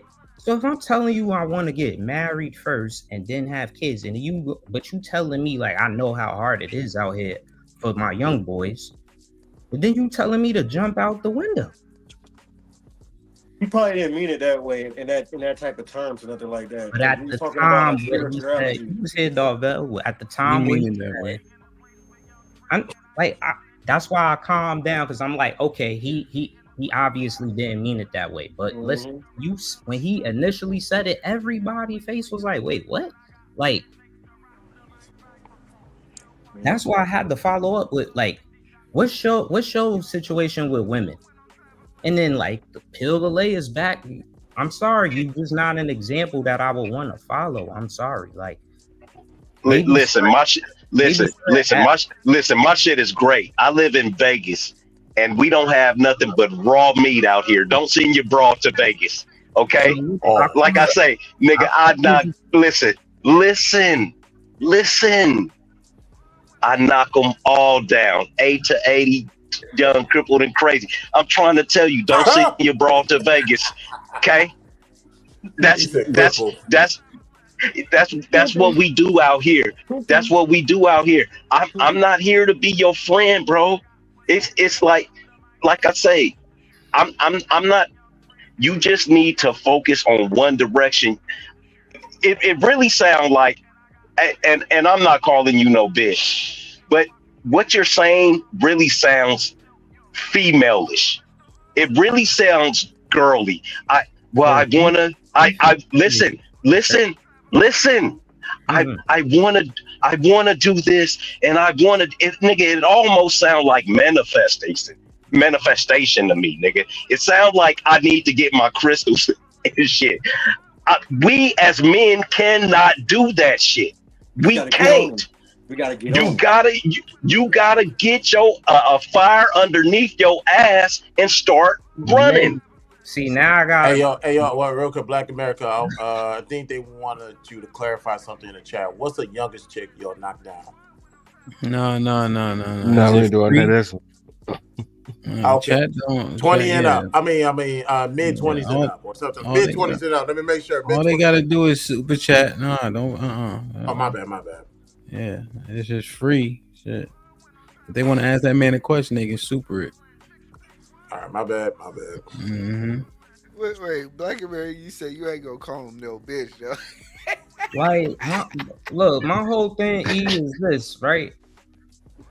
Maybe he's somebody to listen to if it came to running a business, or you feel me? But when it comes to like you talking about women and kids, bro, I'm sorry, I don't hear nothing you saying right now, bro. I'm proud that you taking care of your kids, but I'm sorry, I don't want to be 52 talking about I'm knocking down chicks from 18 or whatever. Like, that sounds crazy, bro. What do you think about this, Aaron? Proverbs 27:17 through 20 says, "Iron sharpeneth iron, so a man sharpeneth the countenance of his friend. Whoso keepeth the fig tree shall eat." Well, that part's not as important, as pertinent, but I'll keep going. "Fig tree shall eat the fruit thereof. So he that waiteth on his master shall be honored. As in water, face answereth to face, so the heart of a man to man." Listen, like I just said before you read the scripture, brother. Maybe he's somebody to listen to when it comes to other stuff, but right now, talking about a wife and kids, I do not hear you, bro. I hear I hear him, and whoever else is married that ain't out here 50-some years old talking about and calling his woman a broad. I'm sorry, I don't hear you, bro. You could say it sound feminine or whatever. It's just a level of respect. I'm not calling my wife no broad. Not on live. it's more so the learning aspect more than what he's saying. You know what I'm saying? Like, so if you know better, you know what I'm saying, just follow that. It ain't gotta be exactly what he said. If you feel that way that ain't right, nothing he's saying is right, or none of his actions in the previous past is right. So that's enough. That should be enough, you know. The King Investor with a $5 says, "I'm 30 with 2 kids, and Black America is right. Y'all young dudes too soft and ain't really went through nothing. This grown man talk. Salute." Are you married, bro? With me? Whoever just super chatted that. Are you married, bro? And Nikasu with the $2 to $5 says, "He's not lying though. Our impact extends through family being the major part of that, as well as our social circles." So these are young niggas agreeing with Black America. Miss Parker with $2 says, "It's the most high perfect will and permissive will." Mac Delts, appreciate the sticker. Perfect. Hope all is well. You heard? Let me see. I read that one. Marvin with the $5 says, "Black America got his man training from street niggas, which is not man training." Oh, got his man training from street niggas, which is not man training. Bullshit. Honor with the $5 says, "Shout out to Aaron getting himself right before doing what the typical person does. Not understanding what he is doing or saying is strange." Okay. Leon the Don with the $2 says, "The OGs, the OGs we supposed to follow?" Marvin with the $5 says, "I knew it, ellipsis. Outside since 15. Got his man training from street niggas." I had a daddy, and I was there with him until the day he died. So thank you for that one. Papa was a Rolling Stone. Don't do that. No. You said it. I ain't say it. He said it. My dad told me to go out here and do this. Bro, come on. He said it. No. Listen. So, caveat: my mom and dad was married for 43 years until the day he died. Okay. My dad was a Vietnam vet. Okay. My listen. This is for people in the chat. Okay. This is not no This is not no street nigga shit. This is man shit. This is taking you fishing, taking you hunting, cutting up rabbits and shit at 4 and 5 years old. You learning to shoot and fend for yourself. This is rites of passage. This is what men have always been done, but this shit has fell off with you young guys. You guys don't even want to get into fights no more. Y'all don't do push-ups. Like it don't look like y'all do shit that y'all. My uncles would say, won't bust a window in a ghost town. All right, let me. You know what I mean? Real quick. You said young dudes don't want to fight no more, but you said I get my young boys to stretch you out. He didn't mean it like that, probably. Nigga, it don't matter. I said I'm from New York. Wait, when you say I'm gonna stretch you out in New York, that means I'm putting you on the ground. That's true. So to me, nigga, that's why I said I'll boom you, nigga. Like, so now you took it there. I'm learning this shit from you as my okay, so but you gotta realize fight you, but you said nah, he gonna stretch you out. What you gotta realize is, like if Jay you're talking Prince, bro, I'm not gonna hold you, bro. Like, no disrespect. Yeah, like Jay Prince. I would be Jay Prince's uncle. You see what I mean? You look at Jay Prince as a I would be your father, and I would be Jay Prince's uncle. No, you would never be my dad. It'd be a disappointment. Like I said, I mean, it already sound like you was disappointed in your dad because he told you needed to go out and get some buns. It sounds like he told you need to go out and start and being responsible for something. He said go. Make so I mean, I'm sorry. Because he said go make a wedlock baby. And me and my dad had no beef, nigga. So what are you talking about? I said disappointment. I didn't say beef. I ain't know. All right, hey, him. I got people that I gotta make do some work, bro. I gotta pull out this thing. I'm gonna get with y'all later. Hey, love all y'all brothers. Hey, Aaron, do some push-ups, Aaron. Hey. Do some push-ups and some squats. Yeah, you stop get on, nigga. When they come to Vegas, as soon as they get off the plane, they looking for me. Okay. Just I can't help they like to get on the back of Harleys and ride around town, bro. I can't help it. I can't help it what them bras do. Okay, I'm trying to tell you some good shit. All right, man. Y'all have a good night. Be smooth, man. Be safe. Hey, Hamp, I gotta go too. But don't you gotta fight in like 3 days? Yeah. What you doing on up, man? Ain't you supposed to be getting your vitamins, getting your rest? Yeah, man. Yeah, I'm supposed to be. Work don't stop. I think I got a 50% chance of winning. All right, Hamp. You know, don't get clipped up, man. Hey, man. I need the link for that fight, man. Yeah, man. Man, Mr. Fantastic. He'll be all right. You know what I mean? I'm about to fly out in a little bit too. And you running the event too? Oh Lord. Man, you rushing there like Tyson body first on his ass. It's over. That nigga tall, man. We gonna see. We gonna see. Yeah. We gonna see, man. You know. See. Okay, there you go, the killer right there. There you go. There we go. Amp it up right now. Yeah, we're gonna live stream it. So it's the members. It's a member. The highest membership level is it'll be the members only live stream. So it's pretty simple. Cool. Who's hosting it? Anybody hosting it? What? Like MCing it? Well, I got a couple. I have commentators, if that's what you mean. Yeah. Or just somebody showing it.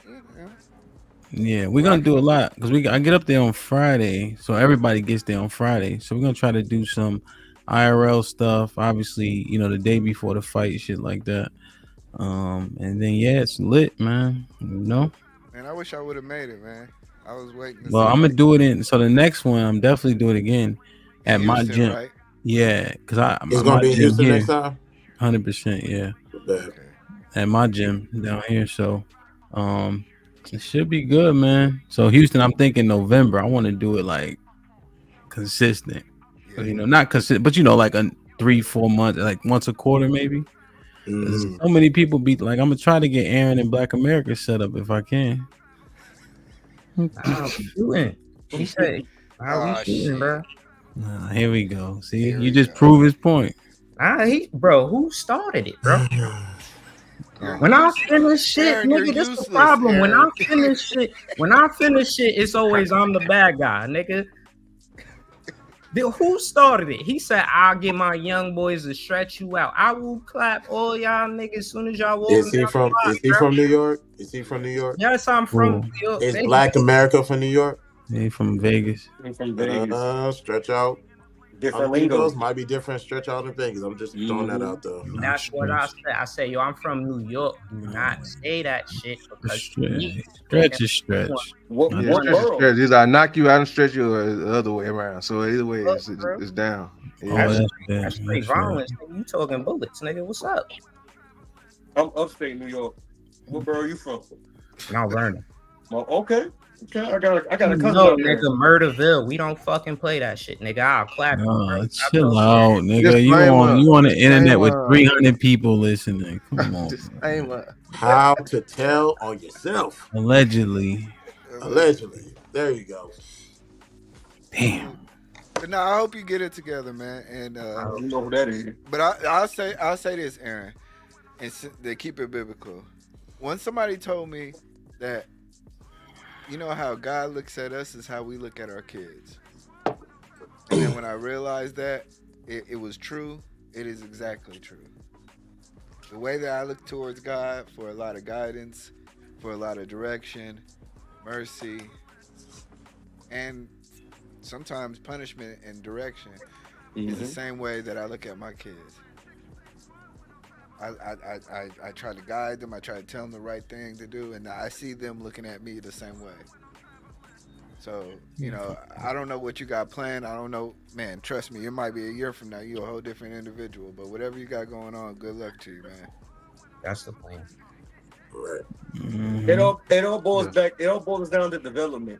He's gonna, you know, people develop in how can I say, certain time periods, but you know, eventually everybody get back on their level, you know. So like Aaron gonna do what he gotta do. Eventually he gonna get right.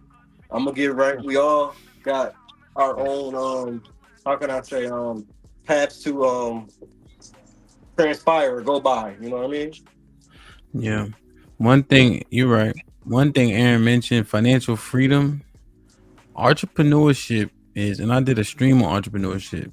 It does not go how you think it's gonna go. I'm gonna tell you that now. You see Black America working 80 hours a week for that so-called financial freedom he got. He working drug dealer hours from the first to the third hours.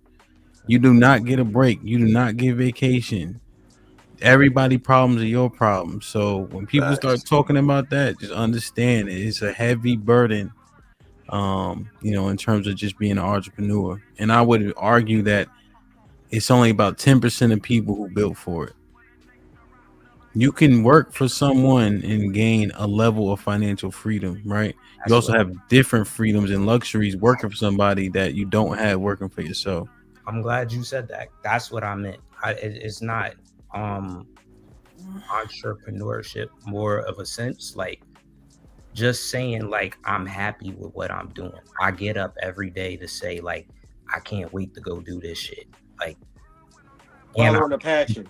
And I'm getting paid great money for it. Like yeah, that's a dream.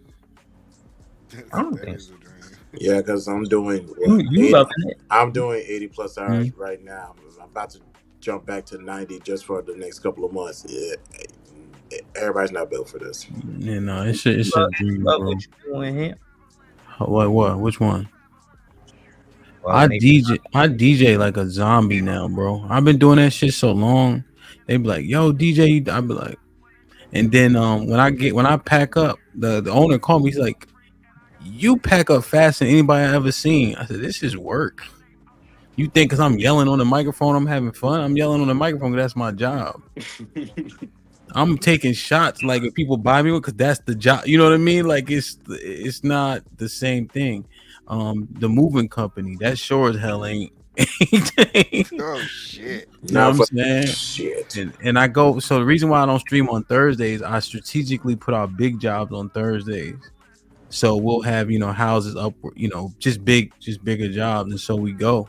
Or I put specialty. So if we do a piano or pool table, etc., my guys can do it, but those things are high value often, and I upcharge for them, so I make sure I'm there. So when that piano got to go up 2 flights of steps, and it's a baby grand, but it's a Steinway, and then one person called, I mean that shit ain't fun. Like that shit's not fun. No. So it's just a lot, and then even like YouTube, people, this may look much more simple than what it actually is. E-Black can attest. Like keeping a schedule, editing, the right equipment, all of it, right? Keeping people entertained, etc. This shit is like, you ever drive a long way and you be tired of shit when you get done? You're not doing anything, but you laser focus for that time you driving. So it's a lot that goes into entrepreneurship. Great analogy. Yeah. My wife, cause she is in education, so she has her doctorate in special education, and so she does like sales for the moving company, kind of casual to be honest. Like if she wanted to do it, so it was so-called Columbus Day, and so she had 2 clients waiting for an estimate, right? Upwards about $10,000, right? Just because a big job. She's like, "Oh, I'm gonna call them on Monday." I think it landed on like a Friday. I said, "What world is that? You ain't at the fucking school no more." You know what I'm saying? But she's like, it's a holiday. No, it ain't. But it's just a different way of thinking. So I'm telling you, man, that shit ain't no joke. No joke.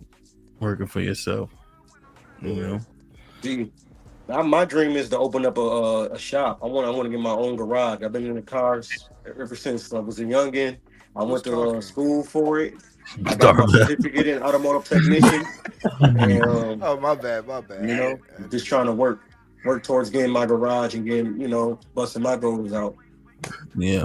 You need to be planning that now, right? Yes, sir. I think you need to look at expenses and overhead that comes with that.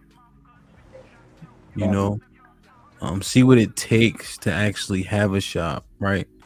Certifications, etc. Because that stuff does pay for itself, and it usually doesn't depreciate. So like like the car lifts as an example. You lift the cars, you can see, and they don't depreciate because they do the same thing over and over, right? The new one may be electronic, but it's the same, so just look into that. And then with the technology, those different car batteries, I saw a Tesla battery cost like $30,000 or some crazy shit. So ridiculous. Yeah. So just look at that shit, in depth, right? I know you can do it, but it's just a lot of shit that come with it, boy. Like I built, I don't know if you can see this car right here. That's my baby right there. I built that right there. Got a little gold, little Honda with the feet on it. I got little banners on it. You got a kickstand on it? I think you got a kickstand on that motherfucker too, don't it? Nah, I don't think you got no kickstand. No kickstand. All right. Okay. That's what's up. Darvell, you also got an Android, don't you? No, this is an iPhone. This is 15 Pro. Does it have a button on it? An iPhone got a button on it. Why you say that? What you mean? I hate your service, man. I hate your internet service. What's wrong with my service? Everything. Dude, you was doing the mannequin challenge and talking at the same time. Yeah, the E-Black said, "Who talking?" I didn't know who the fuck was talking. I realized it. For real? Yeah. I didn't know that. I didn't know my mouth wasn't moving. Your body wasn't Yo, but yeah, nothing was moving, and then it was pixelated. It's up there. Have you ever seen Trinidad come up? Oh my bad. Shout out to Trinidad. You right on par with Trinidad. That's crazy. I never seen Trinidad. I'd be pissed. Jesus. You going live again, Hemp? Yeah, I'll be live this weekend. We're gonna do, like I said, the live shoots, and then cause Cheeky up there, Granville up there, Miss Fantastic, Oh shit! I obviously. should have went. Fuck. Yeah. Damn it. Nah, if the next Zagu, one is in Houston, they all going CJ. down. I can't Yeah, wait. I'm gonna yeah, try to nah, make the Houston Houston for would be sure. cool for sure. Oh, And I yeah. think more people feel comfortable going south than going north. I've noticed that. Like when Wow. you say Philly, people it's not as alluring. If you say Houston, people like, oh, I'm going down there, you know. Nah, I would It's have lit definitely down pulled there. up. These next 3 months, I gotta stay in Houston. Yeah. So Yeah, we do come- that in Houston. Bring it back to the H, man. I'll pull up my beat up truck, man. Yeah, man. Nah, my gym is in like Katy Tomball kind of I area. thought you was about to say Greens Point. No, I don't know I what got a that question. Fuck is. no. I don't even know what that is. Nah, you know rest they in got peace. one at Rest Greens in peace Point to Mall. Greens Point Mall. You know they got that gym in Greens Point Mall. So Oh, word? Okay. Katie and Tombo.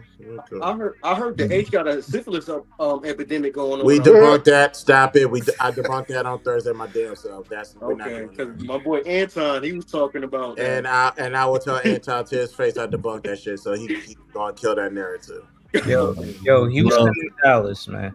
Glove up, man. I know what Period. Chris gonna say. Houston or Dallas. That Mocha Fest and all that crazy stuff going on. Dallas will always be. Dallas has been making some improvements. They will always be the little sister to Houston.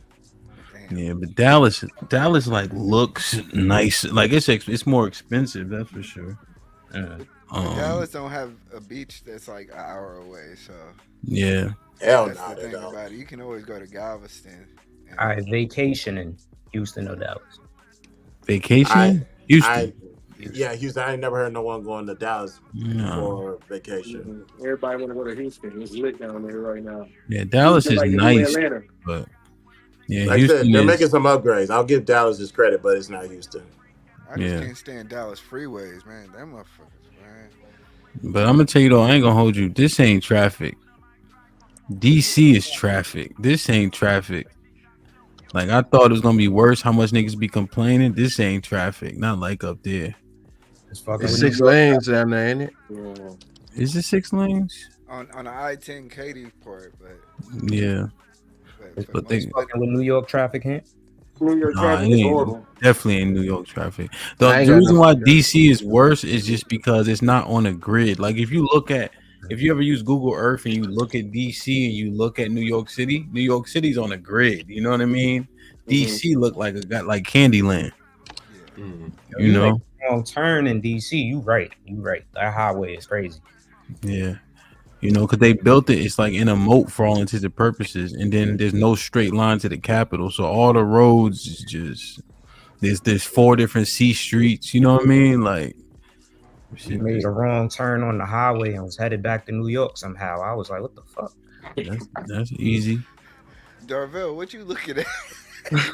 I'm looking at the camera. I'm looking at It was the Avatar, I'm looking wasn't at it? the panel. I'm looking at everybody on the panel. Nah, I got the phone on the angle. Darvell is a legend. Yo. He's a legend. I'm going to bed. He black ain't shit. Yo, look at the ill shit about Darvell shit. He only move when he talk. If he don't talk, his shit freeze. For real? My shit freezing right now?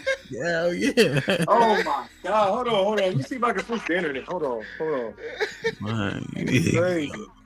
you might have to just hang your arm out the window, man. Yeah, I'm gonna go outside. Hold on. Let's see if I can get a better reception outside.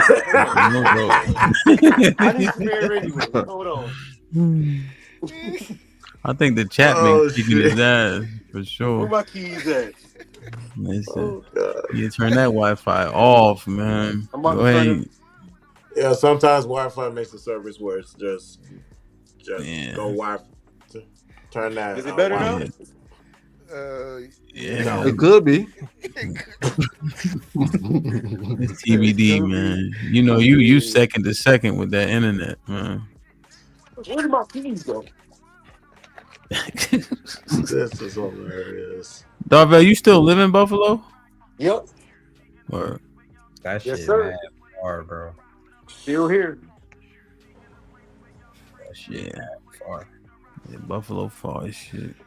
All right, yo, I gotta go to work tomorrow. All right, E Black, be safe, man. Yeah, same here, man.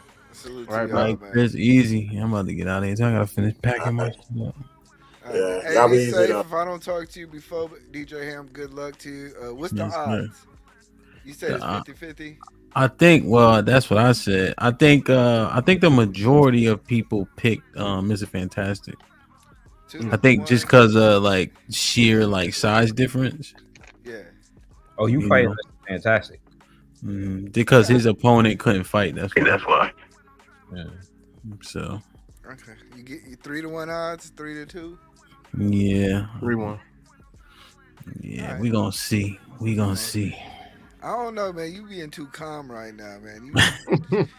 You know why? E Black, I've been beat up before. Everybody be up here acting like they been in a bunch of fights and never lost. You ain't been fighting. You know. I tell you what though, I'm gonna give it all I got. You heard? Y'all, good luck to y'all, man. But like I said, I'm gonna be recording the screen. I'm gonna be like, he got knocked out. Ah! Nah, I ain't gonna do you like that. But good luck to you, man. No doubt. Be safe, E Black. Yeah, you too. Yeah. You know, me and Mr. Fantastic gonna put on a good show, man. I just told him, man, you hit me with some shit, nigga. I'm hitting you with some shit. That's for damn sure. I play ball, man. So yeah, I'm going to DC tomorrow, then I'm going to Philly on Friday. And everybody will be on Friday. Good luck. Yeah, it's cold up there. Nah. Yeah, it's chilly. It's like in the 60s right now. That's crazy. Yo, it's 100 degrees. It's 80 degrees right now. Y'all lucky it's freezing up here. Word. So y'all gonna get snow next month, nigga? It's been raining. It's been raining since like Monday. On and off. Yeah.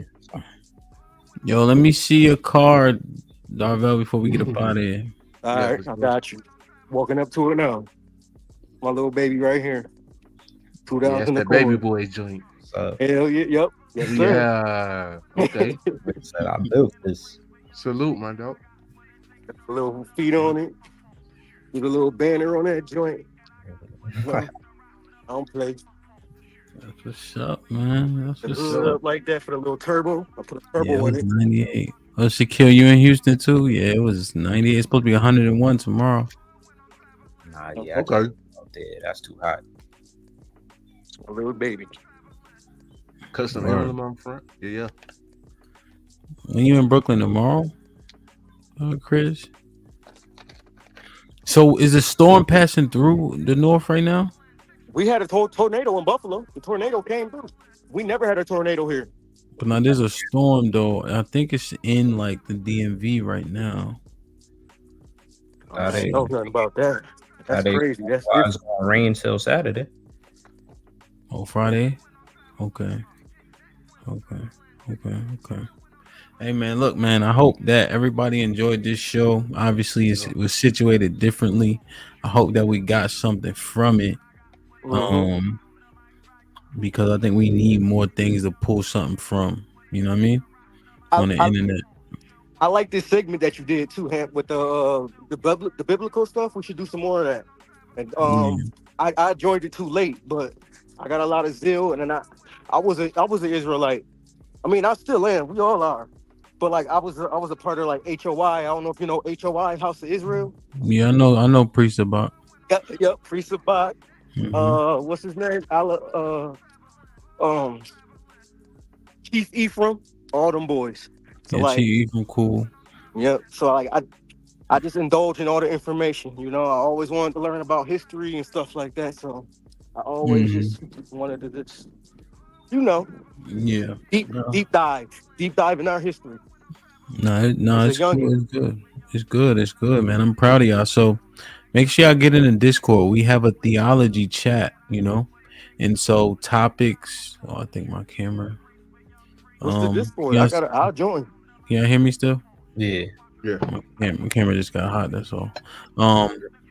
The Discord. Somebody dropped the link in the chat. It's cool in there, man. And I think we have a lot of different conversations. There's a entrepreneurship chat. There's a book club that just started. We got Tubi Sundays. And then we have the theology chat that's both voice and just words, and then the public chat where people just be hanging out. So it's definitely dope. It's a great experience. So once again, shout out to all the people who helped curate it. Love CJ, Lauren, Joshua, Matt P, Granville. And I'm forgetting somebody. I'm trying to think. Callie Bev, she does the music channel where just music playing all day. You know, and then a lot of people just active in there, which helps create that vibe, you know. So they just dropped it here, you know. So don't join it, man. It's cool. It's definitely cool. It's Definitely gonna join it. You know, I show love. That's yeah, what we gotta definitely. do anyway. We gotta Yeah. show love. We gotta unite. We gotta Mhm. come back together and be a better nation that we are today. You know what I mean? Mhm. Yep. And it takes baby steps, but we gonna get there. Progressively so. That's all we can do. For sure. Yeah, man. For sure. For sure. So, Aaron, any final thoughts? Yeah, I learned a lot this episode. Yeah, I could admit, yeah, I'm hot headed. I always knew that. I could admit that. My thing is, I understood what bro was saying, and yes, I understand the whole thing about legacy and all of that. But when you telling me at 33, like, and I'm just getting my shit together and all of that, and you telling me I'm useless because I don't got a wife and kids. And if you notice, I started asking him certain questions.